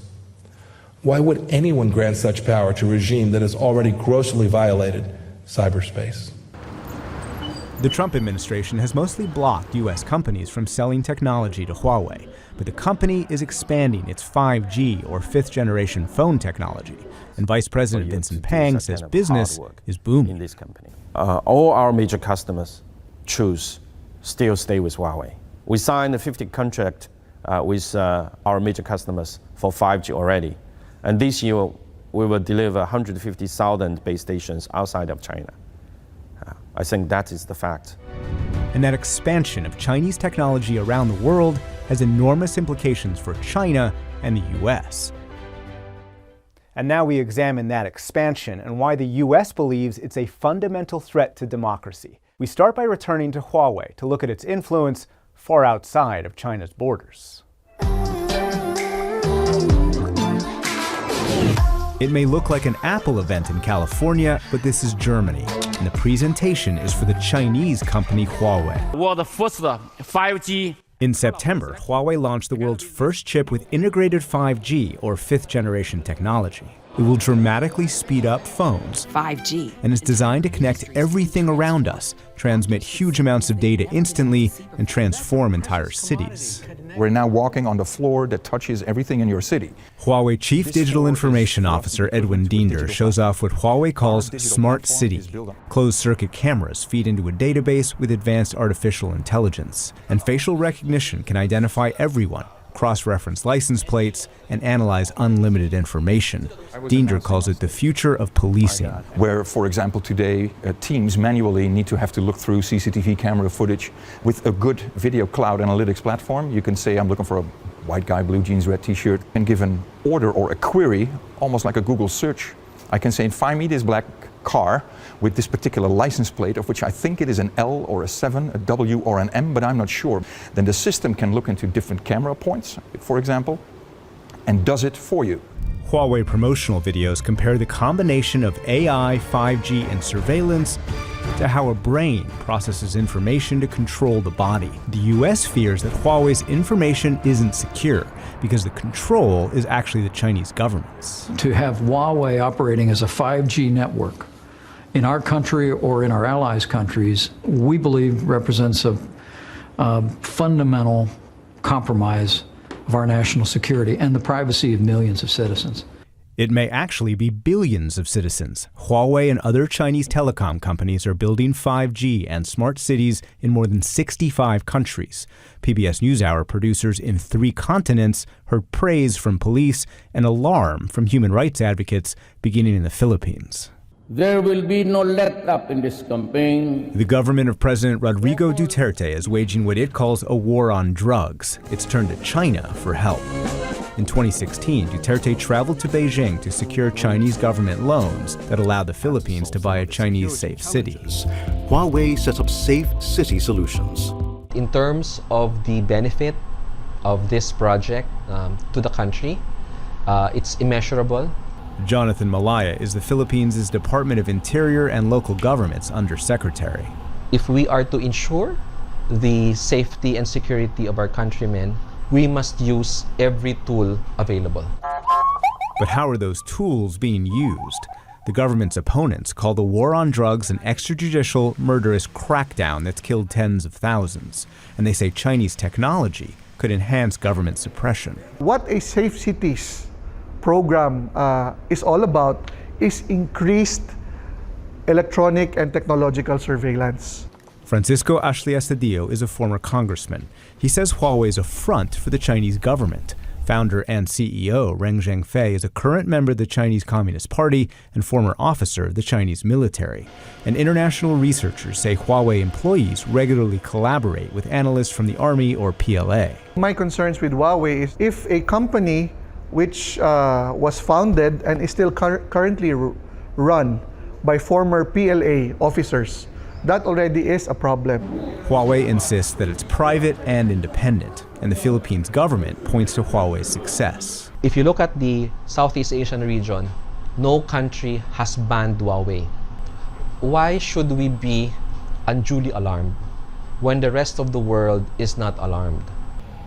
But critics say that misses the point, because Manila's safe city could hand over unlimited data to Chinese companies that must collaborate with the Chinese government. Chinese law says, quote, any organization or citizen shall support, assist, and cooperate with state intelligence work according to law. China has no independent judiciary for companies to appeal. They cannot say no to any request from the Chinese government for such kind of intelligence gathering. We found similar concerns 5,000 miles west in Ethiopia. For more than a decade, Ethiopian and Chinese officials have collaborated to improve Ethiopian infrastructure, including the phone and internet backbone for state-owned Ethio Telecom. Almost $1.6 billion we have an agreement with Huawei. They are implementing the telecom infrastructure. But that infrastructure provides a backdoor for intelligence agencies, says investigative journalist Daniel Berhane. They designed the system in a way the security agencies can parallelly access the internet data and the voice data. Berhane is the editor of a news site and was Ethiopia's first political blogger. He accuses multiple Ethiopian governments of repression and surveillance, but says Chinese technology has allowed this government to better exploit Ethio Telecom to spy on its critics, including journalists. Berhane says he too was targeted by government surveillance and his accounts were hacked. Spy agency used that code and entered my Facebook account. Huawei was an accomplice in setting up the system in a manner. Huawei is doing a business. Why would they care about my political rights and my freedom? That same question was asked by the new government in another country, 8,000 miles further west, Ecuador. ECU 911 coordinates Ecuador's emergency responses and receives a national network of 4,600 surveillance cameras. Juan Zapata is ECU 911's director. La videovigilancia y la tecnología. Video surveillance and technology gives absolute results because they're our eyes without resting. We have saved lives. Former President Rafael Correa built ECU 911 with Chinese technology and Chinese government loans. In 2016, he gave Chinese President Xi Jinping a tour of the center. But the new president, Lenín Moreno, says ECU 911 surveillance wasn't only designed to save lives. It was built with a back door to Ecuador's intelligence agency that allowed ECU 911 surveillance to be weaponized against the government's opponents. The tasks the institution should have exclusively focused on were diversified to a different task, a perverse one, espionage of political opponents, and espionage of citizens they had intentions to harm. This is what that espionage looked like. In this safe neighborhood of the capital Quito, a single camera stands watch and looks right into a specific living room. Retired Colonel Mario Pazmiño was a constant critic of the former government. He says they installed the Chinese-produced camera to keep watch. They choose Chinese companies because China had already developed a monitoring system that allowed them to have control over the activity of the population. Their gift is a Trojan horse, designed to control everything in society. Which brings us back to Shenzhen and the core of the U.S.'s concerns. A White House official talking to me called this authoritarianism in a box. What's your response to that? What do you want me to say? I think it's also liberation in a box. I think it's also city management and being very efficient in daily operations in a box. Some governments are using that to persecute or target their critics. So can this be used for surveillance? Is it being used for surveillance? Well, what you're looking at is an element of intelligent video surveillance, which is common technology that's available worldwide. Like every technology, it can be used in certain ways. Does that concern you, that some of these countries might be using this? Personally, yes, of course.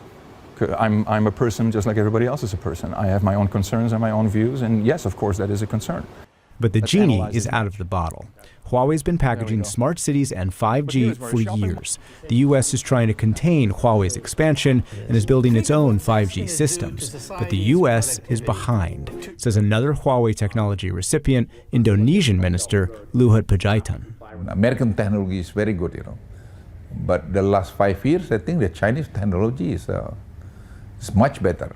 I think to some extent I agree to America about, Trump policy, But I think it's too late to force China to, to follow all American desire. Senior U.S. officials say they're trying to stop Chinese technology before it changes the world. But China's system of surveillance, facial recognition, and exporting safe cities has already changed the world. Another way China's trying to change the world? By making strides in the green economy. China's known more for the pollution it produces than the gas it saves. But it's now the world's largest market for electric cars. And as Katrina Yu reports from Hefei, China, that market is now making domestic and international automakers more green. In one of the world's most advanced factories, a startup is working to ensure the future of electric cars is driven by China. NIO is described as China's Tesla. It produces electric SUVs for environmentally conscious millennials.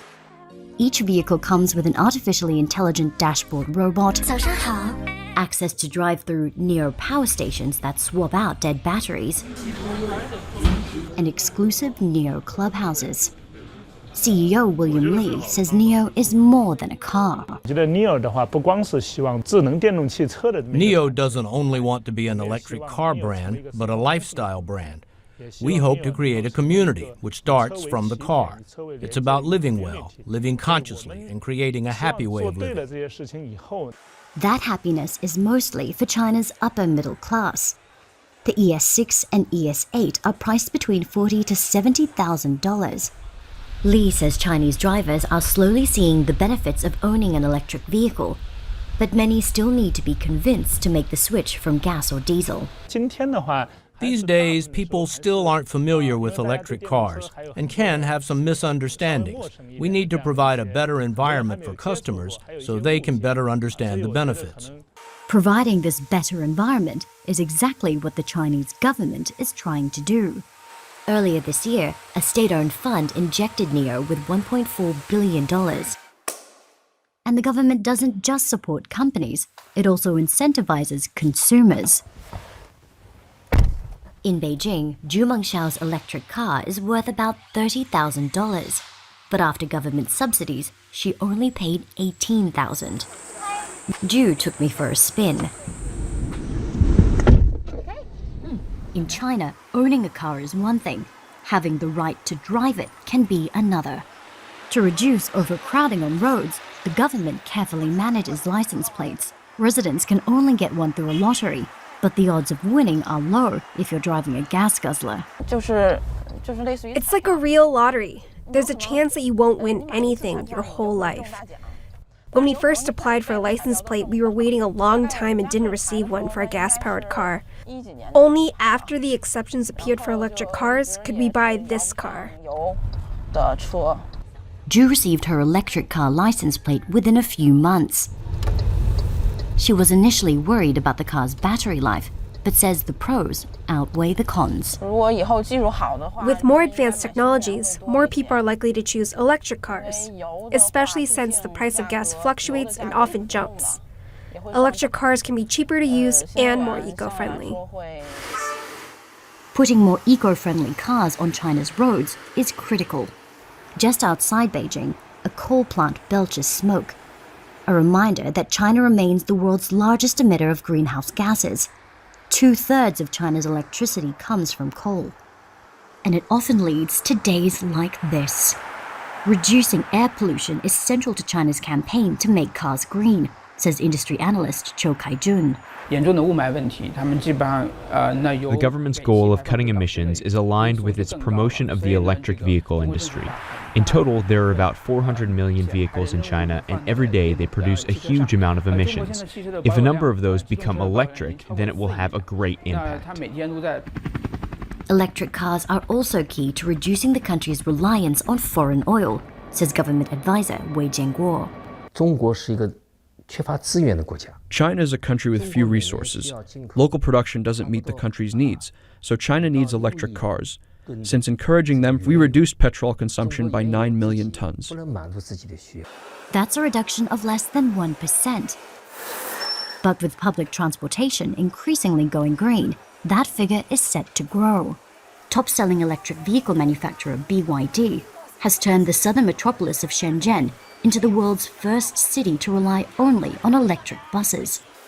Shenzhen alone now operates more electric buses than every city in the world outside of China combined. BYD is also greening the city's taxi fleet. Almost all of the city's 22,000 cabs are electric. But some drivers wish they weren't forced to make the switch. Electric taxi drivers definitely earn less because it takes several hours to recharge the car. Sometimes we have to wait in line. 2 months ago, I waited in line 1 hour or more for a charging station. Then it took me 2 hours to recharge. Those are hours I could have been working. But he has no choice. The central planners of China's government say they're committed to ensuring the electric vehicle market becomes a world leader. This year, China imposed an emissions credit system that requires car manufacturers to reduce emissions below a certain level or pay for credits from other companies. That's an expenditure they want to avoid, so they're being compelled to go more green. And that applies to domestic and international companies.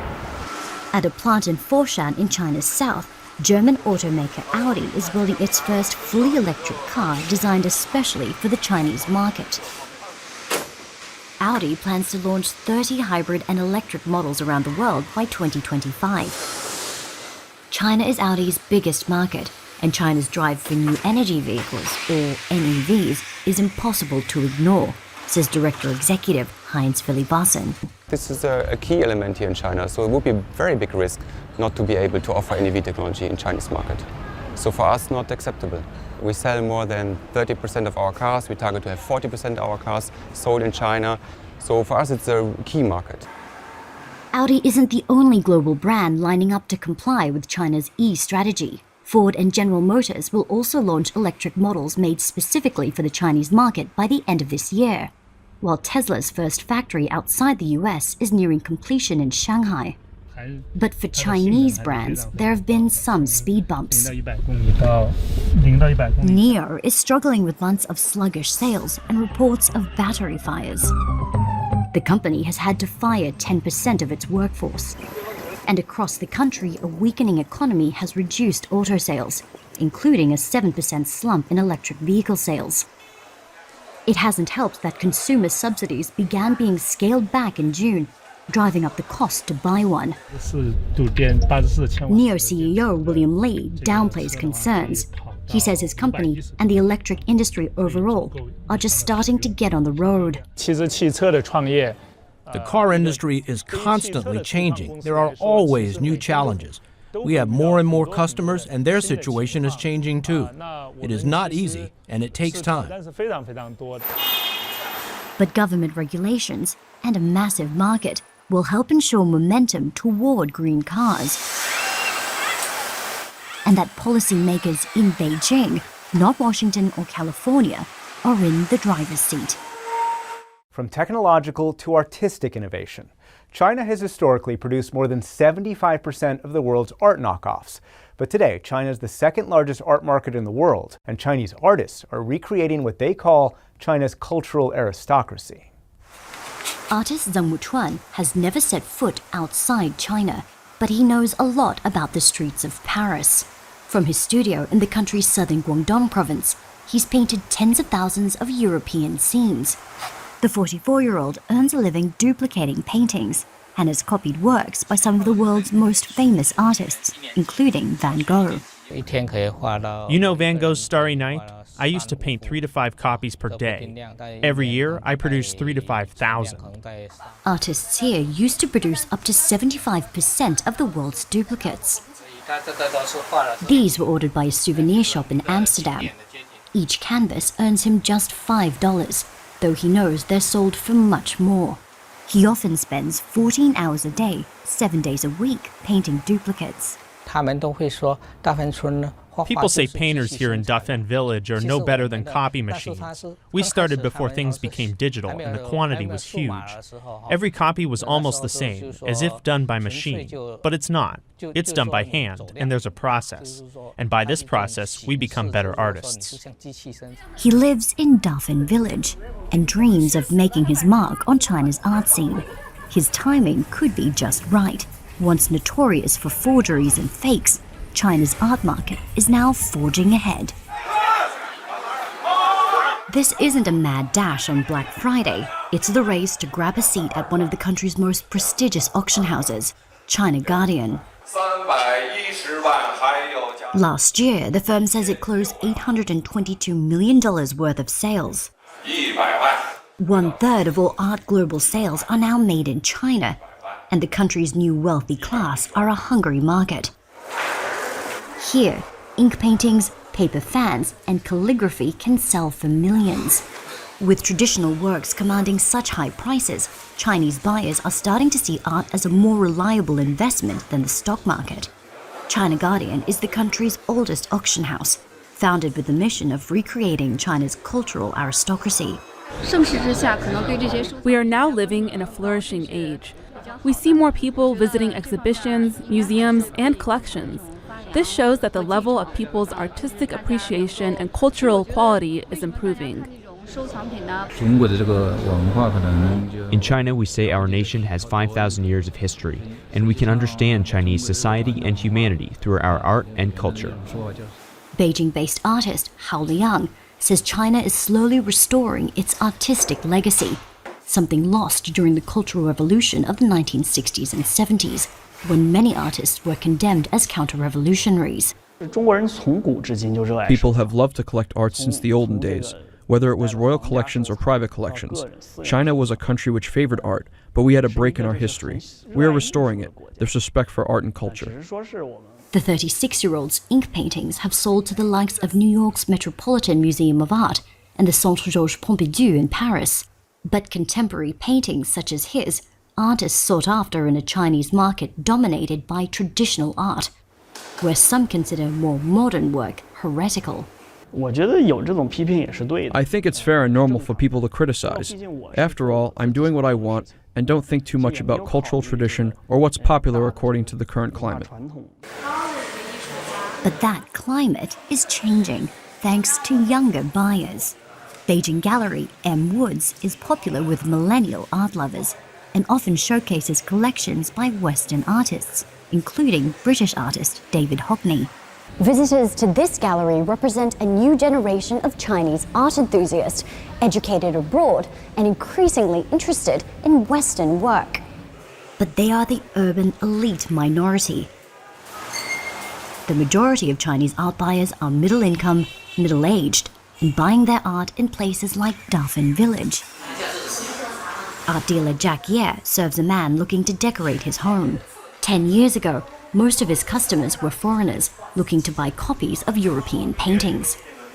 Today, he says they're mostly middle-income Chinese looking to buy original Chinese art.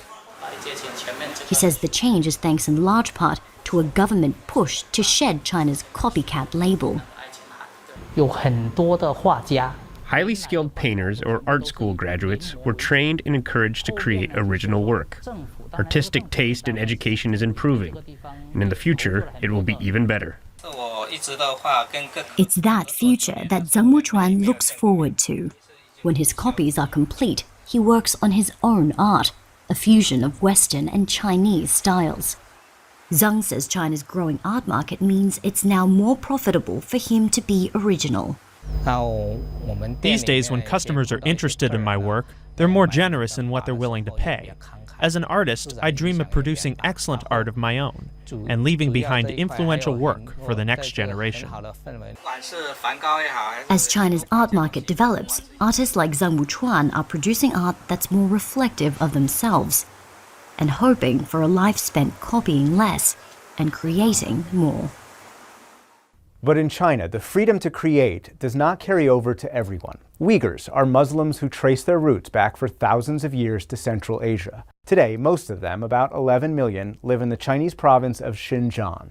They represent less than 1% of a country that is 92% Han Chinese, the ethnicity that China traces back to the Han Empire. The U.S. says the Chinese government has thrown more than 1 million Muslim Uyghurs into camps for what the Chinese say is re-education. Communist China has long persecuted people based on their religion, but survivors of those camps and international researchers say this is different. They describe the largest state-sponsored internment based on religion and ethnicity since Nazi Germany. We begin in a city to which many Uyghurs have fled, Istanbul, Turkey. Istanbul is 2,500 miles from Xinjiang, China. Muslim Uyghurs who live here are free, but their minds are still imprisoned. I never imagined this could happen in the 21st century. Innocent people subjected to cuffs on their hands, shackles, and black hoods over their heads. Gulbahar Jalilova lives alone in a small apartment. The injuries she suffered in Chinese detention 2 years ago have healed, but she hasn't gotten over the memories. I saw them, 14-year-old girls to 80-year-old women. They take them for interrogation. They would come back and their bodies were bruised, their heads swollen. After 3 months, they put a black hood over my head and took me away. Is it still upsetting?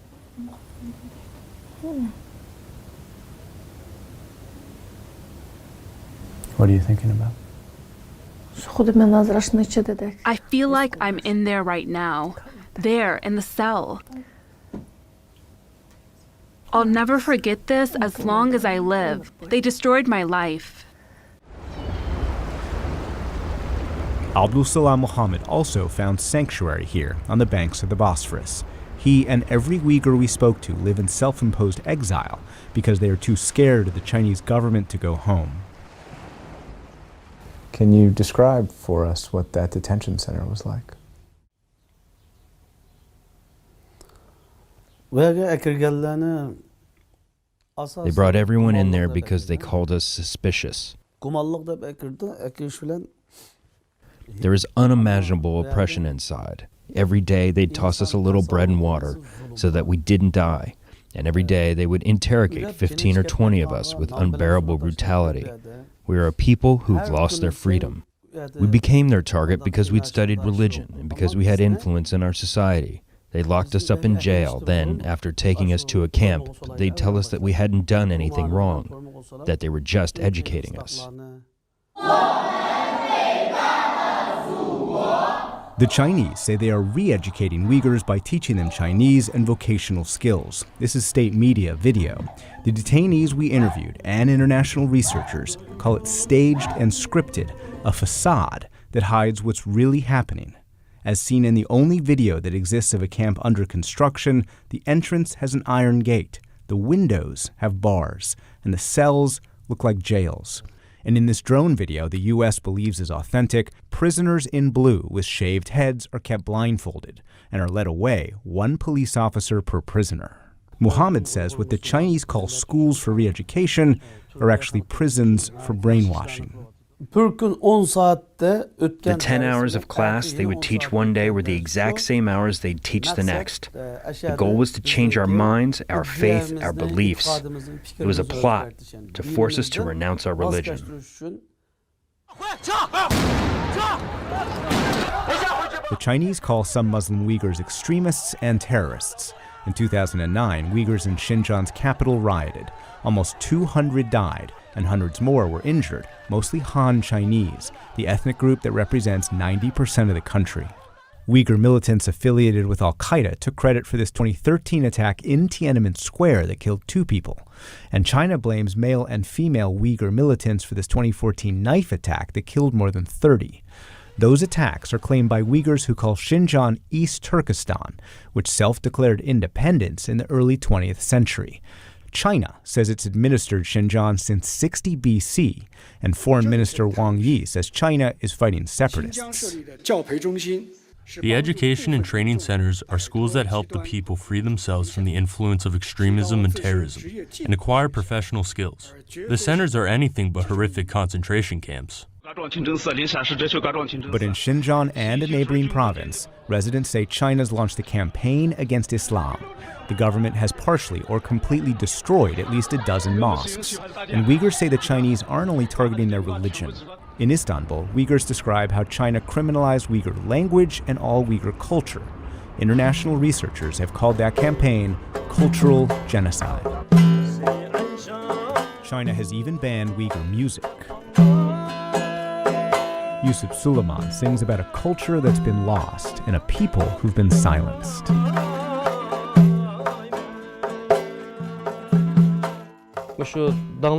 They're disappearing our famous artists, composers, and songwriters before anyone else. They're disappearing our intellectuals. They've burned what they wanted to burn and scrubbed what they wanted to scrub. He gave us photos of all his family members who have disappeared into camps. He hasn't heard from any of them in more than 2 years. The absolute worst thing is that I don't know whether they're dead or alive. Our communication is completely cut off. The attacks on Uyghur culture extend to clothes and the core of a conservative Muslim culture. When's the last time you were able to speak to your wife? Yasin Zunin came here hoping to expand his business and then bring his wife and daughter. But as soon as he left, he says the government kidnapped them and threw them into camps. That was more than 3 years ago. We've been each other's life. I don't feel for anything beside my wife and children. Even when I wake up at 2 in the morning, I check my phone to see if I can find videos of them. One night, he did find something. Photos online of his daughter in a Chinese school, dressed in a Han Chinese costume instead of traditional Uyghur clothes. And a video of his wife and other Uyghur women wearing traditional Chinese makeup and costumes. That's his wife. He calls her a sheep forced to wear the wolf's clothing. They are trying to make us deny our own culture, and they are targeting and assaulting our women. Instead of suffering from this kind of shame, I wanted to just die and be over with everything. If I can't protect my woman, how can I call myself a man?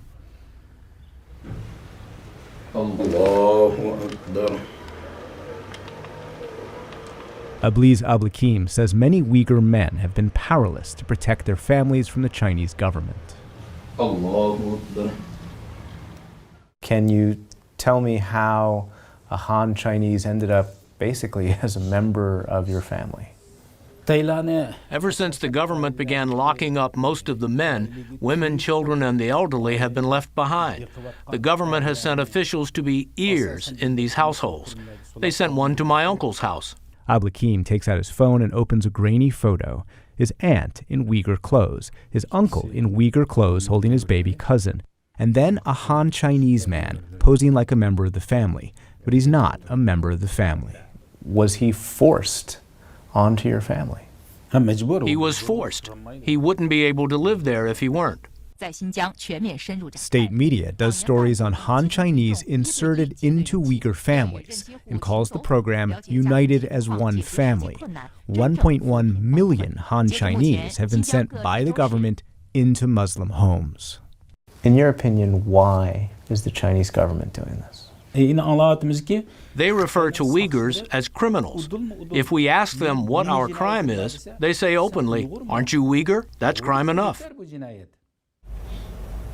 In Xinjiang's capital, a huge statue of Chairman Mao looms over the city. In multiple interviews across China, we heard the same thing: China's fighting terrorism and fake news. Su Ge is a former ambassador and former head of one of the Chinese Foreign Ministry's think tanks. China and the United States, I think that we feel the same about the extremists. We also have this danger of terrorism. The best way to eradicate radicalism is to provide education, to provide development. There have been cases of imprisonment that are on a mass scale, not just of terrorists or suspected terrorists, but actually entire families and entire cities. Oh, well, to us, that's just somebody's trying to write a story about it. Meaning, you think they're fiction? But I would say that if you have only interviewed those people who, for some reasons, who are paid for, somehow. Do you think they're paid to tell these stories? I do not know. I'm only saying that, but they must have a source for income. You ask them, how many policemen have been injured, and just by terrorists? But in the name of pursuing terrorists, international researchers say China turned Xinjiang into an open-air prison.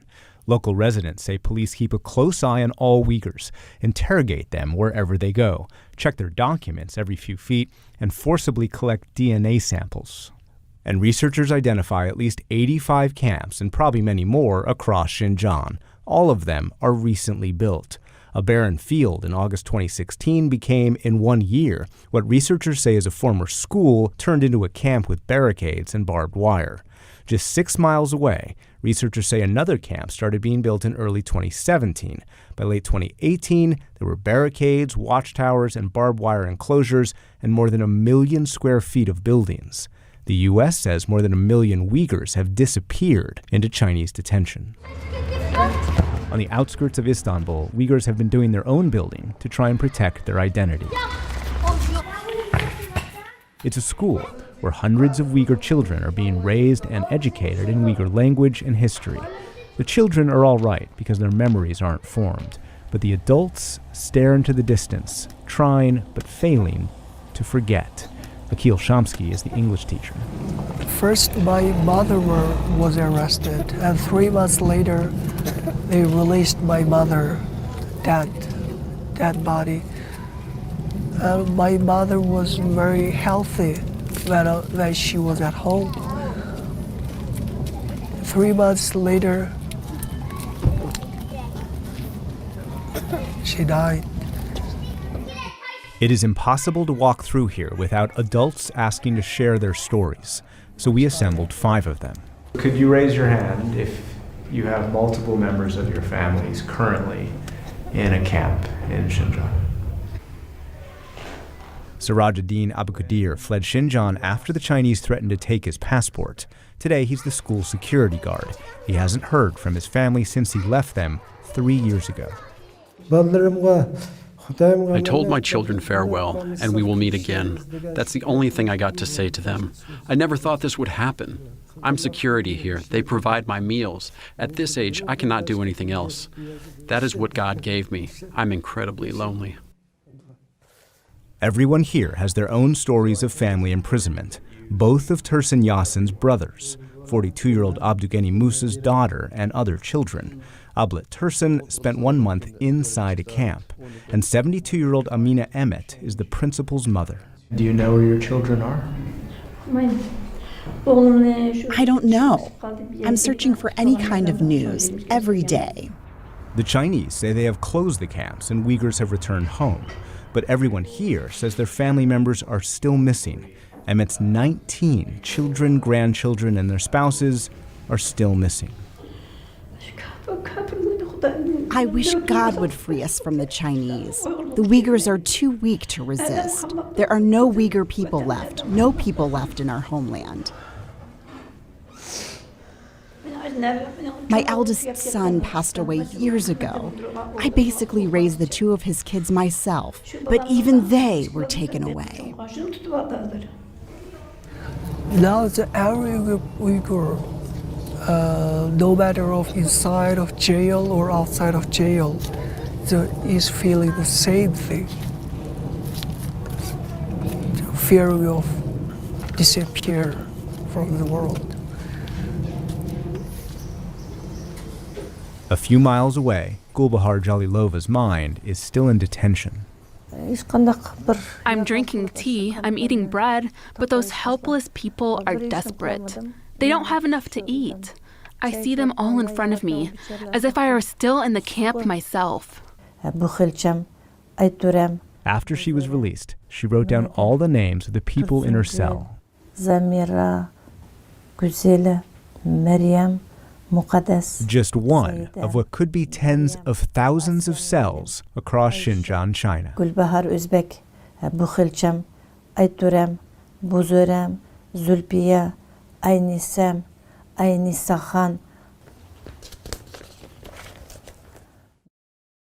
And while Uyghurs fight to maintain their culture, many in Asia's business capital, Hong Kong, are fighting for their voices to be heard. The city is going through its most significant upheaval since the British gave up control more than 20 years ago.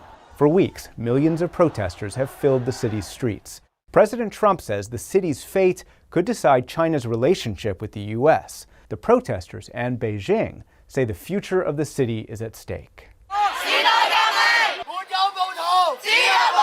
In the shadow of downtown, Hong Kong teenagers spend their weekends denouncing their government. These students say they used to be apolitical, but now they feel they have to fight to save what makes their city unique. In China now, all is controlled by the government. Hong Kong is not like that, right? Now my hope is to save Hong Kong's freedom. Every protester plays a part, and 16-year-old Shum Shums is to give free hugs. She wears a mask that's now been banned by the government and provides only her nickname to hide her identity from Hong Kong authorities she accuses of persecuting protesters instead of improving people's lives. We are teenagers. Now when we grow up, then maybe the government may be more harsh. Maybe there's no any freedom. Hong Kong's Generation Z wants freedom from Beijing so much, they wrote their own national anthem.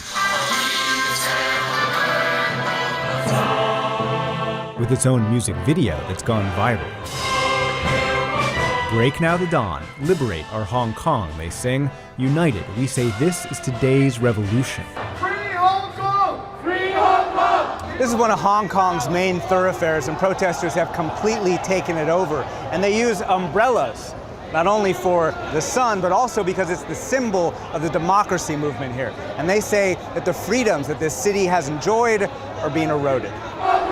They started protesting with a narrow demand: withdrawal of a bill that would allow for the extradition of criminal suspects to mainland China, where they say the judicial system is not independent.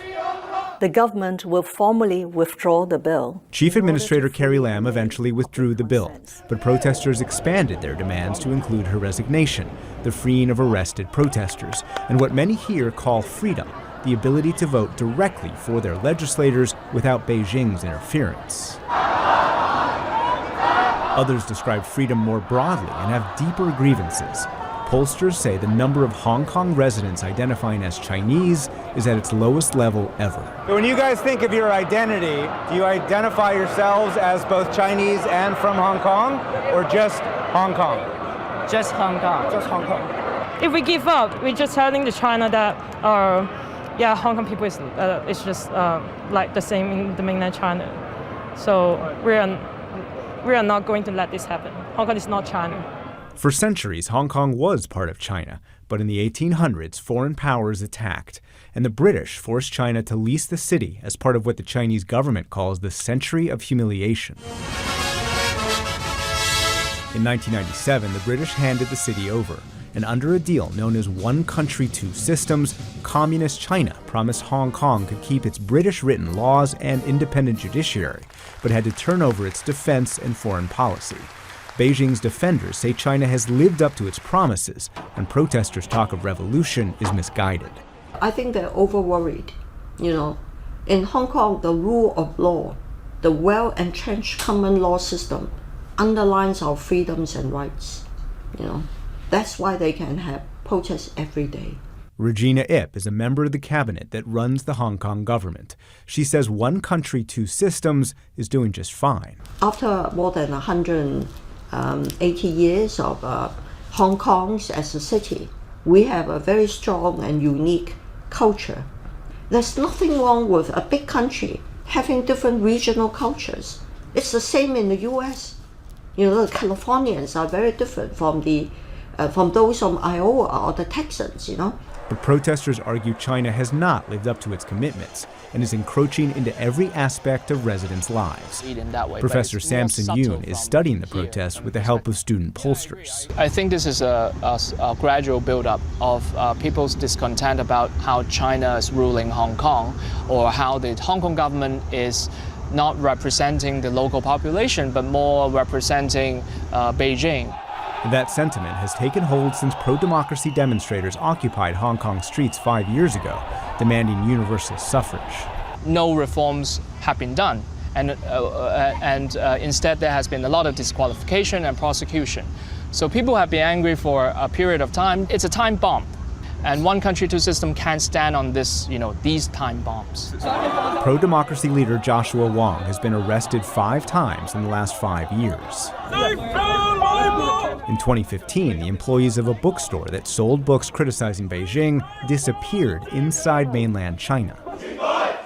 And in 2016 and 2017, under pressure from Beijing, Hong Kong's High Court disqualified elected members of Hong Kong's local government, including the youngest ever member, 23-year-old Nathan Law. At the end of the day, that accumulated anger, the infuriated crowd exploded in this summer and became what we have seen. Law says he was disqualified not because of a proper ruling, but because Beijing was afraid of the younger generation's power.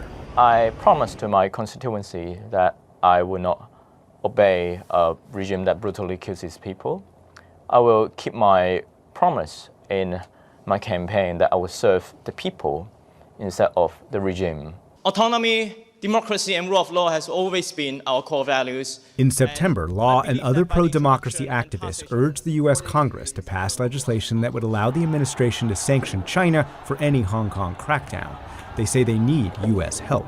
We are at the stage where we have tried all the tactics that we can on the grounds in Hong Kong, but then that's not enough to gain that traction that we need to keep this momentum going on.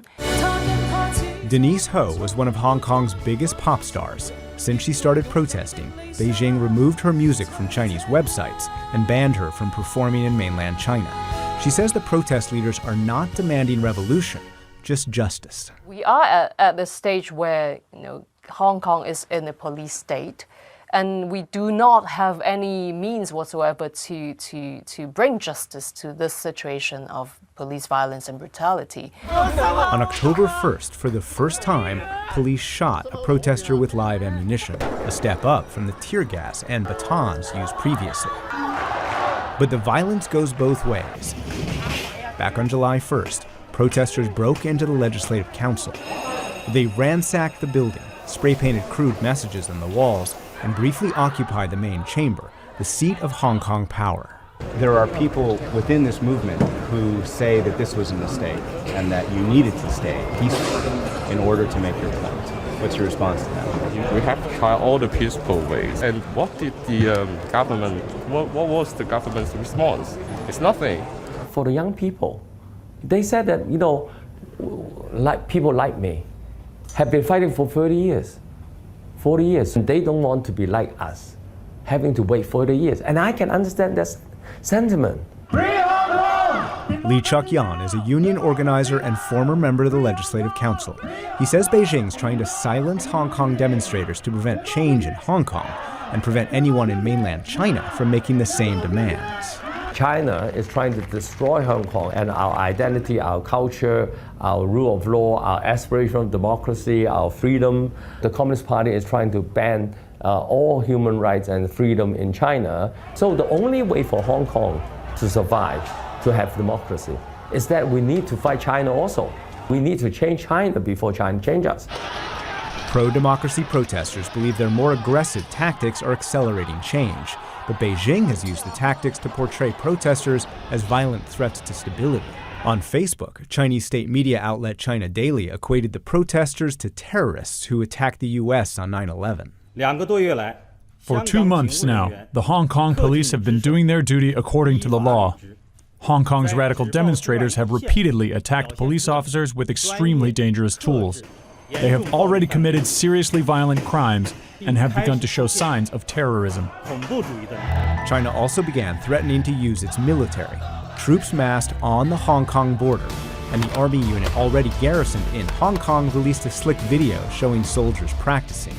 But Beijing knows there's consequences to its relationship with the U.S. if the military intervened, because that's what President Trump has warned. We're also carefully monitoring the situation in Hong Kong. The world fully expects that the Chinese government will honor its binding treaty. How China chooses to handle the situation will say a great deal about its role in the world in the future. Chinese officials say comments like that encourage protesters to become separatists.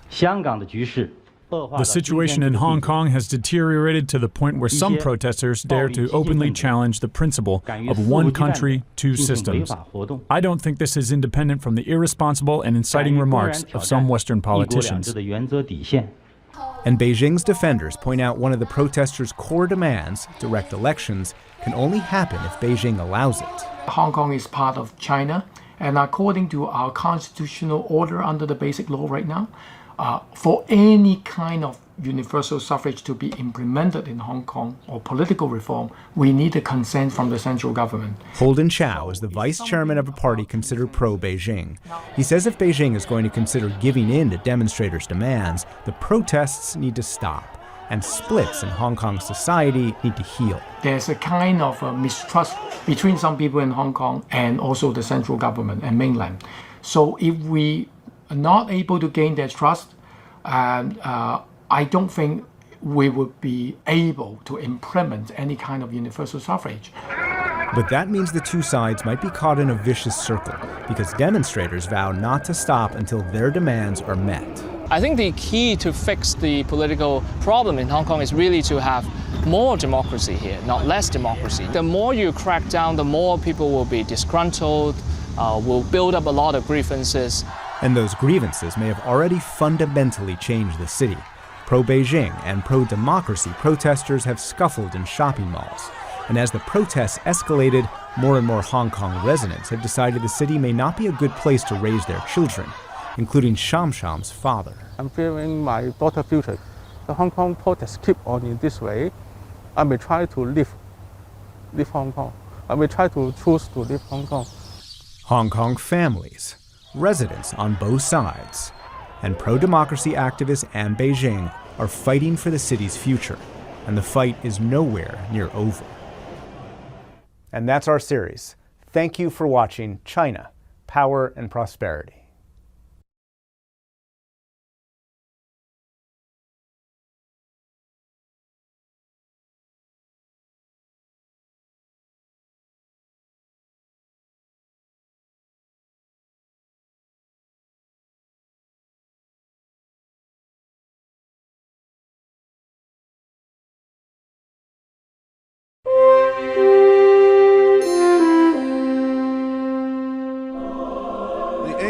Gabriel was sent from God to a city of Galilee named Every Sunday, in every corner of the world, Virgin betrothed to a man whose people gather to hear a story. and the virgin's name was Mary. For more than 2,000 years, that story has been told and retold. And to bear a son. Along the way, each generation has found in its telling its own meaning and interpretation. You shall call his name Jesus. That story of a man called Jesus of Nazareth, a man who became Jesus Christ, was originally told by his first followers and then retold in accounts by later believers in the Gospels. Gospel according to St. Luke. So began the building of a religion. Now it is our turn, with the help of scholars and historians, theologians and archaeologists, to return to that time and use our best efforts to understand that story of a man born in obscurity, in whose name a faith was made.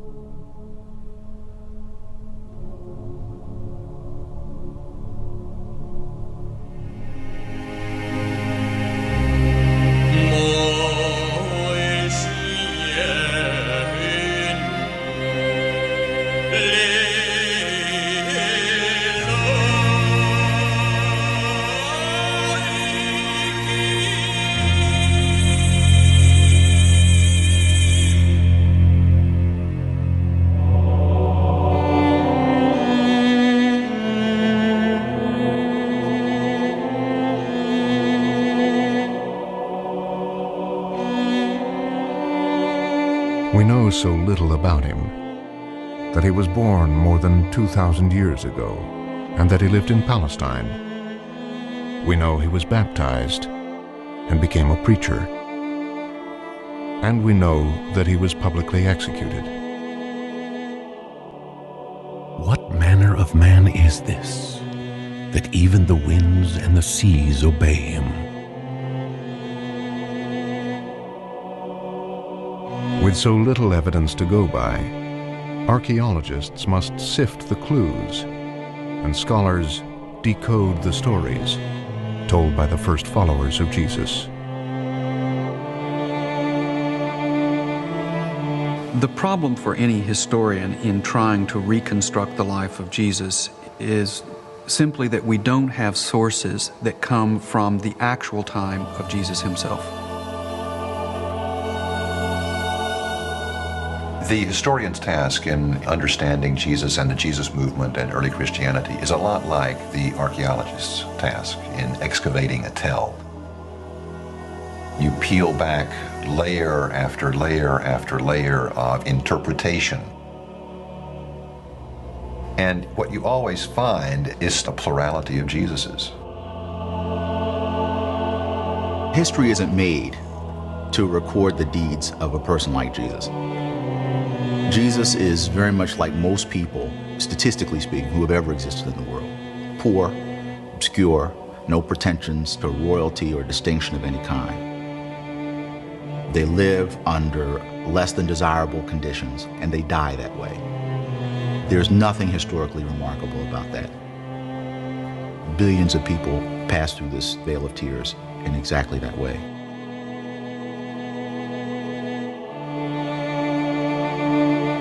We can tell the story by looking at the way the earliest Christians themselves thought about Jesus, by the way they kept his memory alive, by the way that they told the story. Central to the story is the fact that Jesus was born a subject of the Roman Empire.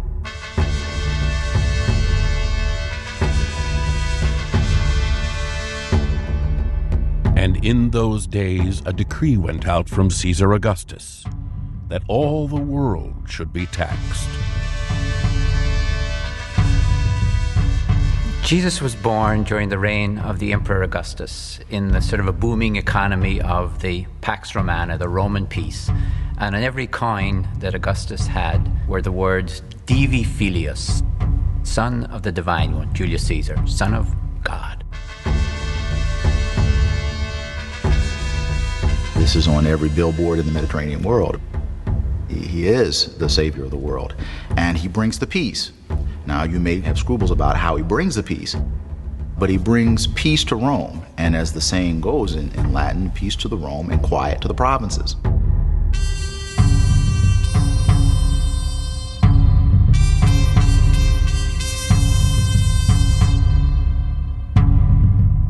This is he, Augustus Caesar, son of a god, who shall restore the golden age and spread his empire.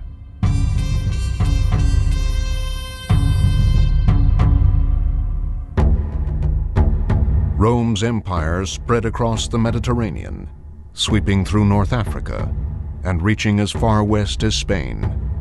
To the east, it encompassed Egypt, Turkey, Greece, and Palestine, where Jesus was born in the Jewish land of Judea, then ruled by King Herod.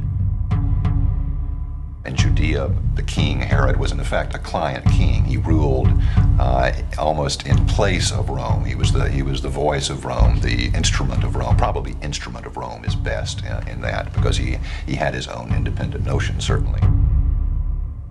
Herod the Great was probably one of the greatest kings of the post-biblical period in Israel, but you wouldn't want your daughter to date him. He was ambitious, brutal, extremely successful. And it is one of the real untold ironies of Jewish history that this man, who's the guy you love to hate in Jewish history, really, leaves the most indelible mark on the face of the land of Israel.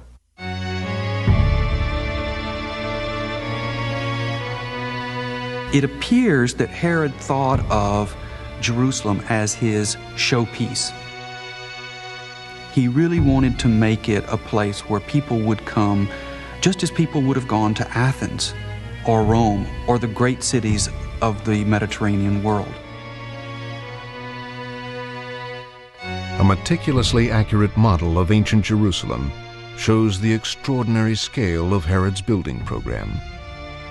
And so when Herod built the city, or helped to rebuild the city, he did so on a monumental scale.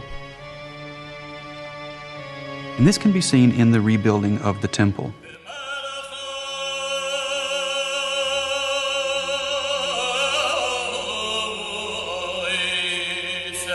We know exactly how Herod rebuilt the temple because detailed descriptions of the architecture have survived.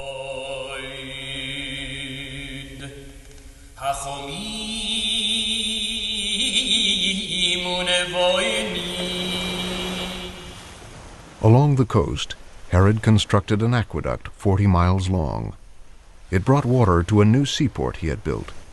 In honor of the Roman Emperor Caesar, Herod named the city Caesarea.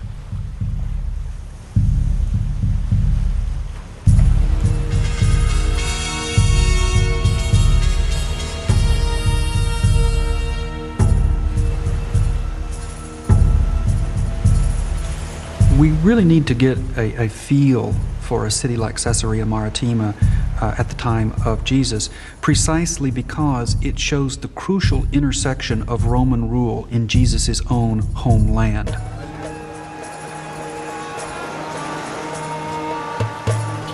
In this thriving seaport, the power of Rome, its culture and commerce, commanded every aspect of daily life. In the middle of the city was a Roman city, complete with the Capitol, temples to the deified Roma, that is the personification of Rome itself. The political reality of the day was of a dominant power overseeing the life on a day-to-day basis.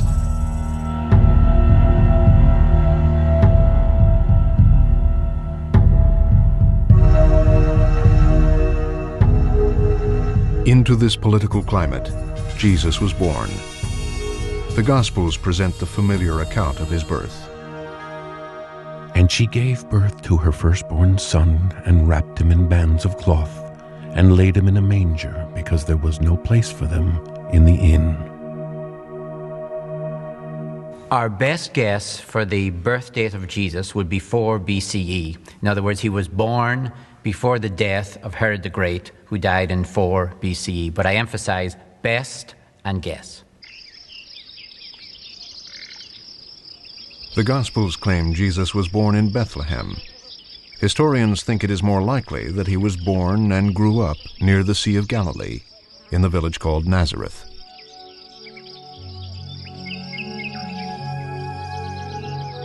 The region was known for being a hotbed of political